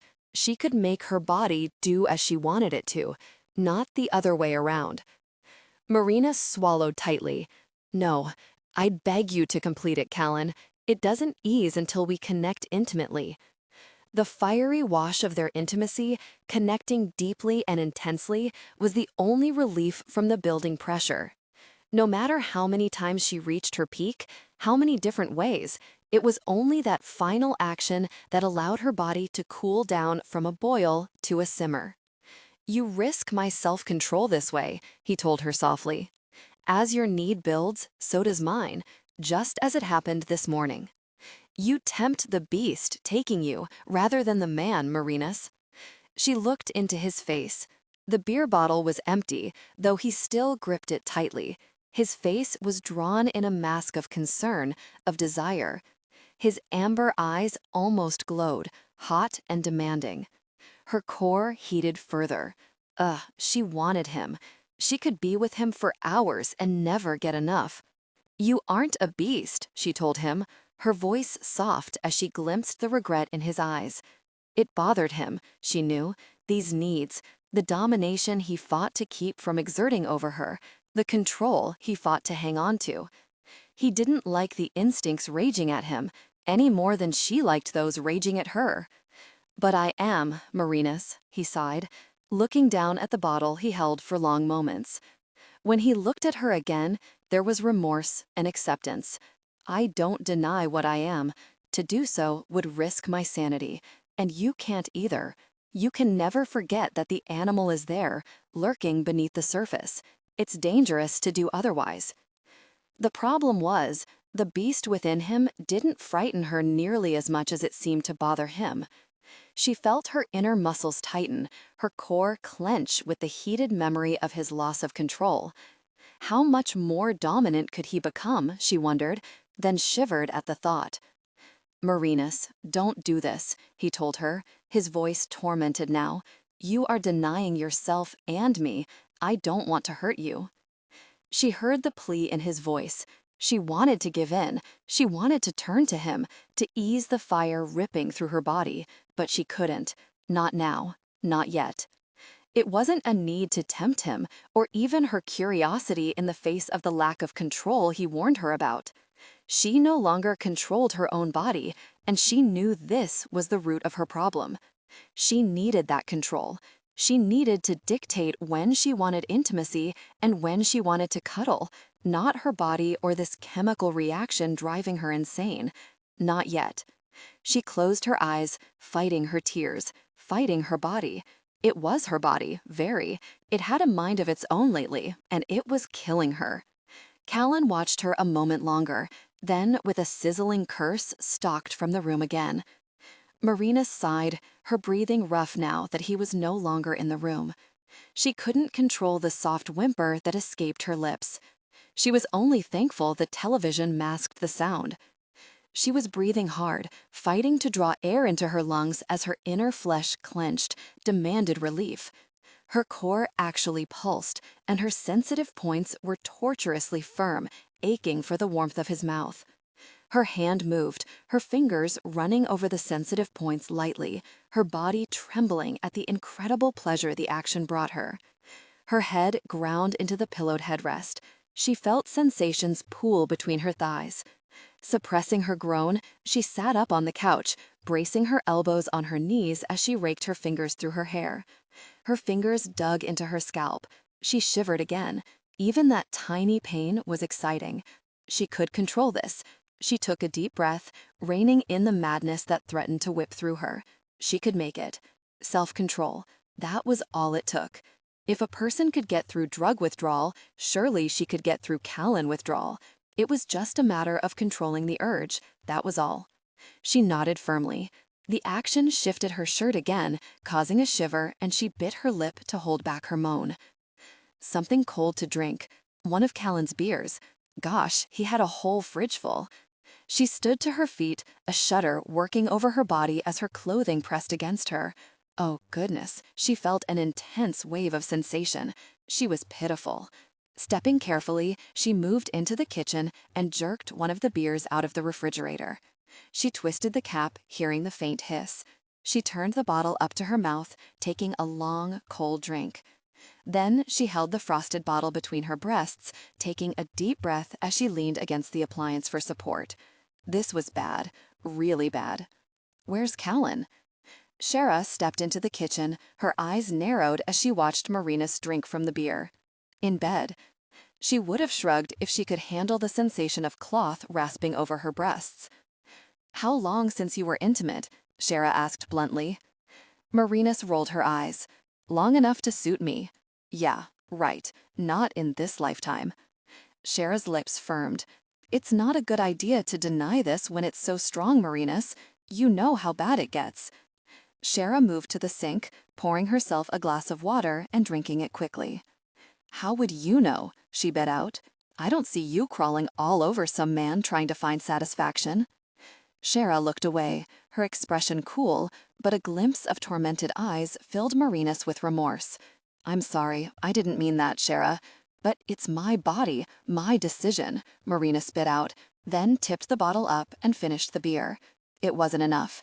She needed something to chill her out now. She opened the refrigerator and grabbed another. She popped the lid quickly and took a long drink. Dangerous, Merinus. Shara walked toward her, frowning at the drink. We don't know how alcohol will mix with this chemical reaction between you and Callan. Guess we're about to find out then. Merinus laid the bottle along her temple. It was cool and comforting against her flushed skin. Can you turn the AC down a little further, Shara? She asked. It's hot in here. She closed her eyes, the appliance now supporting her as she breathed heavily. It was stifling and only growing warmer. It's not the AC, Merinus, Shara told her, her voice quiet. It's the reaction, the withdrawal. You need to go to Callan.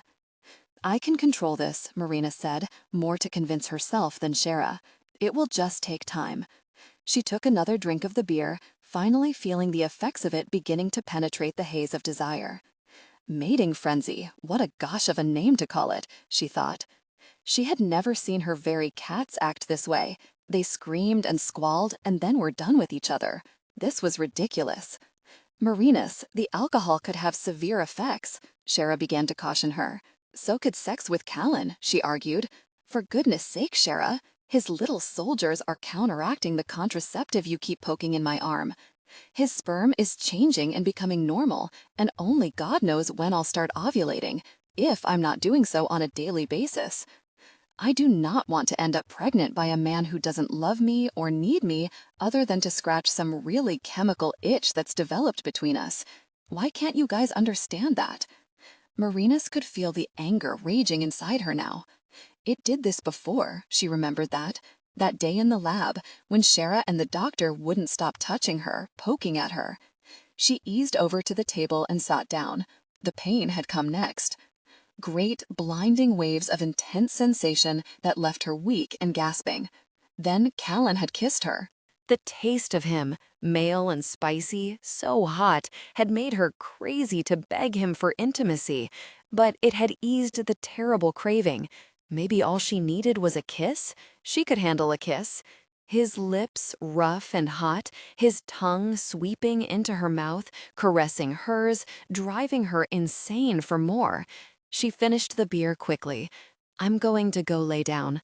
She stood up, sagged momentarily, but gathered her strength and toddled to the couch. Gosh, a few beers had never affected her this way before. I'll sit here with you for a while, Shara sighed, following close behind her. You should let me help you into bed at least, Merinus. Nope, I am not getting within 3 rooms of Callan. Gosh, him, a whole house isn't enough space right now. It would if you would stop fighting it, Shara suggested. Merinus collapsed on the couch.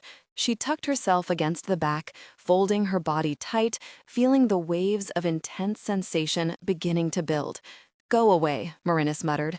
I don't need this right now. The first wave rocked her body. Merinus closed her eyes, fighting to relax against the heat, the hard slam of rushing demand that washed over her. She breathed deeply, feeling an intense wave of sensation. Her clothing would be damp in no time, she thought with a depressed sigh. This was unlike anything she had ever known could exist. They should bottle whatever it was Callan had that did this. It could make a fortune, an aphrodisiac unlike any other. Shara didn't leave. Merinus was aware of her sitting quietly beside her on the couch, watching her closely. Like a very germ under a microscope, Merinus thought snidely. That was how she was beginning to feel. Minutes later, she was aware of Shara rushing from the room. It didn't take her long to return. Of course, she had her little basket of goodies with her. "Open your mouth." Merinus groaned, but did as she was asked. A swab stroked over her dry mouth. What good it was going to do them, Merinus had no idea. Then she clenched her teeth, trying not to fight the next wave of intense demand. It was harder than the last, pulling at her womb, tightening her core. Gosh, she felt an overwhelming urge for him to be with her now. "Vaginal sample." Shara moved towards her. "Try it and I'll kill you," Merinus gasped. "Leave my very body alone. It has enough problems right now." But she didn't fight when the swab eased quickly past the leg of her shorts and swiped at her inner thigh. "I'm a freaking experiment," Merinus groaned. "I really need a blood sample now," Shara worried. "It's really important." "You guys should have been vampires," Merinus complained, but she held her arm out as Shara pushed the coffee table close to the couch for her to rest it upon. "I won't touch you unless I have to," Shara promised. "Very good thing." "But wait just a minute," Merinus gasped. A shiver began in her womb, slowly working over her body, building until Merinus was gasping for breath, her fists clenching as her body was rocked by a demand that took her breath. She heard Shara exclaim sharply as she moved back from her. Merinus wasn't certain how long it lasted, how long she fought to breathe. Her eyes were wide, her vision fuzzy as the waves of intense desire swept over her again and again. It was going to kill her. She knew it now. She would die, a slow, miserable, overwhelming death right here and now. "Really stubborn woman," Callan's curse seemed to echo in her head. She was jerked from the couch into his arms, her breasts crushed to his chest, her thighs clenching around his hips. His lips covered hers, his tongue sweeping into her mouth as his flesh seared her. Her arms went around his shoulders, her hands spearing into his hair, fisting there, pulling him closer, unconcerned with any pain she would cause him. She wanted it to hurt. She wanted him to know what he was doing to her, wanted him to feel the violence rising inside her, the need so sharp and agonizing it was like death. He carried her through the house, his lips hard on hers, grinding her lips against her teeth, his tongue a dominating force as it tangled with hers, licked at it, stroked her lips. A powerful tension built between them as he stalked through the house. It was driving her crazy. She wanted him close, now. She arched against him, her hands still pulling at his hair as he dragged his lips from hers, stroked them down her neck as he bore her into the dark bedroom. His teeth nipped at her, his tongue rasped over her skin, the faint roughness making her press herself tighter against him, feeling the intense connection. "Stubborn, difficult person," he cursed her breathlessly, his voice an animalistic rumble, as his hand caught in her hair now, pulling her head back, making tingles of pain shoot through her head. Gosh, that felt good, too good. Then he released her. He tossed her on the bed, watching through narrowed eyes as she came to her knees. She faced him, breathing hard, heavy. "I won't be gentle," he warned her, his voice rough. "Neither will I." She whipped the shirt over her head. Watching him, she licked her lips as her hands smoothed over her stomach, moved up, then cupped her breasts in her palms, groaning at the sensation, at the startled wildness in his expression. Her hands didn't ease the desperate need for calloused warmth, but the expression on his face eased the terrible emptiness that had been building in her soul. He wanted her, craved her as desperately as she craved him. He could be tempted, teased as well as she could. He could be pushed to the limits of his desire, and she intended to push him. Her hands moved to her shorts, pushing beneath the waistband, stripping them and her panties off quickly. She tossed them to the floor, her eyes never leaving his face. Break. After their intense night, Merinus felt a profound connection. She wasn't willing to lay down submissively, a sacrifice to the reactions tearing her body apart. She wanted him, all of him, the man and the beast. She wanted to take him instead of leaving the control of their passion to him alone. "How wild are you?" she asked him, amazed at the low, husky sound of her voice. The fingers of one hand ran in a slow, teasing stroke from between her breasts, over her stomach, then between her thighs. His eyes flared, his face flushed as her touch deepened the intimacy. His lips parted, his breathing rough and harsh. "Too wild for what you are attempting, baby," he warned her. "I won't submit." She smiled teasingly as a growl slipped from his chest. "If you want it, you have to take it." She extended her fingers to his lips then. They parted, and he responded to her touch. He moaned, his fists clenching as he watched her. She arched her neck, allowing her hair to cascade down her back, her body tempting him as she touched herself. "Why are you doing this?" he asked her, his tone dark, wildly sexy. "Do you want it bad enough to take it?" She went on all fours, staring up at him, her mouth now level with his intense arousal. "I do." "Merinus, don't make me hurt you," he whispered, though instead of pleading, his tone was warning. "Don't make me hurt you, Callan." The intimacy deepened between them. A warning hiss erupted from his throat. Merinus smiled in satisfaction, her lips parted. Their passion intensified, connecting them deeply. She knew she was doing something right. Callan's hands tightened in her hair, his body moving with the intensity of their connection. Her touch explored him, feeling a curious pulse, a deep throb beneath the sensitive skin. His body responded, pulsing harder. "God, Merinus," he cried out her name, half growl, half beseeching groan. "Don't do this. I can't control the need." Her hands moved over him, her touch massaging and caressing as she continued to move intimately, glorying in his strangled growls as he fought to keep control. Callan's fingers were tight in her hair, pulling at it, rubbing the silken strands over his abdomen as he moved with her. It was exquisite, the deep connection overwhelming him. He felt a powerful surge, fighting to override his control, eroding his need to worship, demanding that he dominate. He needed her to be his in every way. He was tortured by that need to take her, possess her in every way that a man could possess a woman. That need had only been growing over the past days. He fought it. Each time he saw her bend over or watched her tongue lick her lips, he thought the visions of taking her, of connecting with her deeply. Her allure beckoned him, just as her lips did. She continued her intimate actions, drawing his body tight against hers, a powerful sensation throbbing through him. He shook his head, sweat pouring from his body. Heat wrapped around him, stroked by his intense desire, fueled by her touch. "Merinus, enough, baby." He couldn't drag her from their intense intimacy, from her passionate actions. He didn't have the control needed, and she was ignoring him quite well. She continued her intimate actions, drawing him deeper, then back to her lips, and deeper again. Her tongue moved, caressed, drawing his peak nearer with each movement. He couldn't control it. He couldn't fight the need, the hot, rushing demand. He felt his body swell, a powerful sensation emerge, intensify, tighten. She groaned over him as her tongue moved, her lips responded. His teeth clenched, his hands gripped her head. He couldn't fight it, couldn't fight her. God save him. He was the beast those jerks had created.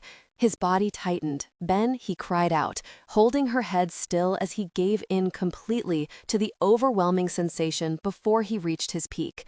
He wouldn't let her pull back, but she didn't try to. Her lips were clamped on him, her tongue like a lash of fire over his body. He felt a powerful release, a wave of sensation. Long, thick waves that ripped his insides apart with pleasure, as a hiss of satisfaction, then a hard, male growl echoed through the room.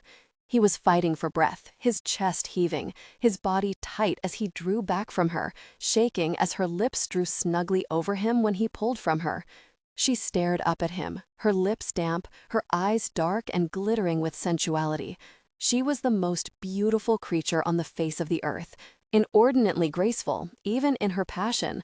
Her hair was tangled around her flushed face, her lips parted as her tongue ran over them slowly, as though savoring the moment. He still desired her. His pique had eased the most pressing demand, but he needed more. He needed the intimacy of her, sweet and hot, filling his senses.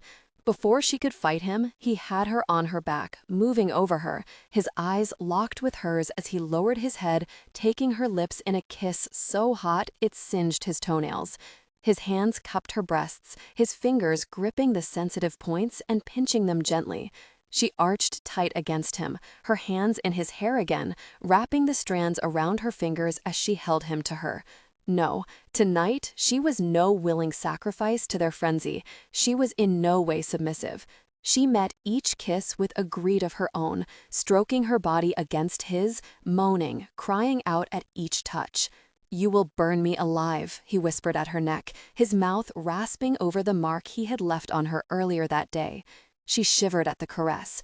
"We'll burn each other then." Her voice was husky, filled with wonder as her teeth scraped his shoulder in retaliation after his scraped her neck.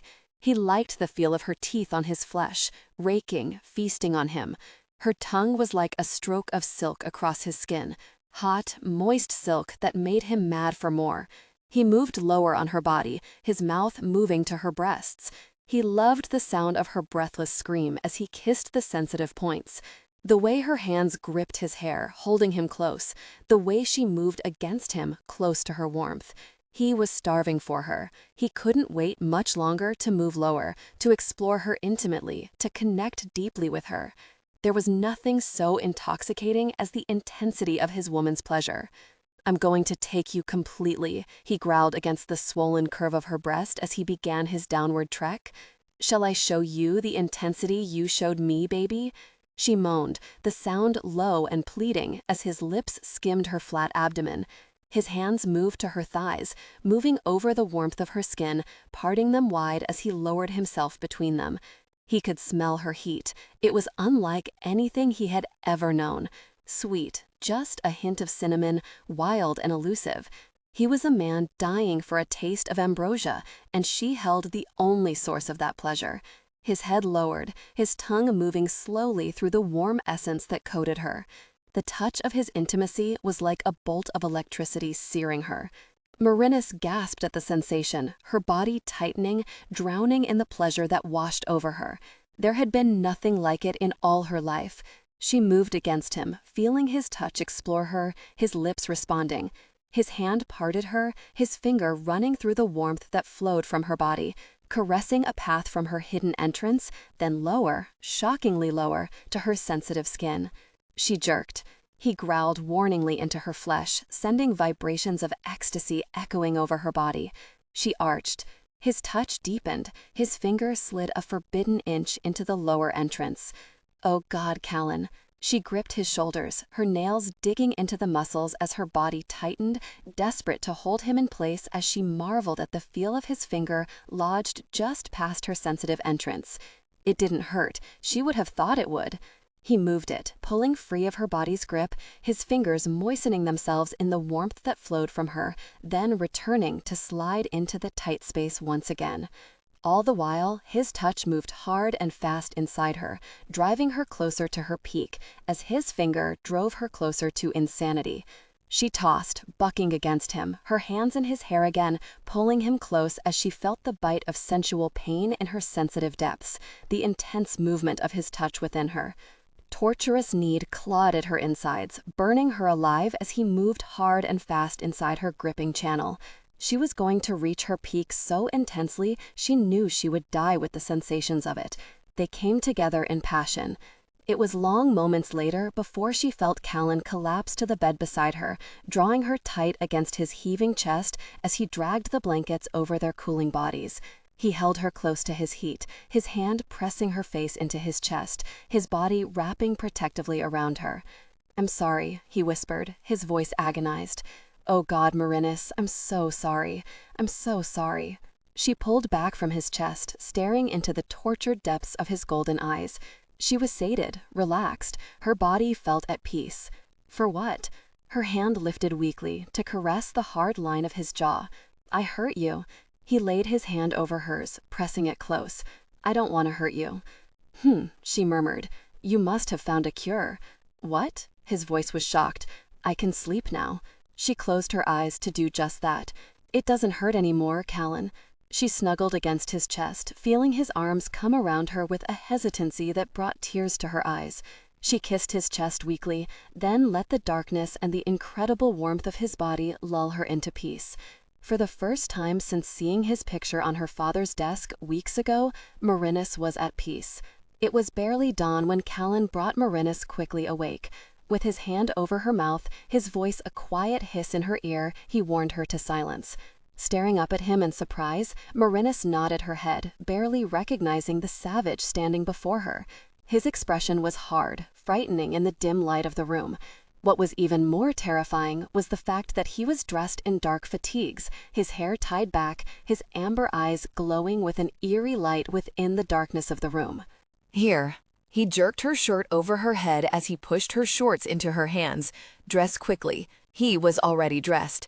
As she dragged her shorts nervously over her hips, he handed her socks and her hiking boots. Hurry, he urged her as she pulled the socks and boots on and laced them with trembling fingers. As she rushed to dress, Callan was stuffing small boxes in a backpack, his movements hurried but controlled. Muscles bunched beneath the clothing, tight and hard, his body tense in preparation for danger. This was not a relaxing wake-up call. What's wrong? Confusion filled her voice, though she fought to keep it at a low whisper. We have company. Soldiers. He grabbed her hand when she tied off her boot and drew her quickly to the door. It was then Merinus saw the dull glint of the gun he carried in his hand. Small and lethal, the silver-black color gleamed subtly in the darkness, reminding her of the death that always surrounded him. She took a deep, steadying breath, following him as he drew her from the bed. Keeping his other hand wrapped carefully around her wrist, he pulled her from the bedroom, heading cautiously down the dark hallway. Merinus couldn't hear anything. She strained to detect any sound out of the ordinary, but all she heard was total silence and the dull thud of her own heartbeat. They moved carefully along the hallway, staying flat against the wall as he drew her towards the kitchen. Drawing her down to a crouch, Callan moved her into the kitchen and over to the door that led into the garage. There, he turned the doorknob silently, standing alert as he inhaled slowly. He jerked the door open and rushed her across the concrete floor to the hidden door. It opened before they could reach it. Shara waved them in quickly, dressed in fatigues as well, a gun in her hand. Get her dressed. Callan pushed Merinus towards Shara as he headed to where the doctor was packing equipment in desperate haste. Leave anything you don't have to have. Samples and notes only, Doc.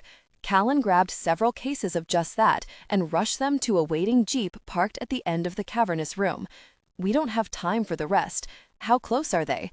Shara pushed pants and a t-shirt at Merinus as she glanced back.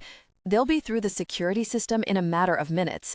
It will take them no time to find the hidden door, Callan barked. Get your gosh together and let's get out of here. Tabor and Tanner are keeping track of them, and they're working on the doors now. Merinus hurriedly took her boots off, jerked her shorts over her legs, then her t-shirt over her head. As she struggled to put the boots back on then, she glanced up. Only then did she see the small earphone and mic that he had over his head. He talked quietly into it for a second as he loaded another box into the jeep. What about Diane? Shara questioned him as Merinus jerked on the pants and pulled her boots back on. Out of contact. Callan's voice was hard, cold. He ran again? Shara questioned in amazement, anger pulsing in her voice. Evidently, it wasn't unusual for Diane to be out of the line of fire when trouble arose. Packed. Callan ignored her question. Shara, you and Don get the doc the hell out of here. Get to the safe house and wait for me there. You know what to do if you don't hear from me. Merinus felt fear crawling through her body. What would they do? What about Kane? Shara was supposed to meet with them that morning, she knew. You promised Shara would meet Kane. She stared across the room at Callan's cold expression. And we weren't attacked until I talked to that cutthroat brother of yours, he bit out. Until I know if he's the one who betrayed us, then he can cool his heels where he's at. This isn't a team, Merinus, like before. This is a full assault, over a dozen soldiers. They aren't taking chances this time. Merinus shook her head at the accusation in his tone. Kane didn't do it. He didn't know where we were. Kane is a soldier, Merinus, he growled. He could have had a trace on that cell and pinpointed us within minutes. Had I not been so concerned with your worry and fears, I would have thought of that. I've risked us all with my own ignorance. Merinus bit her lip as he strode quickly to her, pulling a large backpack over his shoulders and carrying the smaller on his shoulder. We have to go. He grabbed her wrist, pulling her along behind him as Shara and the doctor rushed to the jeep. Hopefully, the soldiers will see the signs of the jeep and follow it as far as they can. Shara and the doctor will have no problems when they emerge outside because the area is heavily used by hunters and the road into here is unknown. There's a smaller, hidden corridor on up here that takes us out into the mountains. How will that help us? She fought to keep up with him as he rushed through the narrowing tunnel that led through the mountain they were currently in. Because I know the area and they don't, he bit out. We're not safe anywhere else, Merinus, only here. Call Kane, she gasped when he pulled her into a shadowed crevice. He pushed a large rock out of the way, drew her into the dark corridor, then rolled it closed once again. Seconds later, a small beam of light lit the way. Merinus could feel nerves and panic washing over her.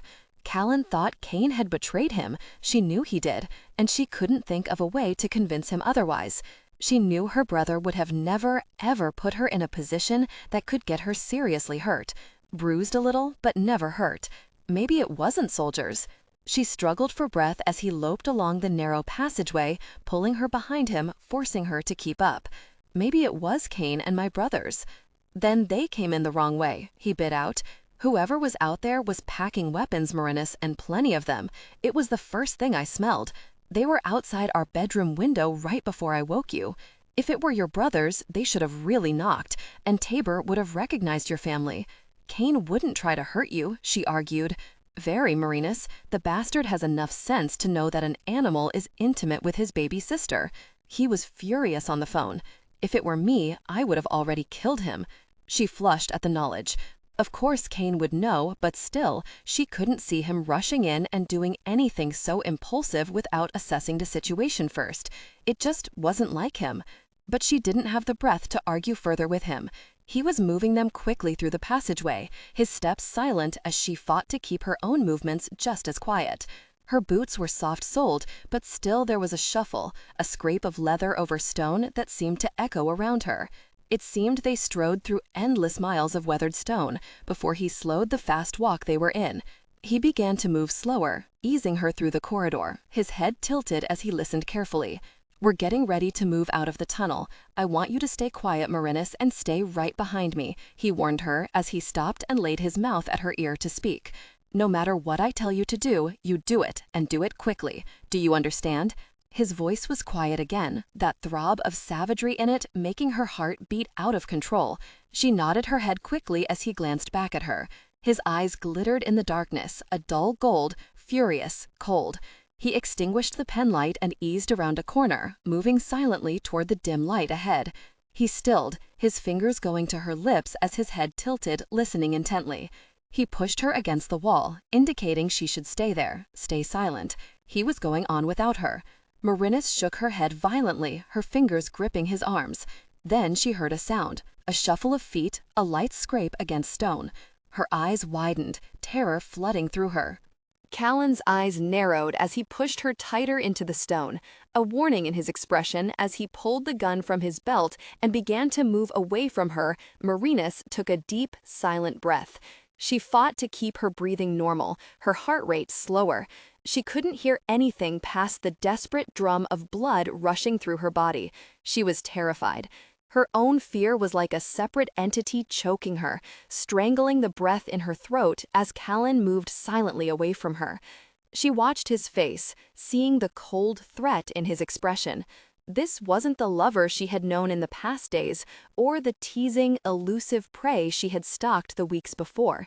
Callan was now the creature those damned scientists had created, cold, hard, his body primed and ready to fight. "Stay," he mouthed silently. She nodded, unwilling to worry him. Kane had warned her many times of the danger of a soldier allowing his concentration to fracture under fire. He had to be able to fight without the baggage of internal or emotional conflict. She pressed herself tighter against the stone, watching him desperately, praying he knew she would stay put as he warned her to. He smiled softly, approvingly, then disappeared from sight as a tear fell from her eye. Callan could smell them despite the camouflaging scent they stupidly thought would mask their presence from him. There was no way to hide the stink of sweat and the desire to kill. They were good, he gave them that. Had it not been for the smell, he would have never known they were there before he heard the shuffle of feet, and that would have been masked by his own rush through the corridor. The men sent after him were well-trained and determined, a hazard. Tabor and Tanner were still on the other side of the caves, ensuring Shara and Doc Martin's escape. There would be no help there. Only God knew where Diane was. As usual, he had disappeared when trouble came calling. There were 3 of the soldiers waiting for him in the small cave where the corridor emptied out. The good thing was that they seemed to think they would hear him in time to react. They weren't hidden, rather in plain sight. Callan slid a hunting knife from the sheath at his thigh, palmed it carefully, then stepped into view. The weapon went flying into the shoulder of the man whose weapon came up first.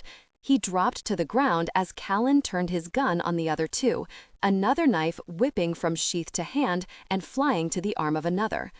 "I don't want to kill you bastards, but I will," he announced softly, his gun trained on the injured, more than surprised soldiers. He looked to the last one left standing, watching coldly as the man held his hands carefully at shoulder height. "We're not here to kill you, Lyons. We just want the girl." The surprising statement had Callan growling low, dangerous. "Why would you want the girl?" he asked him softly. The soldier shrugged. "Council orders. They didn't give a gush about you on this one." Could the council know? How could they have known unless Kane had relayed the call to them? "Throw me the restraints." Callan indicated the plastic ties the soldier carried in his belt. He moved carefully. Callan saw the bunch of his muscles, the intent in his eyes. He pulled the last knife, aiming it as the soldier stilled. "The next bastard who tries gets it in the heart," he warned them. "Now do as I said, real very careful." The restraints landed at his feet. He threw 2 back to the standing soldier. "Take care of your buddies." He watched impassively as the ties were placed over the soldier's wrists, then jerked tight, but not tight enough to restrict blood flow. "Sit down, hands behind your back."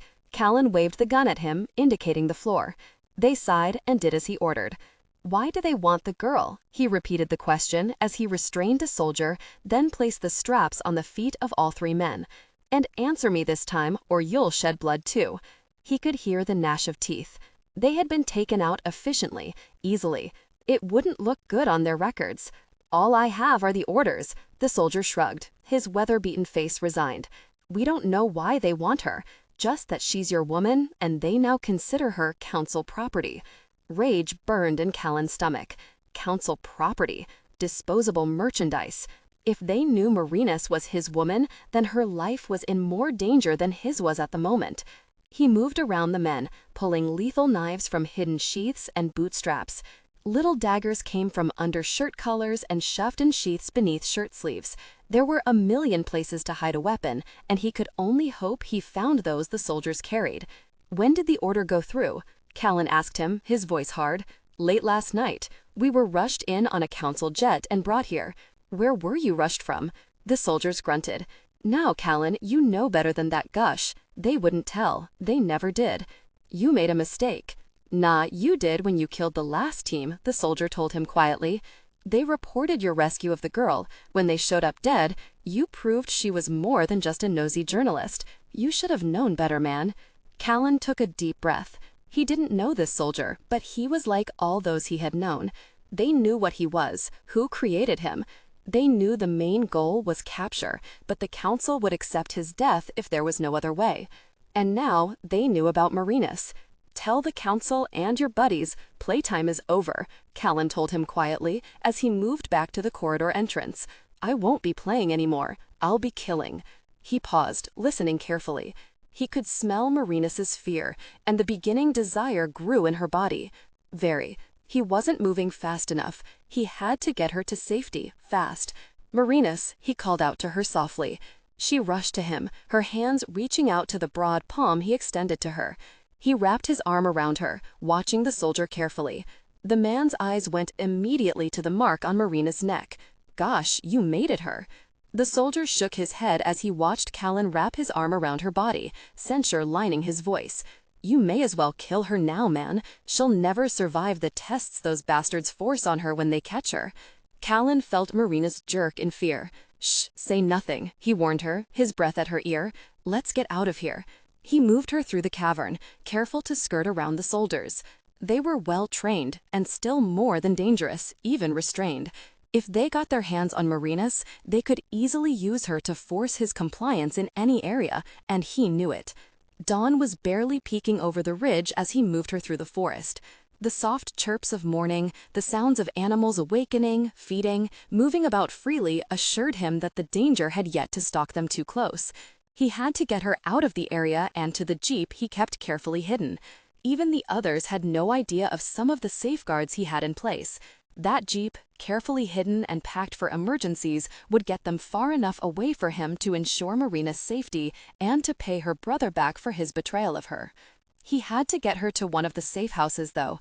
Already, her body was heating, needing his, just as he was beginning to need her. Even in the danger of the moment, he could feel his need for her pulsing in his blood.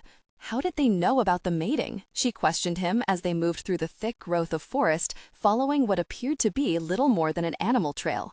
"My ignorance," he bit out. His mistakes were going to end up costing him the life of the woman who was beginning to mean everything to him. "You didn't do anything," she argued breathlessly, but she still kept up with his fast pace. He had to get her as far from the damned cavern as possible before those soldiers got free and managed to call their buddies. "The mark on your neck, the fact that I touched you, pulled you into my arms," he bit out. "I rarely touch, and only during the actual really do I embrace a woman. They know this. The soldiers know everything about my DNA, my training, my habits. I gave us away." He was filled with self-disgust and impotent anger.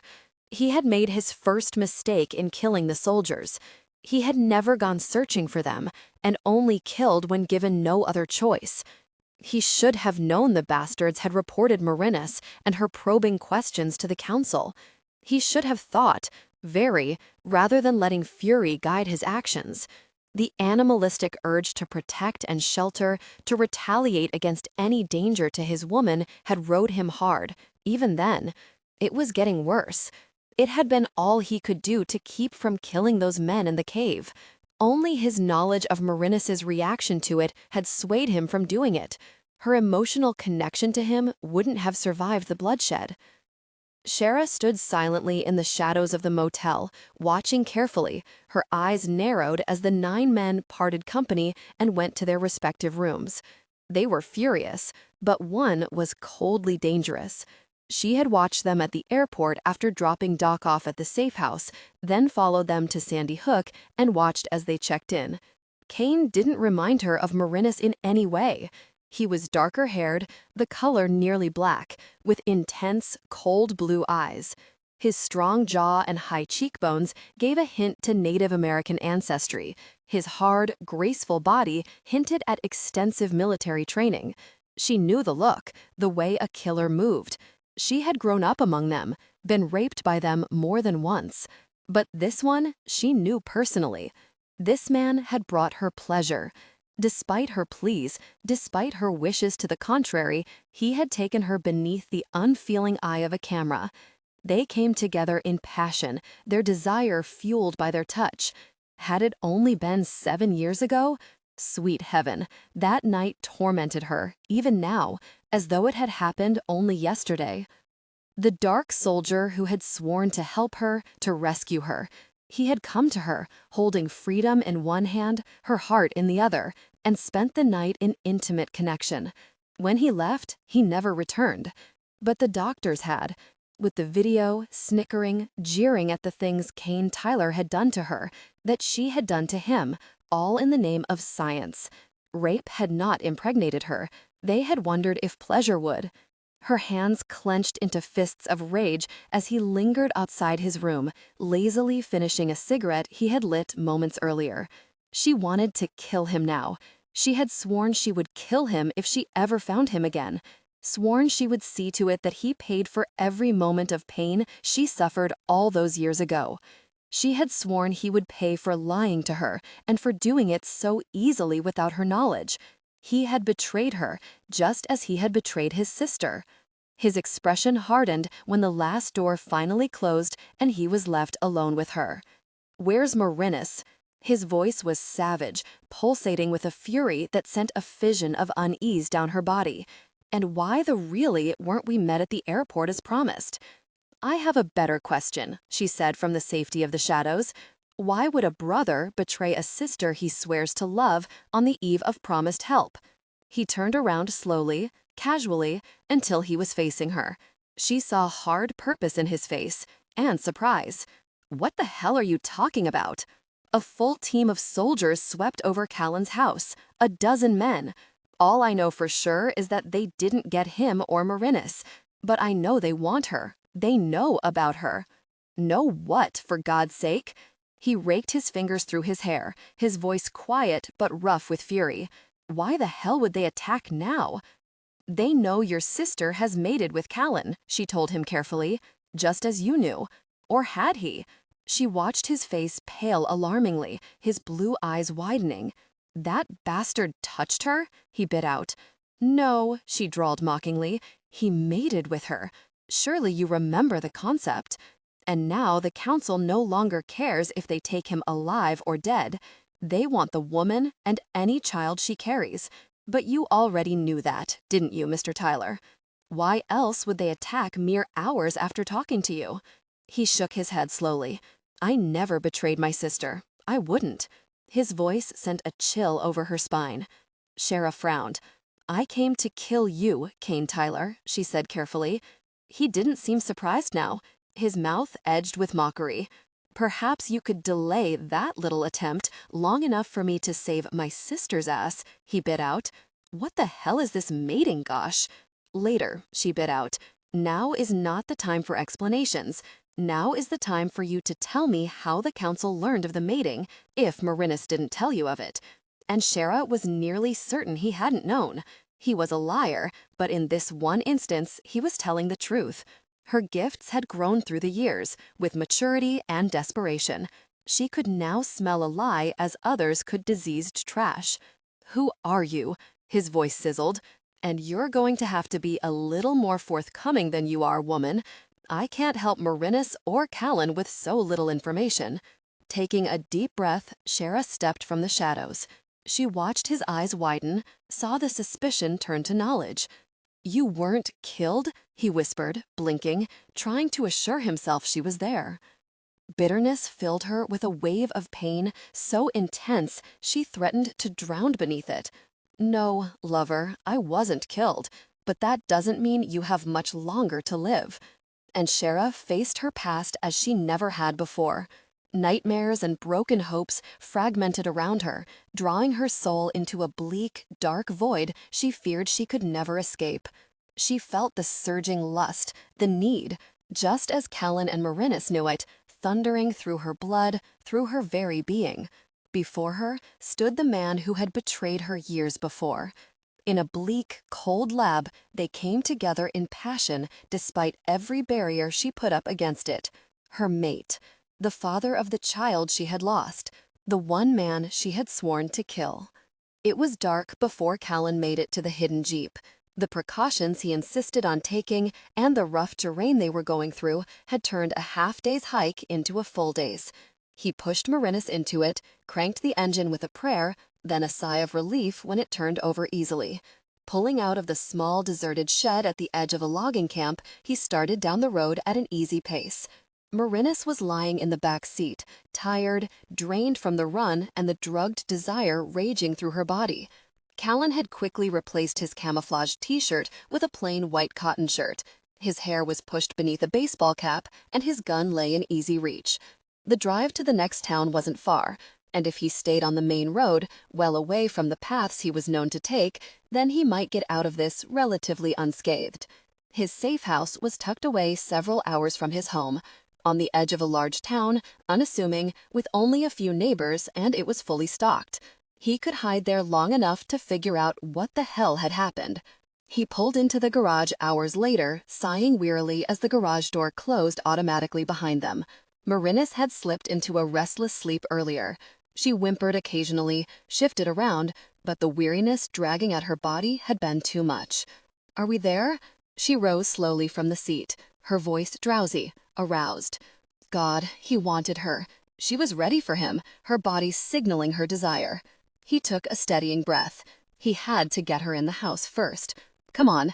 He jumped from the Jeep, then helped her out, lifting her carefully into his arms and stalking to the door. "I can walk," she protested, but she pressed herself closer, her mouth finding the warm skin of his neck as he fit the key into the lock. "And I can carry you," he told her, feeling something in his chest tighten as he held her close. The house was dark, silent. He flipped on low lights as he walked into the kitchen, inhaling carefully to be certain no surprises awaited. All he detected was the closed scent of the house and the woman's strong presence. Hungry? He stepped into the living room, placing her on the couch as he stepped back. She raked her fingers through her hair as she stared up at him. "Yeah, and a shower. I need a shower bad," she sighed. "Where are we?" "Other side of Ashland," he told her quietly. "Come on, I'll show you where the shower's at so you can bathe. I'll use the other one and get dinner together when I'm finished. It won't take long." He led her to the master bedroom. The heavy wood furniture and spotless appearance gave it an impersonal feel. He never cared much for the place, but the very fact that it was the opposite of what he would have personally chosen made it that much safer. "Go on." He nodded to the large master bath and its garden tub. "I'll lay a shirt out for you to wear. I'll use the other bathroom." She turned to him, her eyes heavy-lidded, weariness dragging at her, and she was still the most beautiful woman he had ever laid eyes on. He lifted his hand to smooth his fingers over her cheek, staring down at her, longing for her. Only the fact that she was worn to the bone, tired and hungry, kept him from giving in to his desire.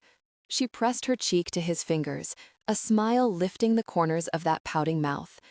"Take your time." Callan bent to her, his lips whispering over hers in a gentle kiss. "I'll go ahead and start supper after my shower. I'll come up for you when it's done. I love you, Callan." His heart broke. He felt it shatter, the pieces slamming into his soul as she stared up at him, her eyes slumberous, her body filled with need, her life in more danger than she could know, and still she whispered those words to him. He closed his eyes, wanting to block the sight of it from his mind, from the beast that howled out in misery. "No," he whispered, shaking his head. They were already bound, forever tied together in their need for each other, in the danger that stalked them. This burden he could not face. She felt his fingers on her lips. They trembled. He opened his eyes and saw the tear that fell from one eye.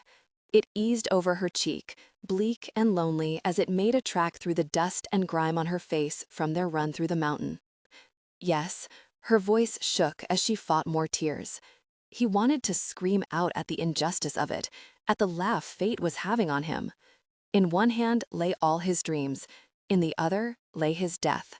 He pulled her to him, crushing her against his chest as he fought his own tears, the cries of the beast suffering within him. "I just wanted you to know, Callan, even before the mating, I loved you. When you were just a picture, a story, a man I couldn't stop dreaming about." Her words pierced his heart. "I don't want us to die without you knowing that I love you, that I loved you even before you touched me." Callan shuddered. His arms tightened around her, his face burying in her neck. His lips pressed to the small wound there where his teeth had marked her during their intense connection. "When I first saw you, you were standing in that greasy parking lot of the station, wearing those very jeans and that shirt that flashed your stomach," he said hoarsely. "My desire was overwhelming, and my heart bled, because I was looking at the woman I would have taken for my own, if my life were my own." His life wasn't his own, but she was.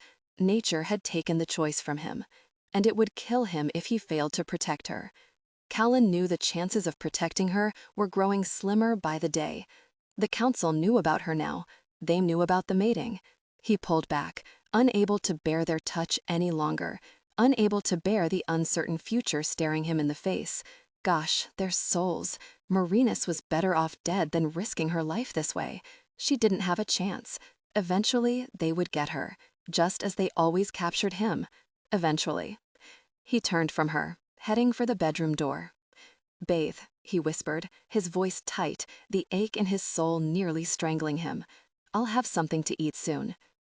He heard her sigh behind him, a lost, aching sigh that speared through him, hurting him more than he was already hurting. She was so innocent, too very innocent for the horrors awaiting them. How could he assure her safety? What could he do to keep the degradation and pain he knew she would suffer from her future? Go in, as she asked? That question haunted him. He could bear the humiliation, the tabloid stories, and the judgments against him. He could risk the chance he would be branded subhuman for her safety, if it brought her safety. If her brother had been the one to betray her, then it wouldn't. But if his other suspicions held true, then it wasn't her brother at all. Weariness pulled at him. Hopelessness beat a discordant note in his brain. It had been there in the cave with those soldiers, an elusive scent nearly hidden by the stink of men of evil. He hadn't noticed it at first, and only later, after Merinus fell asleep in the jeep, had it come to him. There had been the smell of another, a man who wasn't with the soldiers, a man Callan knew well. His chest tightened with that knowledge, despite his need to deny it. That sheltered cave was not used for a reason. It was barely known, even to the residents of that area of the mountains, and none knew of the Lincoln Caverns, for Callan had closed them off years before. He stripped quickly, adjusting the water and stepping beneath the spray. He wanted to wash away the memories of horror and pain, but it wasn't possible. He wanted to wash away the evil of his conception, the stench of the crime against humanity that they had used him to commit, but once again, he could not. All he could do was wash away the grime of yet another desperate flight to safety, and pray to gosh he was wrong about his betrayer. Enough blood stained his hands and his soul. He didn't want to compound his past sins with the sin of killing one of the few people he loved. Callan. He jerked in surprise as a silhouette appeared outside the glass door. Shapely, small, and fragile, Merinus stood outside the steamy chamber, her voice hesitant, beckoning. He opened the door, sliding it across the tracks until he could see her. She was radiantly revealed, hope and need glistening in her eyes. "Merinus," he sighed, shaking his head. "I need someone to wash my back." She held up her washcloth, her expression hopeful, her body filled with desire. Would he ever be able to deny the scent of her need? Callan knew he couldn't. He never would. It was as intoxicating to him as his taste was to her. He stood beneath the water, feeling it caress his skin with its heat, and knowing it was nothing compared to the heat to be found within her body. "I'll be with you," intimately, he groaned. She smiled sadly, stepping into the cubicle with him, closing the door behind her. "And I'll love you," she whispered. Her hands went to his chest, smoothing over his skin, her fingertips testing the muscle beneath. Taking the wash rag from her, he dropped it carelessly on the small shower shelf beside him. He watched as her eyes closed, the water cascading over her hair, her pale face. She luxuriated in the heat of the water, moving her head to allow it to soak every strand. "Let me wash you then, beauty," he told her, his voice soft. Too soft for his own peace of mind. How he wanted her. His body ached with his need, both physical and emotional. Into his cupped palm, he deposited a generous amount of shampoo and began to work it into her hair. His fingertips caressed her scalp, drawing the wet silk through them, stroking the tender skin of her head. She moaned in pleasure, her body brushing against his as she leaned into his chest, sharing a moment of deep connection. His body tightened, growing hotter by the second. He moved her beneath the spray once again, watching as suds rinsed from her hair, rolled slowly over her shoulders, her form, caressing her as he wanted to caress her, kissing her skin with satin softness, hiding the sensitivity of her rosy skin for the briefest second. When the last of the suds had washed away, he retrieved the soap from the shelf. He left the wash rag. He wanted nothing but the smooth slide of suds between his hands and her flesh. He worked the soap between his hands as he stared down at her. Her eyes were passion-glazed, her body trembling with weariness and passion. "You're eating before you go to sleep," he told her softly, an involuntary smile edging his mouth.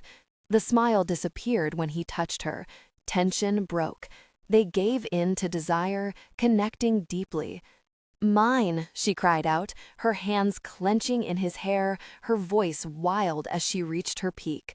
"Always mine." And he was hers. She was his. They came together in passion, connecting deeply.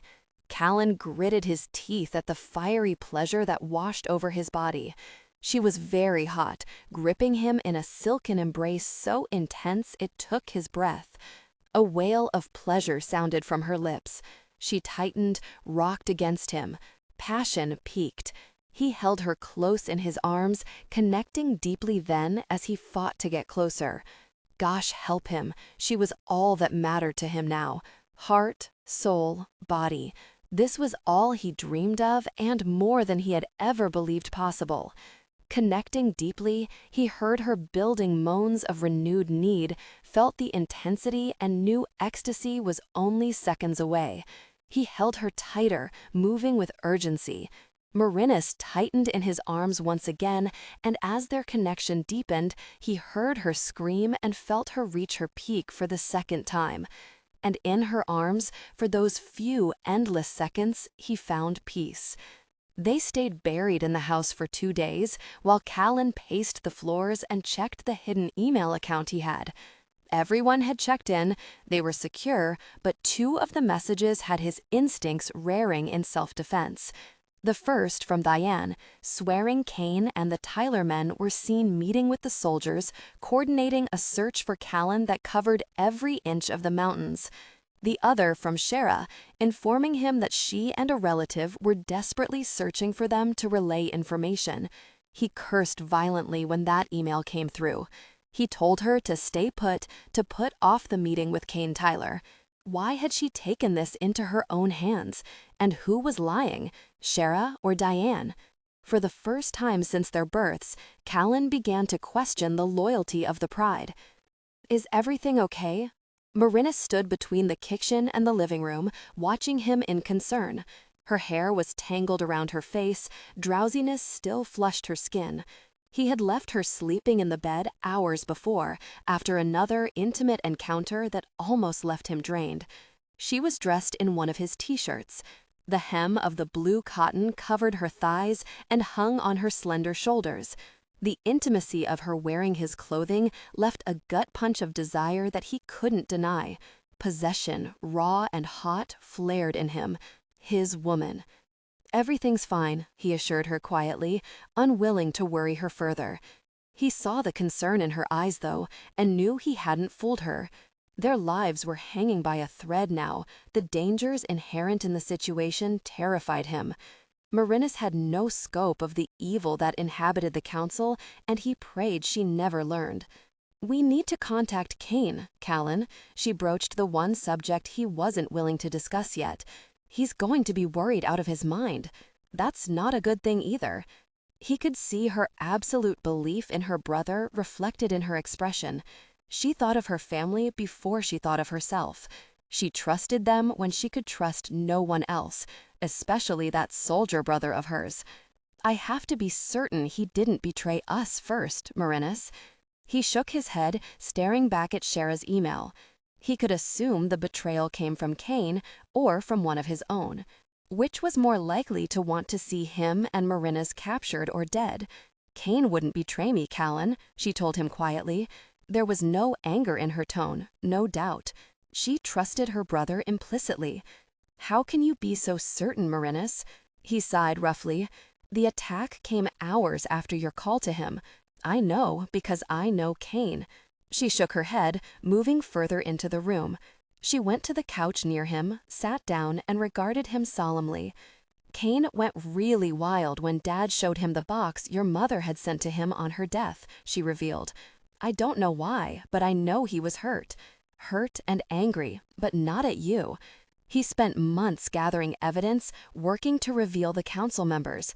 He has a list from your shoulder to your elbow and a stack of proof against them that would terrify you."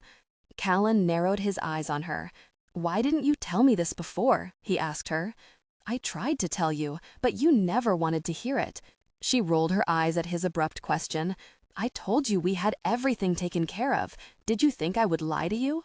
"I really didn't know what to think then or now," he grunted, shutting down the email program and pacing the floor. "I know we've been betrayed by someone close to us, and accusing your brother is a lot easier than the alternative. Better than believing that one of his own would do it."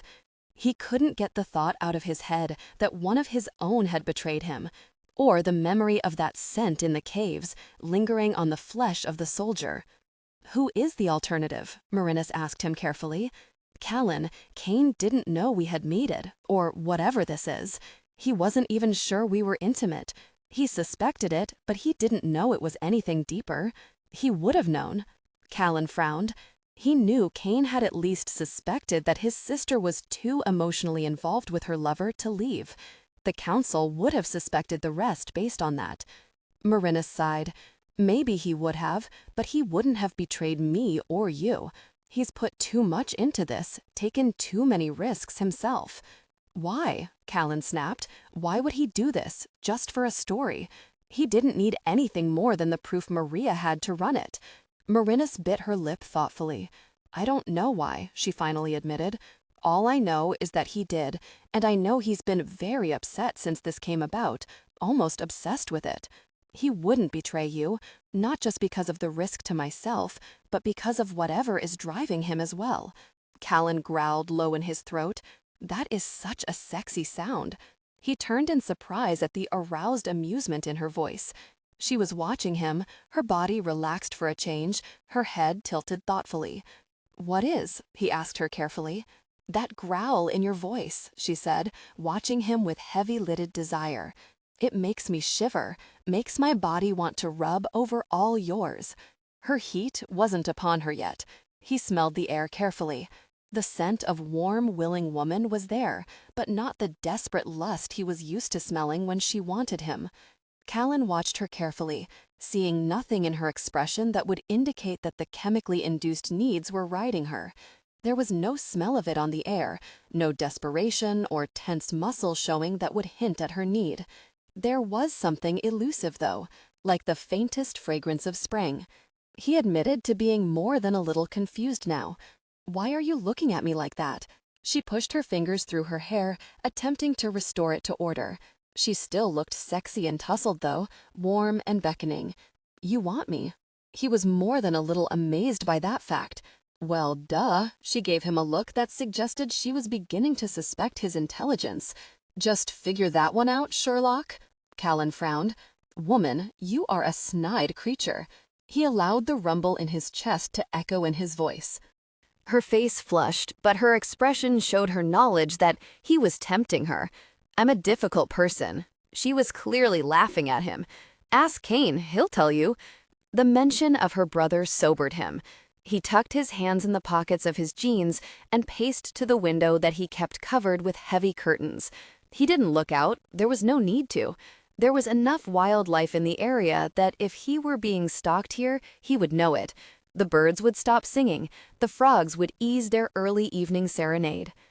"Do you have a way of contacting him, other than the cell phone?" he asked her. She sighed, sobering. She was filled with laughter and hope, despite their circumstances. Her innocence amazed and terrified him. "No, not really." He glanced back as she shrugged. "Kane secured the phones we were using before I left, so the calls couldn't be hacked or traced. Both units have an indicator on them, in case the impossible happens and someone locks onto the channel. He took every precaution with them. Merinus's unit was tucked in his pack. He had felt the vibration of it earlier in the morning when he had dug out the ammunition for his pistol.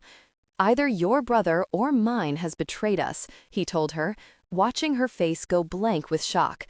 We're in trouble here, Merinus. The council knows I've mated with you. They will stop at nothing to take you now. They did everything to breed us while we were in captivity, thinking our children would be easier to control than we were.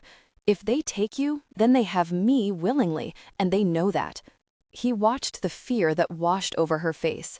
She swallowed tightly, her hands gripping the material of the shirt at her waist, her fingers turning white with the tension that invaded her body. "What do we do?" she asked him. He breathed out roughly. "I have two choices. Neither are secure. We could leave the country and disappear, but that's not a guarantee they won't find us. We'll never be truly safe, and neither will our children be safe. Or I could trust your family and do as you came to ask me to do, but still, no guarantee. Both choices are rife with danger, Merinus. There will be no peace for us, whichever way we go." Hope filled her expression. She had such belief in her brothers and her father that she thought they could solve any problem. He wondered what it would have been like to be raised in such a secure, protective environment, to have such faith in someone other than yourself. "Cain knows what he's doing. So do the others, Callan," she promised him desperately. "I have 7 brothers. Each one of them has been working on this for over 6 months now. Gray is with the FBI. Caleb is a private investigator. Cain has all kinds of contacts in the CIA and across seas. They have boxes of proof, but need you to back it up. You can do this, Callan. We can do it together." Her expression was beseeching, her eyes wide and so filled with confidence. This time in him. She watched him as though he could solve this problem by his will alone. He wanted to curse her innocence, but found himself desperate to believe in it as well. Surely it couldn't be so simple. After years of running, decades of doubt and hopelessness, could it really be so easy? Of course it couldn't, but what choice did he have left? "We will wait one more day," he finally sighed, glancing back at the computer, the emails he had received bothering him more than he wanted to admit. Tanner and Tabor had done a copy of theirs to each of the others of the Pride. Shara had not. The email had come singly and carefully coded. She trusted no one now, except Callan Tyler and himself. "I believe Dayan has betrayed me," he finally told her softly. His scent was in the cave and on the soldiers within it. He knew of the mating and has been furious over it. His instability may have driven him over the edge. He hid his rage, his pain. If Dayan had betrayed the Pride, then it would fall to Callan to kill him. Dayan would become the hunted, something Callan swore the others would never be again. Callan. Merinus came to her feet, her expression bleak, filled with pain for him. He shook his head, moving away from her. He didn't want her tenderness right now, not while he was filled with this rage. "I took them out and covered their escapes with the deaths of scientists, soldiers, and doctors," he whispered. "The screams of the dying still echo in my ears. The deaths of the babes incubating in their tubes still tear at my conscience." He dragged his hands through his hair, fighting the years-old horror and regret. "You did what you had to do, Callan." She gave him total acceptance when he didn't even have that for himself. "I swore they would never be hunted again," he whispered, fighting the ragged wound opening up in his soul. "I would not like to hunt my brother, Merinus. To know that the beast overcome him does not give hope for the rest of us." "Are you serious?" Incredulous anger colored her tone. He turned to her in surprise. Her hands were propped on her hips, her brows drawn into a frown as she stared at him as though he had lost his mind. "In what way?" he asked her carefully. "Very. She could be mercurial." "The beast overcoming him?" She snorted in a less than ladylike fashion. He could likely blame Cain for that habit, more likely his human nature coming out. "Gosh, Callan, animals do not betray each other. Check out the Discovery Channel a little more often. You need to research, hun. Only humans sell each other out. Only humans kill for no reason. It would say that perhaps Dan got a little more human coding than the rest of you did." She crossed her arms over her breasts, staring him down as though he were a child in need of a lecture. Where was this woman's fear? Her respect? Even the scientists had shown him greater fear. He lifted a brow at her. She didn't understand what the scientists had created, how they had attempted to train them. He could forgive her the ignorance, he decided. "Oh, look at that brow arching," she said mockingly. "Lion-O thinks he knows better." Callan clenched his teeth. Merinus threw her hands up in defeat. "Fine, believe what you want to," she bit out. "Just like a man. You will anyway. But I'm telling you right now, and you'll find out I'm right, Callan Lyons. Dayan is a typical psychopath. It's there in those beady little eyes of his. I never did trust him. There is such a thing as a typical psychopath? Did you see this on the Discovery Channel as well, darling? Her eyes widened at the little dig, her head tilting, considering. I'm sure it aired, and I'm certain I'm right. I have a brother that's into pop psychology. He would know all about it, and I'm sure he would agree with me. Figured. Was there anything those brothers of hers didn't do? And did they ever disagree with the little imp standing across from him? It occurred to him that she might be just a bit spoiled by those brothers of hers. So what are you going to do? There went those hands on those slender hips again. Her breasts pushed out against the t-shirt, attracting his eyes. How was a man supposed to think when confronted with such a sight? I told you, I will decide by tomorrow, he growled, fighting a lust that had nothing to do with any scent of need coming from her body. For a change, the lava-hot scent was barely present. What he detected now, though, was much more destructive. A woman irritated, angry, and just plain pure aroused. His desire grew. Well, you know what I think. Now I'm going to go take a bath, and you can sit here and brood all you want to. Then I'll fix dinner. I make a great pasta salad. She swept from the room before he could snarl. Pasta salad? He didn't think so. Merinus made her pasta salad to accompany Callan's steaks and baked potatoes. They ate silently, then cleaned the kitchen together. Pouring her a glass of wine, Callan led her back to the living room. His silence wasn't nerve-wracking. Merinus could tell he was thinking, weighing the options they had. Not that she saw many options. Cain was going to have to be called, whether he liked it or not. Her family was their only hope. She sat on the couch while he paced the room and ignored the heat building between her thighs. She more than admitted that the normal desire she felt for him was bad enough, but this building tension, this wildness that seemed to get worse with each encounter, was making her crazy. Take off the shirt. His voice was strained, rough with his demanding sexuality. Merinus glanced up in surprise as he stalked toward her, his movements slow and graceful, the jeans hugging his form that seemed to grow larger as he came closer. His expression was intent, almost feral. His eyes were bright, glowing in the deep tan of his face. Merinus felt her heart beat quickly, her breathing becoming deep and rough as she licked her lips in anticipation. This would be a mating. The times before had been sheer lust, an easing of the burning fire that raged between them. But this time would be different. She could feel it. She crossed her arms over her chest, drawing the shirt over her head with a languid movement as she lifted her legs to the couch, leaving them slightly bent, closed. She wouldn't submit to him easily. For a moment, it worried her, the feeling that rushed over her body. She felt almost animalistic, the need for him going beyond simple desire, her determination to hold her own with him rising as hot as her lust. He stopped at her feet, his eyes narrowing as his hand went to the snaps of his jeans. Marina's hands went to her breasts, a movement to tease, to entice. He growled low and deep, his lip lifting in a mild snarl. Merinus smiled at him, her eyelids lowering as she licked her lips with her damp tongue, watching as he began to undress. "Give in," he ordered her, the grumble of his voice a sensual rasp over her nerve endings. Merinus rose to her feet instead. She wouldn't give him anything willingly this time. If he wanted her, if he wanted to take her, make her his, then he would have to fight for it. Where the wildness came from, she didn't know. What made it rise like a demand in her body, she wasn't certain. But it was there and refused to be denied. "You aren't undressed yet," she said a bit coyly. "Would you claim me still dressed?" His eyes followed her movements carefully. "I'm on the edge, Merinus," he warned her, his voice dark. "This demon has risen too quickly, too powerfully inside me. Lie down and don't fight me. I don't want to hurt you." She tossed him a look over her shoulder as she skirted a wide path around him. "Perhaps you're the one who will end up hurt," she suggested, her voice low, pulsing with the arousal of this new and intriguing desire rising inside her. Why should I submit? You lie down and allow me to have my way with you."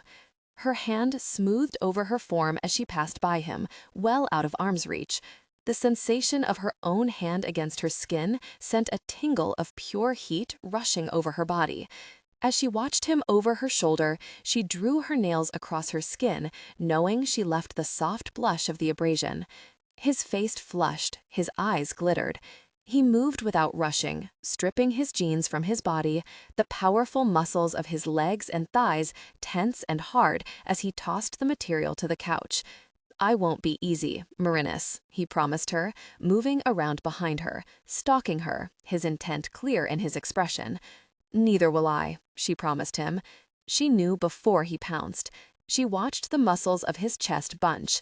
An instant before he moved, she was streaking for the stairs. She felt her heart pounding harsh and loud in her chest, her blood raging through her body, desire wrapping around them, urging them into a desperate game of domination. He caught her halfway up the stairs. The heat of his body blanketed hers as he snagged her around the waist, bringing her to a stop, bending her to her knees. Merinus bucked against him. She felt his powerful arousal against her, heating her with incredible intensity. He was strong and ready, and it would be so tempting to tilt her hips and allow him to claim the intimate space he sought. She allowed him to believe that was her intention. She relaxed, moving against him, and when his arms lifted to clasp her hips, she scrambled up the steps. Of course, he only let her go. She wasn't fool enough to believe she had actually escaped. Merinus glanced back from the landing, watching as he came up the steps behind her. He was moving fast, his expression savage. She sprinted for the bedroom, intent on slamming the door behind her, locking him from her, leaving him only the scent of her incredible lust to beckon him. She made it as far as pushing the door halfway closed. Then he was there, pushing past it, slamming it closed behind them. "Would you like to try hiding under the bed?" he suggested silkily as she backed up from him. "Would you like to try my knee in your groin again?" She smiled, watching him almost wince. His face definitely tightened. "You want me?" he accused her with no heat. "I can see your desire gleaming." She licked her lips, running her tongue over them slow and easy as his eyes flared at the action. "So, take it," she shrugged, "if you can." He smiled. "You think it will be easy again, Merinus?" he asked her, his voice low and dangerous. "You think it will merely be another intense encounter before I claim you completely?" But he only shook his head at her. "Not this time," he warned her. "This time, I will make you submit." "And just how do you intend to do this?" she questioned him archly. After their night of intense connection, Callan pulled back from her, his eyes wild, his expression savage, as he reached down and pulled her quickly to her feet. "Mine." His voice was rough, demanding in his possession. She smiled slow, tempting. "So prove it," she whispered. The beast in Callan roared at the challenge that whispered past her lips. He snarled down at her, now past the point where he could be shocked at his own actions. The beast inside him was in control, and no matter how hard he tried to fight it now, he could no longer rein it in. And Merinus was tempting it, deliberately, systematically destroying the control he thought to keep. He pulled her up, his hands no longer gentle, though he fought to keep from hurting her. He didn't want to hurt her. He didn't want to bruise her delicate skin, but he knew his grip was too harsh as he dragged her against his chest. Her form pressed against him, stirring his desire. He lowered his head, his lips going for the seductress smile on hers. He growled when she refused to open to him. His teeth nipped at her. He felt her nails bite into his shoulders, but still she refused him entrance. "Merinus, do not do this," he pleaded with her, his last reserves of restraint slowly slipping from his grasp. Her lips curved into a small smile, her dark eyes glittering from beneath her lowered lashes as she licked her lips. His hands tightened on her arms. An undeniable demand stirred within him. He jerked her closer, his teeth rougher as he nipped at her lips again, drawing a surprised cry of pleasure from her. Their kiss deepened. He slanted his head, pressing his lips on hers with intensity. He could feel the glands along his tongue, swollen, a powerful sensation ready to release into her system. He moved his tongue against hers, but she refused to engage. She struggled against him, her nails raking his shoulders, though her hips pressed desperately against his body. He drew her tongue into his mouth moving on hers in example, then pressed his tongue into her mouth again. A tempting sound of laughter vibrated against his lips as she refused yet again. One hand went to her hair, fisting in the strands, jerking her head back. He knew the light pain warned her of his intent, yet still she refused to yield to his kiss. His savage growl shocked him, as did his actions, but he no longer had even a measure of control to ease his way. He backed her quickly into the wall, jerking her against him, moving his body until it pressed against her. She was so warm and tempting, he couldn't stop the aroused snarl of pleasure that pulsed through his body. His hands gripped her buttocks, his fingers moving over her skin before he eased a finger into her. "Do as I want," he ordered her savagely as she cried out, arching at the intimate touch. "Make me," she dared him again, a siren, a seductress out to destroy. "Don't do this, Merinus." His fingers slid deeper inside, his body reacting to the tight, heated depths of that channel. "I know more about forcing what I want than you could ever dream. I don't want to hurt you." She nipped his lips, her lips curving, her gaze beckoning. "I want all of you. Man and beast," she whispered when he jerked back in surprise from her rough caress. "I won't submit to you any longer." The beast howled in joy, the man trembled in pleasure. How long had it been since his passions had been given free rein? He knew it hadn't been since the labs, where the women brought to him were well versed in all manner of painful, intimate encounters. The beast had raged then, when his sexuality had first been emerging, but not since his escape had he allowed it free again. "I'll hurt you." His finger drew back, drawing more moisture, then plunging its full length into her once again. Her body arched, her mouth opening on a low scream as she shuddered with the pleasure pain he brought her. "You will do as I want, Merinus," he commanded her, his voice a graveled rumble now as man and beast merged. "Do as I wish. Accept my kiss." His tongue throbbed with the need to share a powerful connection with her body. The intense sensation would fill both their bodies then, spurring their desires, releasing the beast from the last fragile bond that held it.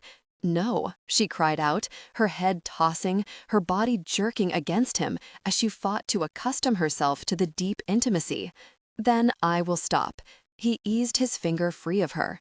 "No, no, don't stop." She fought to follow the slow retreat, to keep his finger intimately placed. "Do as I ask, Merinus," he ordered against her lips, then his tongue stroked over them, the rough rasp more pronounced now with the hormonal needs surging through his body. "Do it, Merinus." Her head tossed as he rubbed his body against hers. He could feel her trembling against him, swollen with desire, desperate for release. Her lips ground against his, her mouth accepting his kiss, drawing on it slowly, sensually. The taste of spice filled his senses as she responded to his intense presence. She cried out, her nails piercing his back, her legs tightening around his hips as he deepened their kiss. When the intense sensation subsided, he jerked back from her. She was breathing hard, her breasts rising and falling in hard breaths, her nipples raking his chest, her hips squirming against his as she fought to bring their bodies closer. She stared up at him, her cheeks flushing, as the potency of their connection began to invade her system. She was his woman, his mate. This proved it. "Mine," he growled again, his hands clenching on her buttocks as he pressed her against his body that screamed out for relief. "Say it. Tell me you are mine." She smiled. That smile had his heart nearly bursting from his chest. The mix of tenderness and challenge was nearly more than he could bear. "You are mine," she whispered. His eyes narrowed. "You will say the words before this night ends, Merinus," he swore. "You will scream them to me and beg for me to hear you. No, you will scream them for me." Sultry, her voice low and husky, her body hot and wild as she raked her nails down his chest, watching him through half-closed eyes. She was smiling, that smile again, the one that had the beast raging, growling low and deep. She licked her lips, spreading the taste of her over them. She wanted to tempt and tease. She wanted to push the beast and shred the control the man had fought for years to attain. So be it. The beast was free. It snarled down at her, not in violence, not in rage, in demand. He moved then, rubbing her silky, slick skin over his aroused body as he moved her to the bed. He watched her eyes dilate, her face flush as his body pressed against hers. He heard her breath catch and gloried in it. When he reached the bed, he dropped her to it, staring down at her for a long moment. He knew the ways to achieve what he wanted. He could throw her into pleasure so intense, so burning and deep, that she would beg him for his possession, beg him to allow her to belong to him. He would show her this night who was master of their bed. He moved to the nightstand and opened it slowly. He didn't have all the intimate items in this house as he did at his home, but he always kept on hand a large tube of cream. He pulled it out and came back to her. She glanced at the tube, then at Callan. He returned her stare, moving carefully onto the mattress beside her. Then he flipped her over. He threw one leg over her thighs to hold her in place. His upper body kept her shoulders against the mattress. "I could tie you down," he whispered, nipping at her neck as she struggled against him. "Restraints can drive the pleasure higher, Merinus. Would you prefer this, or would you prefer to give me what I wish?" She was breathing hard and heavy, and just under the scent of her arousal, he could smell her trepidation. She was breathing hard and rough, her body tense as he held her carefully in place for the touch to come. She jerked when his hand smoothed over her buttocks. The rounded pale globes enticed him to caress, to fill his hands with their warmth, and he did just that. Then his fingers traveled intimately. He smiled in tight anticipation as her breath caught. "I'm going to claim you now, Merinus," he breathed against her ear. "I'm going to prepare you carefully and show you how much pleasure the intensity of that possession can be. Whenever you are ready to submit, darling, just say the words." Her protest was a strangled groan as his fingers found the intimate entrance. She was feeling the effects of his kiss now. He could feel her muscles relaxing, despite her attempts to keep it from happening. Flipping open the cap of the cream, he moved his hand back, spreading the gel in a thick line over his fingers. "Callan?" Her voice was filled with nerves when his prepared fingers found the intimate entrance once again. They shared intimacy, eyes darkened. Afterwards, breathless. "Tell me what I want to hear then," he told her gently, though he knew nothing could save her from the ultimate connection to come. It had been more than a decade since he had shared such intimacy with a woman. He remembered the intense heat, the heady sensation of the forbidden suddenly attainable. Watching their bodies come together, accepting this ultimate intimacy. Merinus was no whore purchased merely for his pleasure, though. She was not practiced, nor well-versed in the pleasures and the pain of lust. She was new to this touch, and her womanly hesitations only spurred his need higher. "No," she tossed her head in denial. "You will not reach your peak until I have what I want, Merinus," he promised her, deepening their connection slowly once again. "I know 1,000 ways to make you scream for ease. Give in to me now." He had to have her submission. No. Her hips followed his fingers back as he retreated. The beast snarled out in impatience. The man moved quickly, his fingers retreating, his body moving to straddle her thighs, his body pressing into the crease of her buttocks. She gasped at the move, her body tensing in expectation. "Are you ready, Merinus?" he crooned, his voice gentle despite the sandpapery roughness of the tone. "Are you ready to take me there?" After their night of intense passion, Merinus was too weak to open her eyes to see where he was going, but moments later she heard water running in the bathroom. When he returned, he turned her to her stomach gently. She couldn't protest. Whatever he wanted, he could have. She was boneless, mindless with satiation. But it was the warm roughness of a cloth between her thighs that she felt, first over the saturated lips, then through the narrow cleft. He cleaned her gently, his hands slow, the strokes thorough. "Are you okay?" he asked her finally, his voice soft, hesitant. She didn't want to use breathing energy on actually speaking. He was quiet behind her then. His hand was warm on her buttocks. His silence, though, was filled with tension. "I'm sorry." She could barely hear the apology. Merinus took a deep, strengthening breath. Very, men and their phobias. She turned on her back, staring up at him drowsily. "Why?" she mumbled. Callan frowned. "I lost control." "So?" She yawned. "Very." She was tired now. "I wanted you too. Now lay down here and cuddle me. Very." A woman is supposed to be cuddled after incredible intimacy, not attempting to make sense of some man's psyche. Uh-oh. She watched that expression of male offense cross his face. Now, how the gosh had she managed to wound his poor little ego? "My psyche is not the problem," he informed her with an overload of pride. Merinus rolled her eyes. "Then what is?" She pulled weakly at the other side of the comforter as a chill began to replace the warmth of her body. "I lost control," he said again, and I said, "So." "I hurt you." Merinus looked up at him. He was perfectly in control again, if still a little desirous. He sat beside her, his amber eyes glittering with regret. "You didn't hurt me," she argued. "I liked everything you did." "Very. I was too rough with you," he bit out, dragging his hand roughly through his hair.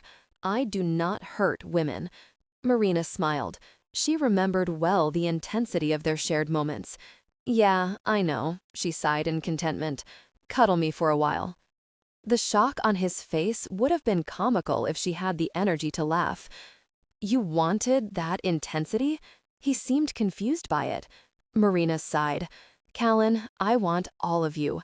I want you wild and growling, purring and contented, and even roaring in passion. I don't just want a small part of you. I love you, the whole package." He shook his head as though to deny her claim. "But you are mine too," she told him firmly. "Remember that, or I really will neuter you. Or I'll have Kane do it, and I bet he won't use anesthesia." He winced. "Good." Then he brought his hand to her face, his expression filling with tenderness. Very, he better not make her cry. She really didn't have the energy. "You humble me," he told her roughly. "And if you make me cry, I'll smack you." She kissed his palm, though, and sighed peacefully before whining. "Now, please, get me warm and comfy so I can sleep. I'm killed here." Callan moved hesitantly, pulling the blankets from beneath her and getting in beside her. Merinus moved against him instantly, his extra body heat a balm to her cooling body. His arms went around her, holding her close to his chest, his chin resting atop her head. He was thinking, she could tell. She didn't consider that a good thing, considering it was the incredible intimacy of moments before that he was thinking so hard about. "I did it deliberately, you know," she finally said in exasperation as he reached over to switch the lamp out. "I know you did." He wrapped his arms around her once again. "So why are you so very put out over it?" She frowned. "I could have hurt you, Merinus," he bit out. "I know how. I was beyond all control with you. That's dangerous." "Evidently not," she shrugged. "Callan, I'm not your enemy, nor am I threatening your life. Get over it. You did an amazing job of making me submit, and I'll be eternally grateful. Maybe later we can even play again." "You will drive me insane." His voice was resigned. Merinus was quiet for long moments. Funny, her father and brothers used the same tone of voice and the same words often. What did she do? "I'm going to sleep." She would figure it out later. Men are just too confusing for me to figure out right now. She thought she heard him chuckle, but it could have just been the vibrations of the soft purr she could hear beneath her cheek.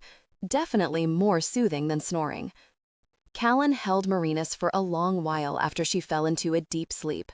Her body curved close to his, soft and tempting. His hands smoothed over the curve of her back, his eyes closing in pain.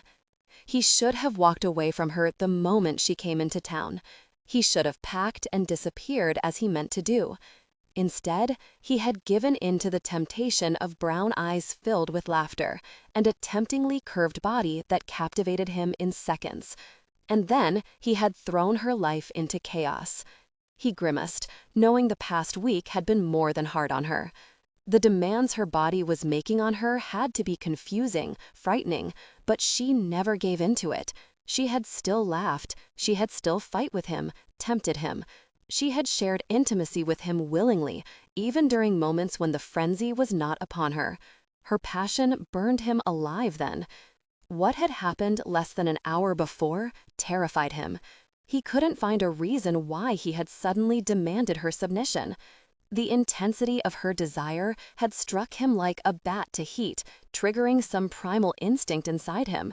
It had become imperative that she submit and accept that she was his, and she had refused. He had to hear her admit she belonged to him, and she had refused. For a while. And her refusal had broken his control. He grimaced, remembering the exhilaration, the pleasure of releasing the beast inside him. It pounded through his blood, his very being, his heart and soul. The intensity had been overwhelming, and she had loved every minute of it. There was no mistaking the mask of ecstasy that had covered her face, her pleas for more, her desperate, strangled cries. She had bound him to her, taken his will to walk away from her. He was tied to her now, with no hope of escape and no hope of safety. He couldn't run far enough or hide long enough now to keep the council from taking her eventually. There was only one choice, one chance to save what he had found with her. He moved away from Merinus carefully, tucking the blankets around her, touching her hair regretfully. It would never be as easy as she wanted it to be. He could never give her peace or true safety.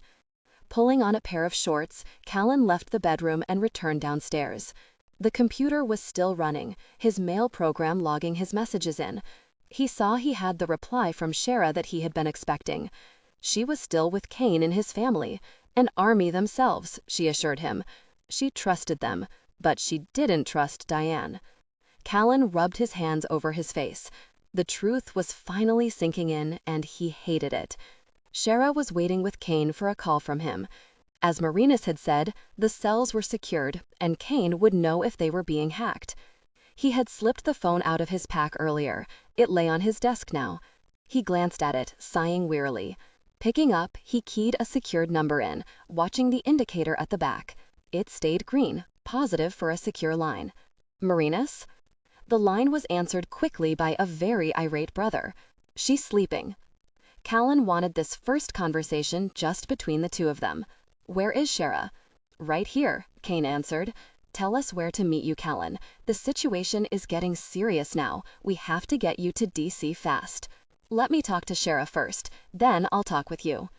Callan would know by her voice if the man was to be trusted. There was a pause, the sound of a low feminine voice. Callan, she spoke quietly, Kane isn't lying to you. We have major problems here. Callan breathed roughly, both in relief and in aggravation. At least she was safe. Where's Diane? Callan asked her coldly. There was silence. Shara? He asked her carefully. He's disappeared, Callan. Tabor and Tanner are tracking him, but he's staying just out of reach. What happened? Something had, Callan knew, or the others wouldn't be after him. He attacked Dawn. Callan was silent, feeling rage work through him, over him. After the horrors Shara and Dawn had both faced, he had dared to hurt her. How bad is she? He asked her carefully, fighting his fury.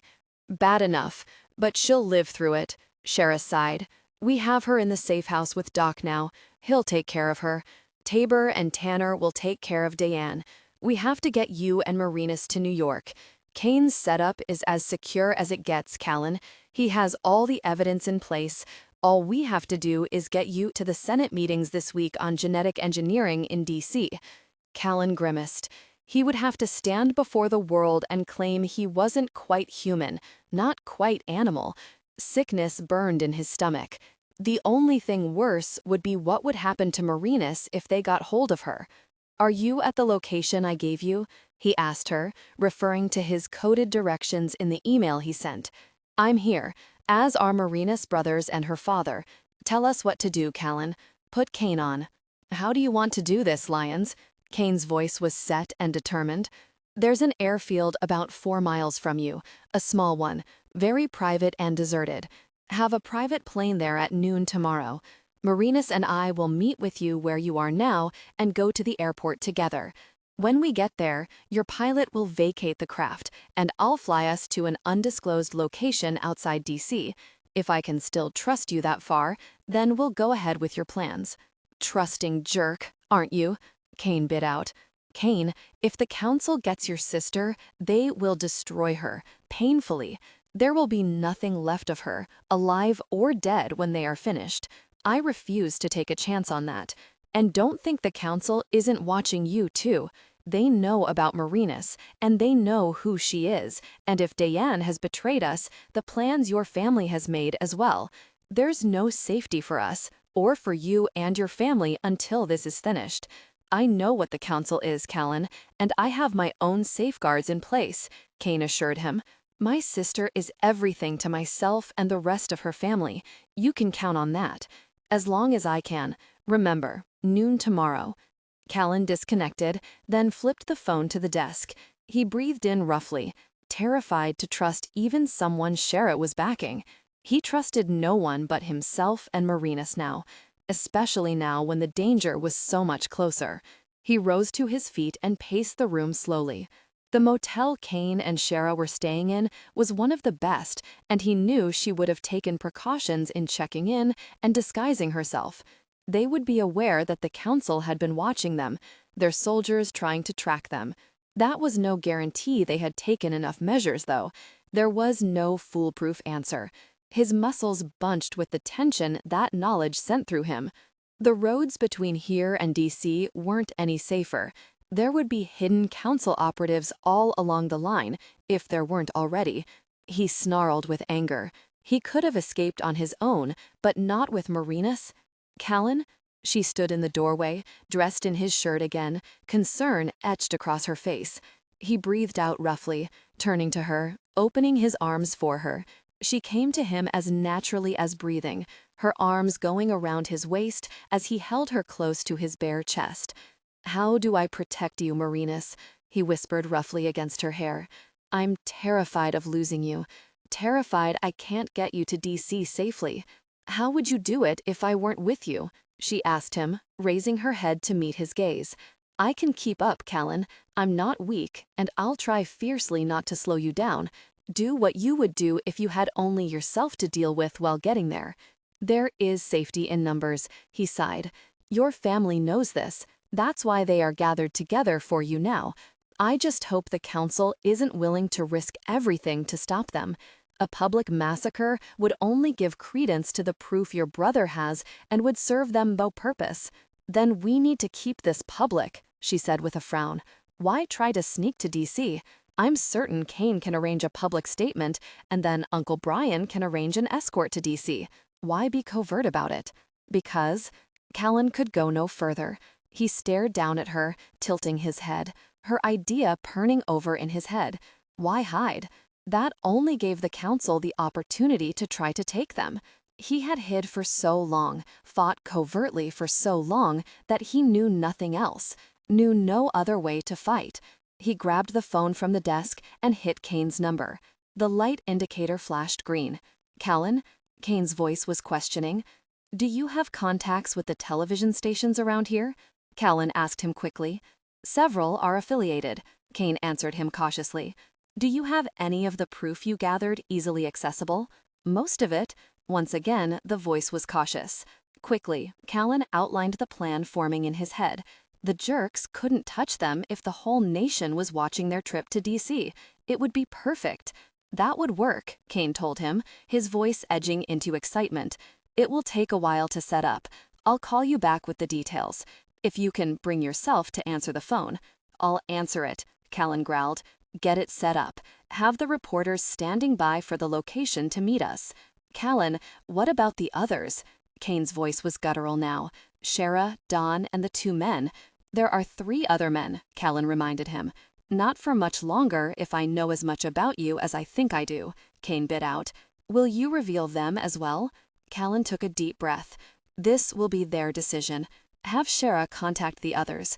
They can stand with me, or I will do all I can to continue to hide them, whatever they decide. There was a tense silence across the line. Is Merinus doing okay? Kane finally asked. Callan glanced at Merinus, seeing her worried expression. She's fine, but I want to get off this line before you're hacked. We've talked too long this evening already. Contact me when you have this set up, and we'll give you our location. Callan disconnected the phone. You're really going to do this? Merinus whispered hopefully. You'll really come forward and make them pay? Callan grunted. He had no illusions about this. The council would never truly pay. I am going to go forward. I will submit to their questions and ultimately their exams. For a while, he promised her. But the danger will never be over, Merinus. You must understand this. We'll have to always be careful, always be within the pride. Our strength is within our numbers. And if the others don't come forward, Merinus asked, they will. He knew them all well. They would stand beside him no matter what. He pulled Merinus into his arms once again, holding on to her, praying for a miracle he didn't really expect. Peace would be too much to ask for. So he prayed only for her safety with everything in his heart and soul. He prayed just for that. Kane disconnected the phone, then checked the indicator light carefully. It was still green. He breathed a long, tired sigh, then looked up at the others in the room. Shara he found immediately. She was sitting in a far corner, lounging in one of the comfortable chairs that the suite afforded. His brothers were watching him expectantly. His father's face, lined with worry and pain, was confident though. We set up a news conference. Caleb, he addressed the second oldest brother. Get on your line and pull in reporters from DC and New York. We want top lames down here. I don't want a shoddy affair. He turned to Shara, then threw the phone he carried at her. She caught it gracefully, her lithe body never tensing or jerking in surprise, as though she had been expecting it all along. Call your brothers and Dr. Martin. Get the others here where we're all together. Callan wants the search for Diane dropped. He also wants each of you to decide if you're willing to reveal yourselves, or if you prefer to stay hidden. Do we notify our council contact? Gray, the youngest brother, and the one that resembled Merinus the most, asked. No, let it come from their moles in the newspapers and stations. Kane shrugged. We'll have enough fish to fry here. My unit is ready to move to provide security and protection to Callan and his family. Now, let's get things moving. The 12-man group of ex-Special Forces followed Kane to each job he took, personal or business-related. They were at present bunked in each room surrounding the two Kane and his family had taken. How much trouble do you expect? John Tyler, patriarch of the Tyler clan, questioned him sternly. Kane breathed out roughly. I expect at least one attempt on them during the news conference, he admitted. I want Merinus in armor and all angles accessible to them covered. I'll have my men take care of that. It could go easy, but I never expect easy. The council will want them dead if possible. If not, they'll try damage control instead. Shara came to her feet as they turned to face her. They won't expect the proof Kane has on them, so we may all be safer than we think. That was what Kane was praying for. When the mess hit the fan, it would smear more than one government figure in several countries, as well as a handful of billionaires. Damage control wouldn't be easy to provide by then. Okay, let's get everything ready, John said tensely. I want this taken care of, and I want my daughter home. Get moving. And of course they did. No one ignored John Kyler or disobeyed him. They got moving. Everyone but Shara. She had made her call, did her part, and Kane watched her as she moved restlessly around the room. She had been like this all day, almost nervous, unwilling to stay in one place for long. Not that he expected her tension was the same as his own. Every muscle in his body was tight with arousal, and had been since she had stepped from the shadows the other night. He couldn't forget the touch of her, the taste of her silken skin, those very throaty growls she made while they came together intimately. She liked their passion rough, her teeth to nip, hands to grip. She was no shrinking violet or weak-kneed virgin, even when she had been a virgin. She had been a temptress, a seductress, her body conforming to him, urging him on in heated demand. He wanted to connect with her again so badly he could barely stand it. He longed for their intimate connection, for the intensity of their shared moments. He hadn't felt such intense desire since his time at the labs, and that was why she hated him now. She never understood why he was there, and she wouldn't listen when he tried to tell her why he hadn't come back for her as he swore he would. Hard to rescue someone when you were half buried in a pit, fertilizing it with your blood. Jerks had known what he was up to somehow and nearly killed him for his efforts. The only thing that saved him was the fact that at the time they had no idea who he was, and by the time he healed, he had been forgotten. Only the scientists and lab soldiers had seen his face, and Kane was careful to stay out of any limelight, any public appearances. He had been working on this for 10 years, and he would, by God, see every jerk behind it destroyed, just as they had destroyed. He looked at Shara again, pain striking his chest, guilt eating him alive. What had they done to her? Callan had rescued her not long after the attempt made on Kane's life. He had taken her out, saved her, but something else had marked her.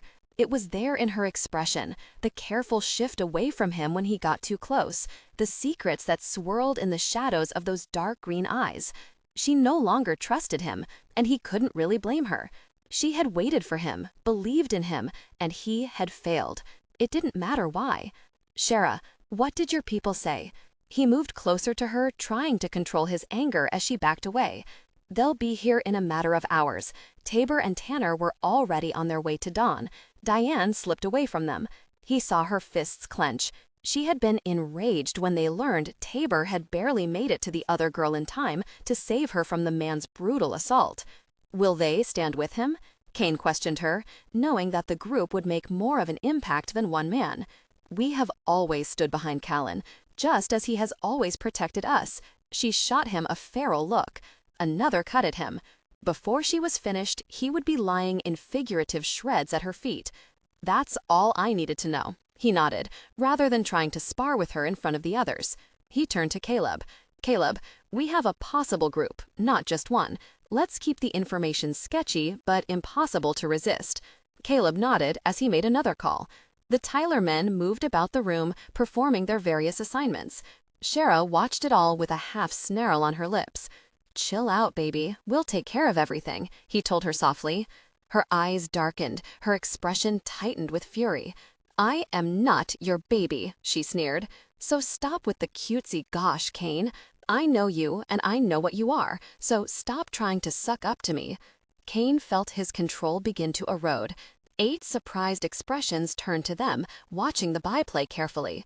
His eyes narrowed on her, his fists clenching at the urge to jerk her into the next room and give her something to fight about. Baby, when I start being intimate, it won't be an attempt, he bit out in disgust, turning away from her. Really, I'll deal with you later when I have time. No, you will not deal with me, period. She brushed past him, heading for the door. Where the hell do you think you're going? He grabbed her arm as she headed for the exit, swinging her around to face him. Fury outlined her body as she looked down at the hand gripping her arm, then looked up at him as though the touch sickened her. Take your hands off me. Her voice vibrated with anger, but he was sure he saw need flaring in her eyes as well. He jerked her across the room, pushing her roughly back into the chair. When she went to push her way back to her feet, he slammed his hands on the arms of the seat, forcing her back. You are not going anywhere, he bit out furiously, watching her face flush now. You can sit yourself here, or you can run and hide in the bedroom, but you will not leave this suite. Do you really understand me? Kane, his father's sharp voice protested behind him. For the first time in his life, Kane ignored his father. Do you hear me, Shara? He bit out again, never breaking their stare.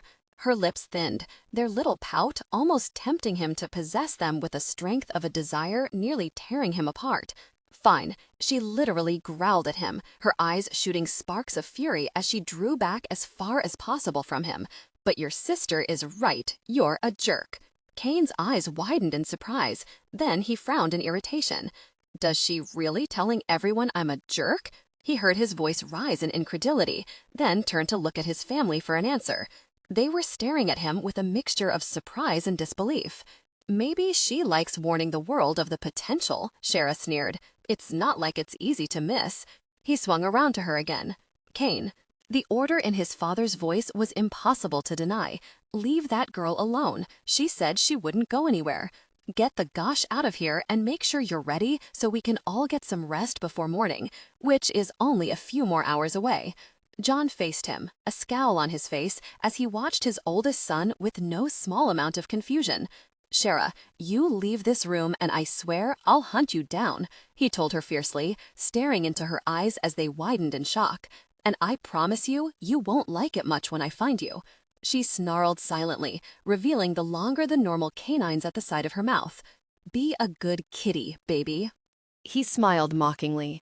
He turned and left the room before she had a chance to retaliate, but her furious curse followed him into the hall.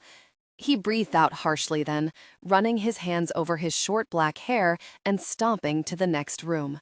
Gosh, he had no desire to fight with Shara. He didn't want her mad.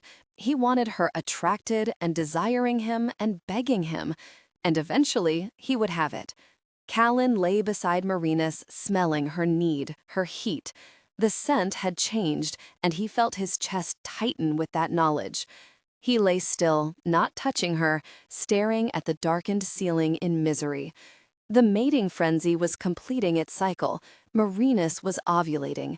She tossed against the mattress, still sleeping, despite the desire beginning to grow within her body.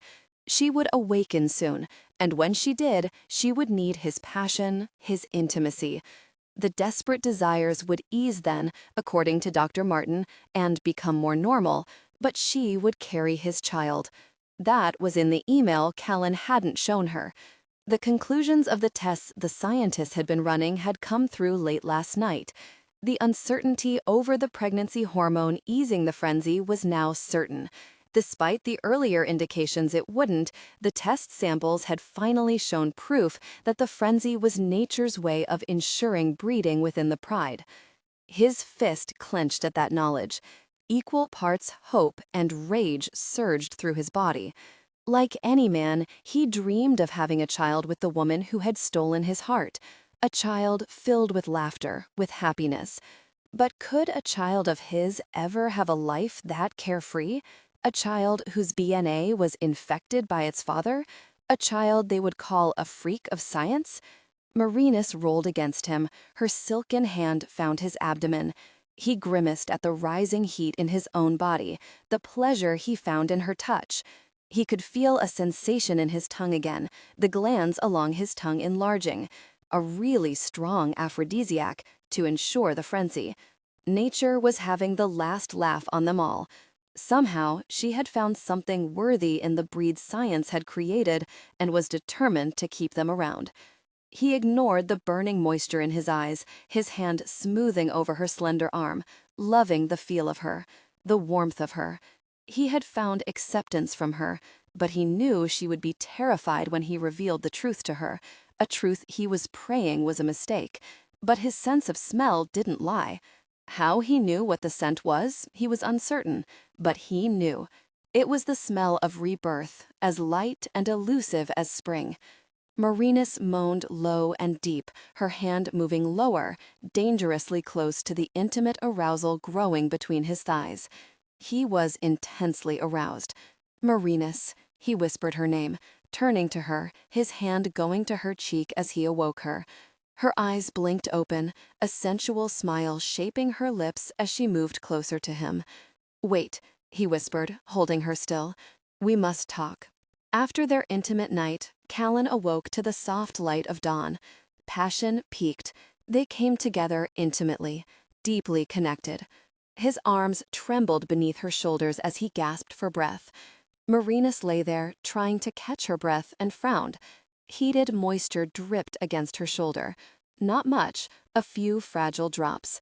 She felt tears build in her eyes, her arms tightened about him, and she wished she knew what to say, knew some way to ease the pain inside this strong man.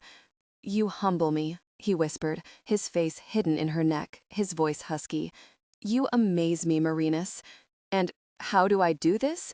she asked him gently, her hands threading through the tawny strands of his hair. He shook his head. Your love, your acceptance. His voice strengthened, the hoarseness of his emotion leaving it slowly. He shook his head, took a hard breath, and lifted himself from her. She felt him ease away from her body and sighed in regret. She would keep him there forever if she could. He moved away from her, sitting on the side of the bed, gazing into the dim light of the room as morning slowly made its way toward them.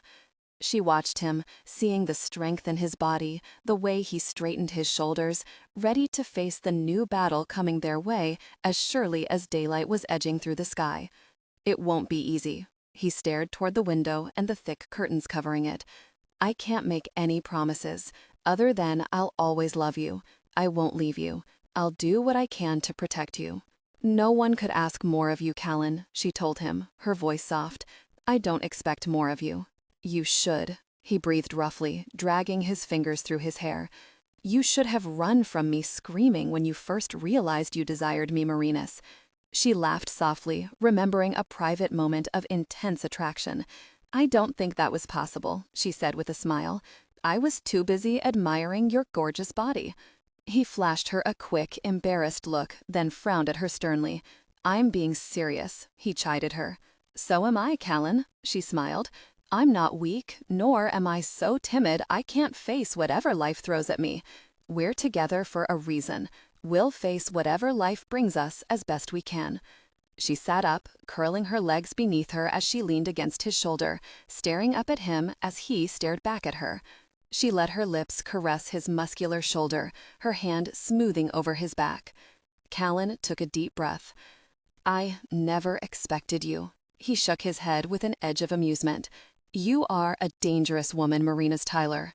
Nah, just a determined woman, she grinned against his shoulder. I know a good thing when I see it. He flushed. Shooting her a look of mingled confusion and exasperation, he shook his head as he turned and pulled her into his arms. He held her tight against her body, relishing her warmth, the way she relaxed against him, looked up at him so trustingly. We should shower and begin to prepare for what's ahead of us, he told her softly, thinking of the news conference to come, the days ahead that would be filled with endless tests, questions, and danger. He prayed Merinus's brother knew what the hell he was doing, because if anything happened to her, then Callan knew his rage would be satisfied with nothing less than blood. You never did return the favor as you promised, he reminded her, his brow arching suggestively. When we come together again, you will have to make this up to me. Merinus flushed then. She felt the heat along her cheeks and a growing desire. That tingle of attraction reminded her, though, of the possible conception this night may have wrought. She couldn't say she was comfortable with the idea of it happening so soon. She would have preferred to wait, to know they were reasonably safe before bringing a child into the lives they would share for the first few years. I'll see what I can do for ya, sugar, she drawled, imitating the slow southern drawl she had finally grown accustomed to hearing. Well, you just do that, fine thing, he mocked her, and Merinus had to admit he sounded a hell of a lot more authentic than she did. They were silent then, holding each other, watching the light slowly filter into the room as the day eased ahead. I don't want to let go of tonight, she finally whispered regretfully. I wish we could just stay like this, forever. Callan sighed slowly, his hands smoothing over her shoulders, her back. He kissed her forehead, a soft caress and longing. Come on, we'll shower and get breakfast. Then I need to contact the others. It will be over soon, Merinus. Then perhaps we can make a life for ourselves. Merinus swallowed tightly, battling her fears and her regrets. She hadn't had enough time with him, the time she needed to store her memories in case the worst should happen. She wasn't a fool. She knew the danger that lay ahead of them. She had known the dangers that faced Callan from the beginning. He rose from the bed, pulling her up beside him as he kissed the top of her head once again. Go ahead and shower. I'll use the other one. Or I won't be able to keep my hands off you. He pushed her towards the bathroom. Go. I'll start breakfast when you come down. What if I beat you? She asked him archly. He gave her a look that clearly doubted that was possible. Merinus narrowed her eyes at him. She would show him. She shrugged rather than saying anything and went on into the bathroom, followed by his indulgent male chuckle. She beat him. Merinus snickered as she scampered past the spare bathroom, hearing Callan still involved in his shower. He must have been delayed getting in, which meant he had been up to something before he started. She frowned. He was going to have to learn to be a little more forthcoming than she had a feeling he was. Dressed in a pair of sweatpants and one of his big shirts, she headed for the kitchen. She could at least get breakfast on.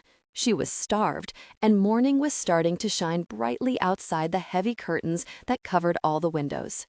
A second of panic filled her at the thought of the coming day. It wouldn't be easy, letting Callan stand before the world to announce who and what he was. She knew how he treasured the solitude of his life, the peace he found when he wasn't being hunted. He would never know that again.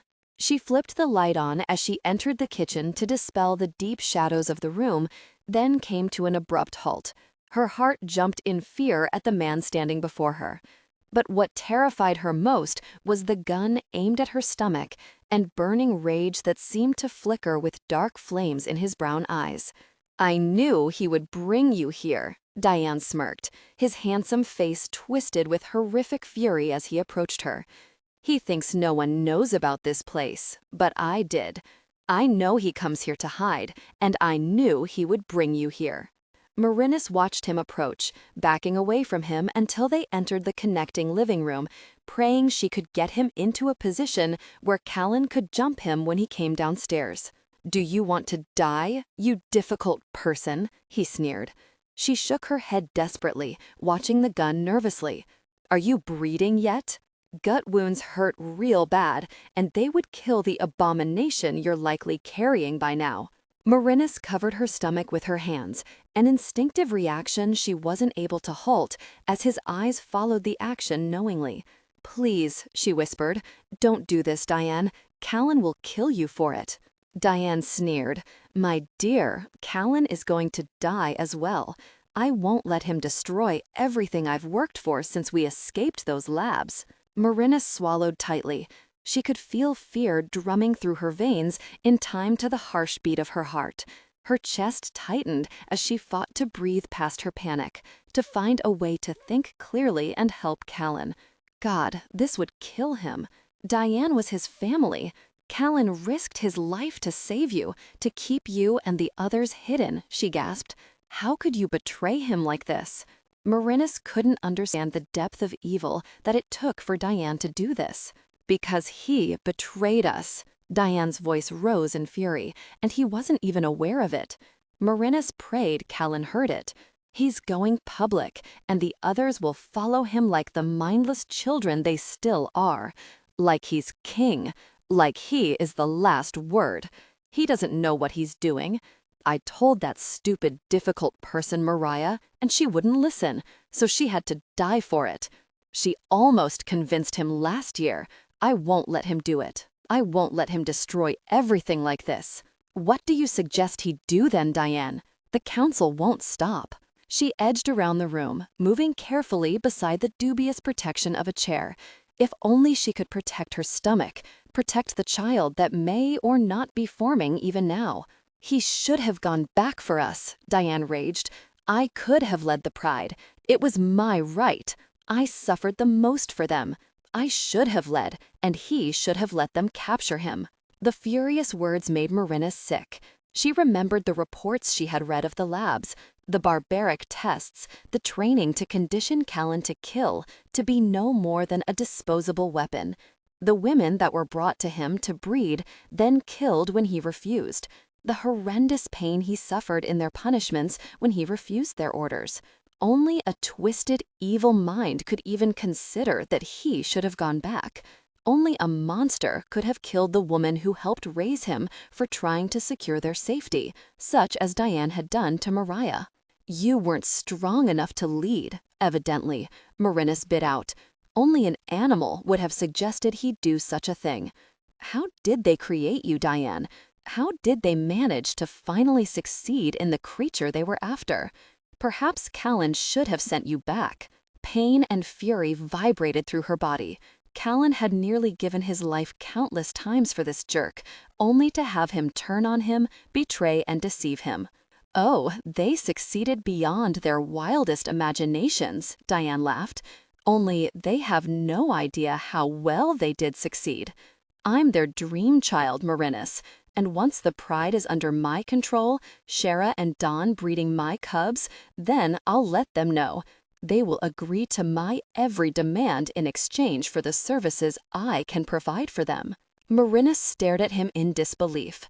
Diane, what makes you think you can do this? The breeding isn't voluntary. You know that from Callan and me. It's hormonal. If Dawn or Shara were your mates, you would know it by now. No, he shook his head, a maniacal smile crossing his face. See, I know something you don't. The women don't go into heat like you did, Merinus. They don't mate like Callan mated you. When they ovulate, any jerk can breed them. Your brother and Shara proved that. Merinus blinked. What the hell does my brother have to do with this? Which brother? Very. I have 7 of them, and every one of them will skin you alive and tack your hide on their wall for a trophy if you don't stop this. That is, if Callan leaves anything left of you. He smirked at her, the gun never wavering. Brother Cain was a soldier at the labs, Merinus. He was chosen to be present with her when she went into heat the first time. I, of course, had to rid her of the offspring she carried. I can't tolerate another man's offspring within my pride. Merinus wavered in shock. She felt her knees go weak. You're lying, she gasped. Cain wouldn't do that. He would never hurt an innocent woman. Diane shook his head in pity. But he did, Merinus. Didn't you ever wonder how Cain knew about a supposedly top-secret experiment before your father received Mariah's box of evidence? How he knew when everyone associated with that lab was dead? He survived my attack somehow, survived my rage, but he'll pay for it soon enough, for good. I don't believe you. She believed Cain might have been there, but not for the reasons Diane said, and sure as hell wouldn't believe he had committed such an act against anyone. She knew her brother too well for that. He frowned at her darkly. I have no reason to lie. You have every reason to lie, she told him angrily. You're a traitor to your own people, Diane. There's no honor in you. You couldn't be trusted to give the weather accurately. You have a smart mouth, difficult person, he snarled. If I weren't already determined to kill you, I'd kill you for that alone. And you're a really arrogant individual with some real faulty illusions of grandeur. She glimpsed Callan's shadow moving slowly along the steps from the corner of her eye. The others will take you apart themselves. You won't be able to hide the scent of Callan's blood on your hands. Their senses will pick it up, Diane. They'll know. She saw the glimmer of uncertainty enter his eyes. They won't know, he bit out, but his protest wasn't as strong as it should have been. They can smell blood. They know the scent of their own. Their DNA ensures it. Do you think you can wash away the scent of their deaths from your body? Do you really think they won't know? Only Shara and Dawn will be left. He shrugged. I'll kill Tabor and Tanner myself. Merinus laughed at him, shaking her head as Callan moved closer. She had to keep his attention on her. You won't get within a mile of any of them, she told him mockingly. They're smarter than you are. Callan wasn't, he denied. I caught his woman. Have you? She asked, jerking back, falling to the floor as Callan's roar sounded through the room. She scrambled around the chair as she heard the scream that erupted from Diane's throat. The gun went flying when Callan tackled him. Merinus grimaced as it flew in the opposite direction of the chair. Breathing roughly, watching the struggling men carefully, she began to crawl around the room. Feral growls filled the room, crashing furniture, flying fists. Diane was like a savage animal, but Callan more so. With feet kicking out, fists hammering into flesh, the 2 men fought around the room, vying for supremacy.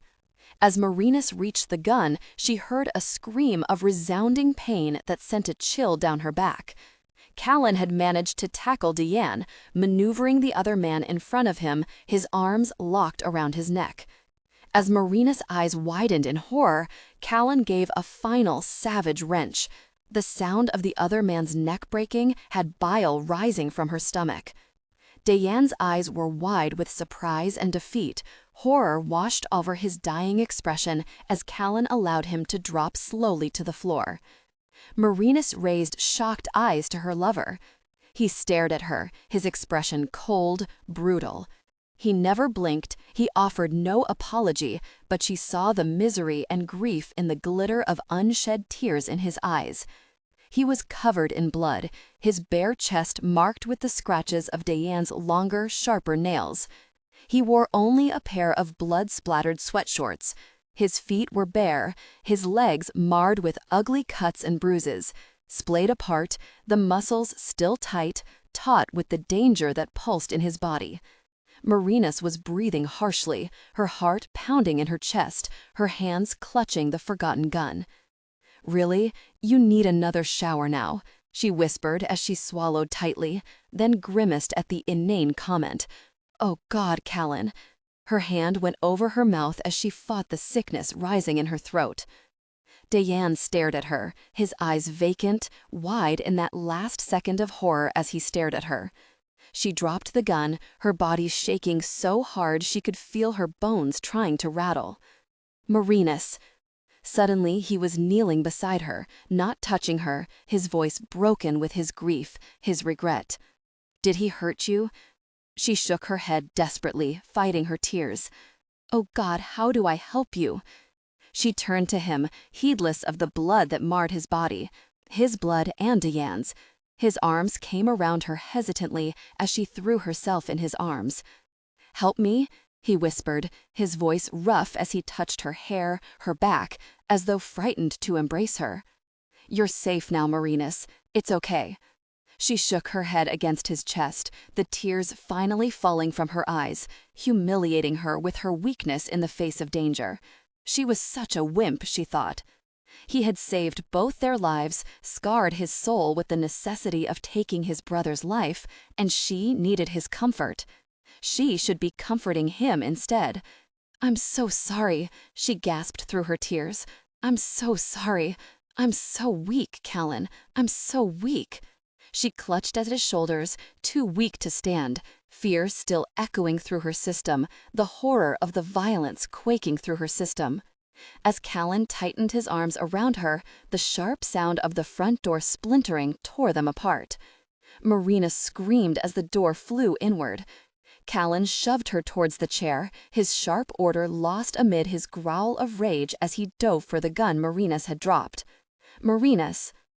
The harsh voice of her brother had her swinging around in time to watch Callan come up in a lithe, graceful move to his knees, the pistol gripped in both hands, his face a mask of rage. "Callan."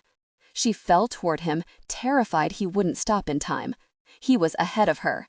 The gun went up, his finger falling quickly back from the trigger.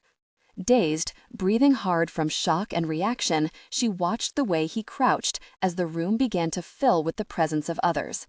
Her brothers and father, even her uncle, Senator Samuel Tyler, was there, along with the vaguely familiar near-dozen men who followed Kane.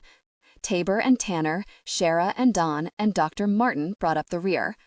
Everyone but the senator and the good scientists were armed to the gills, weapons showing, bodies taut and ready.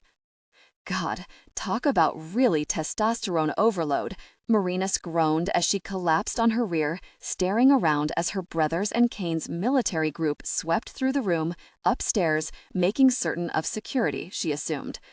Gosh, she didn't know what the hell those black-clad strangers with hard, cold eyes were doing, let alone her brothers. "Don't touch her." Suddenly, Callan turned furious, feral eyes on whoever had dared to move behind her. Merinus glanced up in time to see Kane raise his hands and step away quietly. Callan moved across the space of only a few feet and jerked Merinus in his arms. His body was blazing with heat, his muscles tight with tension. "Give him a few minutes to cool off." Dr. Martin moved among the men commandingly. "Get away from them. Get Deanne's body to another room away from him now. Let him settle down or he'll never find his control." Merinus looked back at Callan. His face was flushed, his eyes closed as he held her close. "Callan," she whispered. "I could have lost you," he answered, his voice ragged, harsh. If it had been council soldiers, if it had been anyone else, I would have lost you. His hold tightened as he fought for breath. God help me, Merinus. I can't lose you. Merinus breathed out deeply. She struggled to turn in his arms, finally succeeding as he loosened his grip only marginally. Her arms went around his shoulders, her head cushioned on his heaving chest. Around them, people moved, spoke, asked questions, and demanded answers. How were we found? Callan suddenly jerked his head up, his eyes blazing in suspicion as he looked at those around them. Kane had a tracker on Merinus' cell, Shara answered him coolly. I didn't know, Callan, until this morning when he tried to call and his readout indicated the phone had been destroyed. Vaguely, Merinus remembered seeing the broken remnants of the phone on Callan's desk. Diane must have destroyed it, thinking he would keep them from calling for help. Callan had no phones in the house, no way to track any communications he made. Callan took a deep, steadying breath. Merinus felt his control slowly reassert itself. His body relaxed marginally. Callan, you need to get cleaned up. Kane stood several feet from them, staring down at them broodingly. We're going to call the police on this one, do some damage control. Uncle Sam, he nodded to the senator, came out here on the midnight flight to personally escort you back to the Senate hearings on genetic altering and DNA engineering. We have a lot of work ahead of us. Callan rose slowly to his feet. His arm wrapped around Merinus, refusing to let her go. Merinus can stay here with us, Kane told him forcefully. I don't think so. Merinus didn't trust the cold smile Callan sent her brother. Merinus stays with me, period. You can talk to her after we both clean up. Merinus rose to her feet alongside Callan, watching the two men stare each other down, both intent on having his way. They were like two pit bulls getting ready to fight over the same bone, but for different reasons. Kane wanted to hoard her, keep her a child, his innocent sister forever. Callan wanted the woman he had made, and he was very determined to keep her. Kane opened his mouth to speak, and Merinus knew whatever came out of it would only make the situation worse. Don't start, jerk, she bit out, seeing the mockery that flashed across his eyes, an indication that something stupid was getting ready to come out of his mouth. He flashed her a dark look. Merinus took a deep breath. I need another shower, anyway, and so does Callan. Do whatever you guys have to do to get things ready to go. I can't deal with it right now. Her mind was too dazed, shock and fear and fury still running through her veins. Adrenaline overload was turning into a difficult person. At least try to hurry. Kane raked his fingers through his short hair, impatience tightening his body. We have to get a story together and get things started here, Merinus. I need you for that. He speared her with a commanding look. You'll just have to wait, she told him, accepting the arm Callan wrapped around her as her legs trembled beneath her. I can't right now, Kane. I just can't. She was aware of the concerned, worried looks on the faces of her family. She should have been more eager to reassure them than she was to find a moment alone with Callan, to soothe the beast that still fought for release. Come on. Callan turned without addressing the other man again and drew her from the room. When they reached the stairs, he didn't make her climb them herself. He picked her up in his arms and carried her to the big bathroom off their bedroom. He didn't speak. His expression didn't soften. His eyes blazed with lust. He locked the bedroom door behind them. They came together in passion, connecting deeply. Below, Callan's loud roar was clearly heard. Shara grimaced as 8 men flushed with anger, glancing at the stairs, their bodies stiffening with outrage. She's not a child, she informed them all. You may as well get used to it now. John Tyler turned to her with a fierce frown. Young lady, that is my child, he bit out. No, sir, right now she's Callan's mate, she argued tightly. Her life was nearly lost, and his DNA demands he reassert his claim. Get used to it, get over it before he gets down here, because if all of you crowd him with your male pride all upset, you will merely force his instincts to the forefront. He's just claimed her. Let him get used to that before he has to deal with your possessiveness. Shara ignored Kane's sneer. She had been doing that for 2 days now. "We have other problems here," Samuel Tyler spoke up, distracting brotherly and fatherly outrage. "Let's get our priorities straight and go from there. 4 hours till the press shows. We have plenty of work to do." Wayne Dubrow reporting from Washington at the Senate hearings on DNA engineering and research. Callan Lyons, the alleged breed, created by a group of scientists working in genetic re-engineering, appeared before the Senate committee this afternoon on genetic research. Accompanying him is his fiancée, Merinus Tyler, daughter of John Tyler of the National Forum. Also accompanying him are a dozen doctors, scientists, and DNA specialists brought in weeks before to verify his claim. Mr. Lyons and 4 other members of his family, also experiments in these horrific tests, gave their stirring testimony before members of the Senate and the press. The reporter stood stately, somberly before the Senate building, his voice rough, emotionally charged as he detailed the testimonies given, especially those of the 2 young women. The world was held spellbound by the beauty of the quiet blonde, the shy, fearful frailty of the golden brunette. But it was the men, their faces perfection in male curves and angles, that struck them with the truth of the story being told. Callan Lyons, the head of the family, proud and striking, his amber eyes direct and straightforward as he informed the senators and various lawmakers of the horrors he had endured. The deaths, the cruelties, the identities of mercenaries, soldiers, billionaire, political, and public figures involved. Those political figures were noticeably absent from the hearings. Scientists spoke, among them Dr. Martin, the DNA specialist who had treated each member since birth and followed after their daring escape and the death of his own family. The Tylers weren't unarmed themselves. Years of research and evidence had been gathered, no stone left unturned. The story was horrific, moving, garnering international sympathy and support for the proud members who had fought their lives for peace. Deep in the African jungle, a satellite link pulling in the story, a couple sat silently watching. The male, an older version of Callan by several years, was quiet, tense. The woman, a small, dark-haired doctor, wept silently. Their story was being told. This male, Callan Lyons, had been victorious where they had not.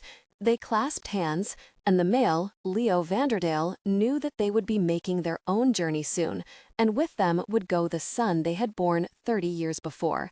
Perhaps their son would finally be free of the past then, and the danger they had hidden from him for so long. Deep in the mountains of Mexico, a different scenario was taking place. Mexican and U.S. agents were swarming a hidden lab. Fire erupted as scientists attempted to destroy evidence and lives as they were overtaken. Babies cried, their mewling sounds both human and animal. Adult members of the experiments snatched their children in the commotion and ran for cover, fighting their way through smoke and ash to avoid the agents attempting to round them up, the soldiers attempting to kill them. Hard gray eyes surveyed the scene as 6 men and women and 4 children escaped the mass destruction. He followed them quickly. His pack could hide for as long as needed. He would be very determined if he would let them be rounded up like animals. General Morris Gavoni stood over the still form of his security officer. Agents covered him, guns trained on him, the hard eyes of Mexican and American officials condemning him. He was the pride of the Genetics Council, his lab supposedly the most secret, the wolf hybrids they had bred the most exceptional specimens yet, and it was all falling down around his ears. His security officer had been shot by the difficult people storming the labs. His head doctor had deserted the labs at the first round of gunfire. The general considered himself much smarter. He raised his hands above his shoulders, staring back at the condemning expressions of those who had come for him. "They're animals, tools and nothing more," he muttered as the television droned behind him. The reporter listing the traits of what he called human genetic hybrids. They aren't human, not really. Not humans, animals, created to serve, to obey dictates of their masters. His eyes narrowed on the bank of monitors by the television as he glimpsed the jeeps racing from the compound. Of course, they had escaped. His creations, his pets. For the moment, he was defeated, but he swore the day would come when they would pay. General Gavoni, you are under arrest. A tall American official stepped forward decisively. Gavoni's lips twisted as he sneered at the censure he glimpsed in the other man's gaze. You will learn, they are not society's pets, he bit out. They are animals. Savage, inhuman. They must be trained, confined. You, sir, will be the one confined. Cuffs snapped over his wrists. Due to your criminal disregard and insane orders, the labs are destroyed, as well as everyone in them. Your breeds are dead, but I promise you, you'll pay for the crime of their birth. He hid his smile. He hid his plans. They weren't dead, but he promised himself that they would soon wish they were. General Gavoni, you are under arrest. A tall American official stepped forward decisively. Gavoni's lips twisted as he sneered at the censure he glimpsed in the other man's gaze. You will learn, they are not society's pets, he bit out. They are animals. Savage, inhuman. They must be trained, confined. You, sir, will be the one confined. Cuffs snapped over his wrists. Due to your criminal disregard and insane orders, the labs are destroyed, as well as everyone in them. Your breeds are dead, but I promise you, you'll pay for the crime of their birth. He hid his smile. He hid his plans. They weren't dead, but he promised himself that they would soon wish they were.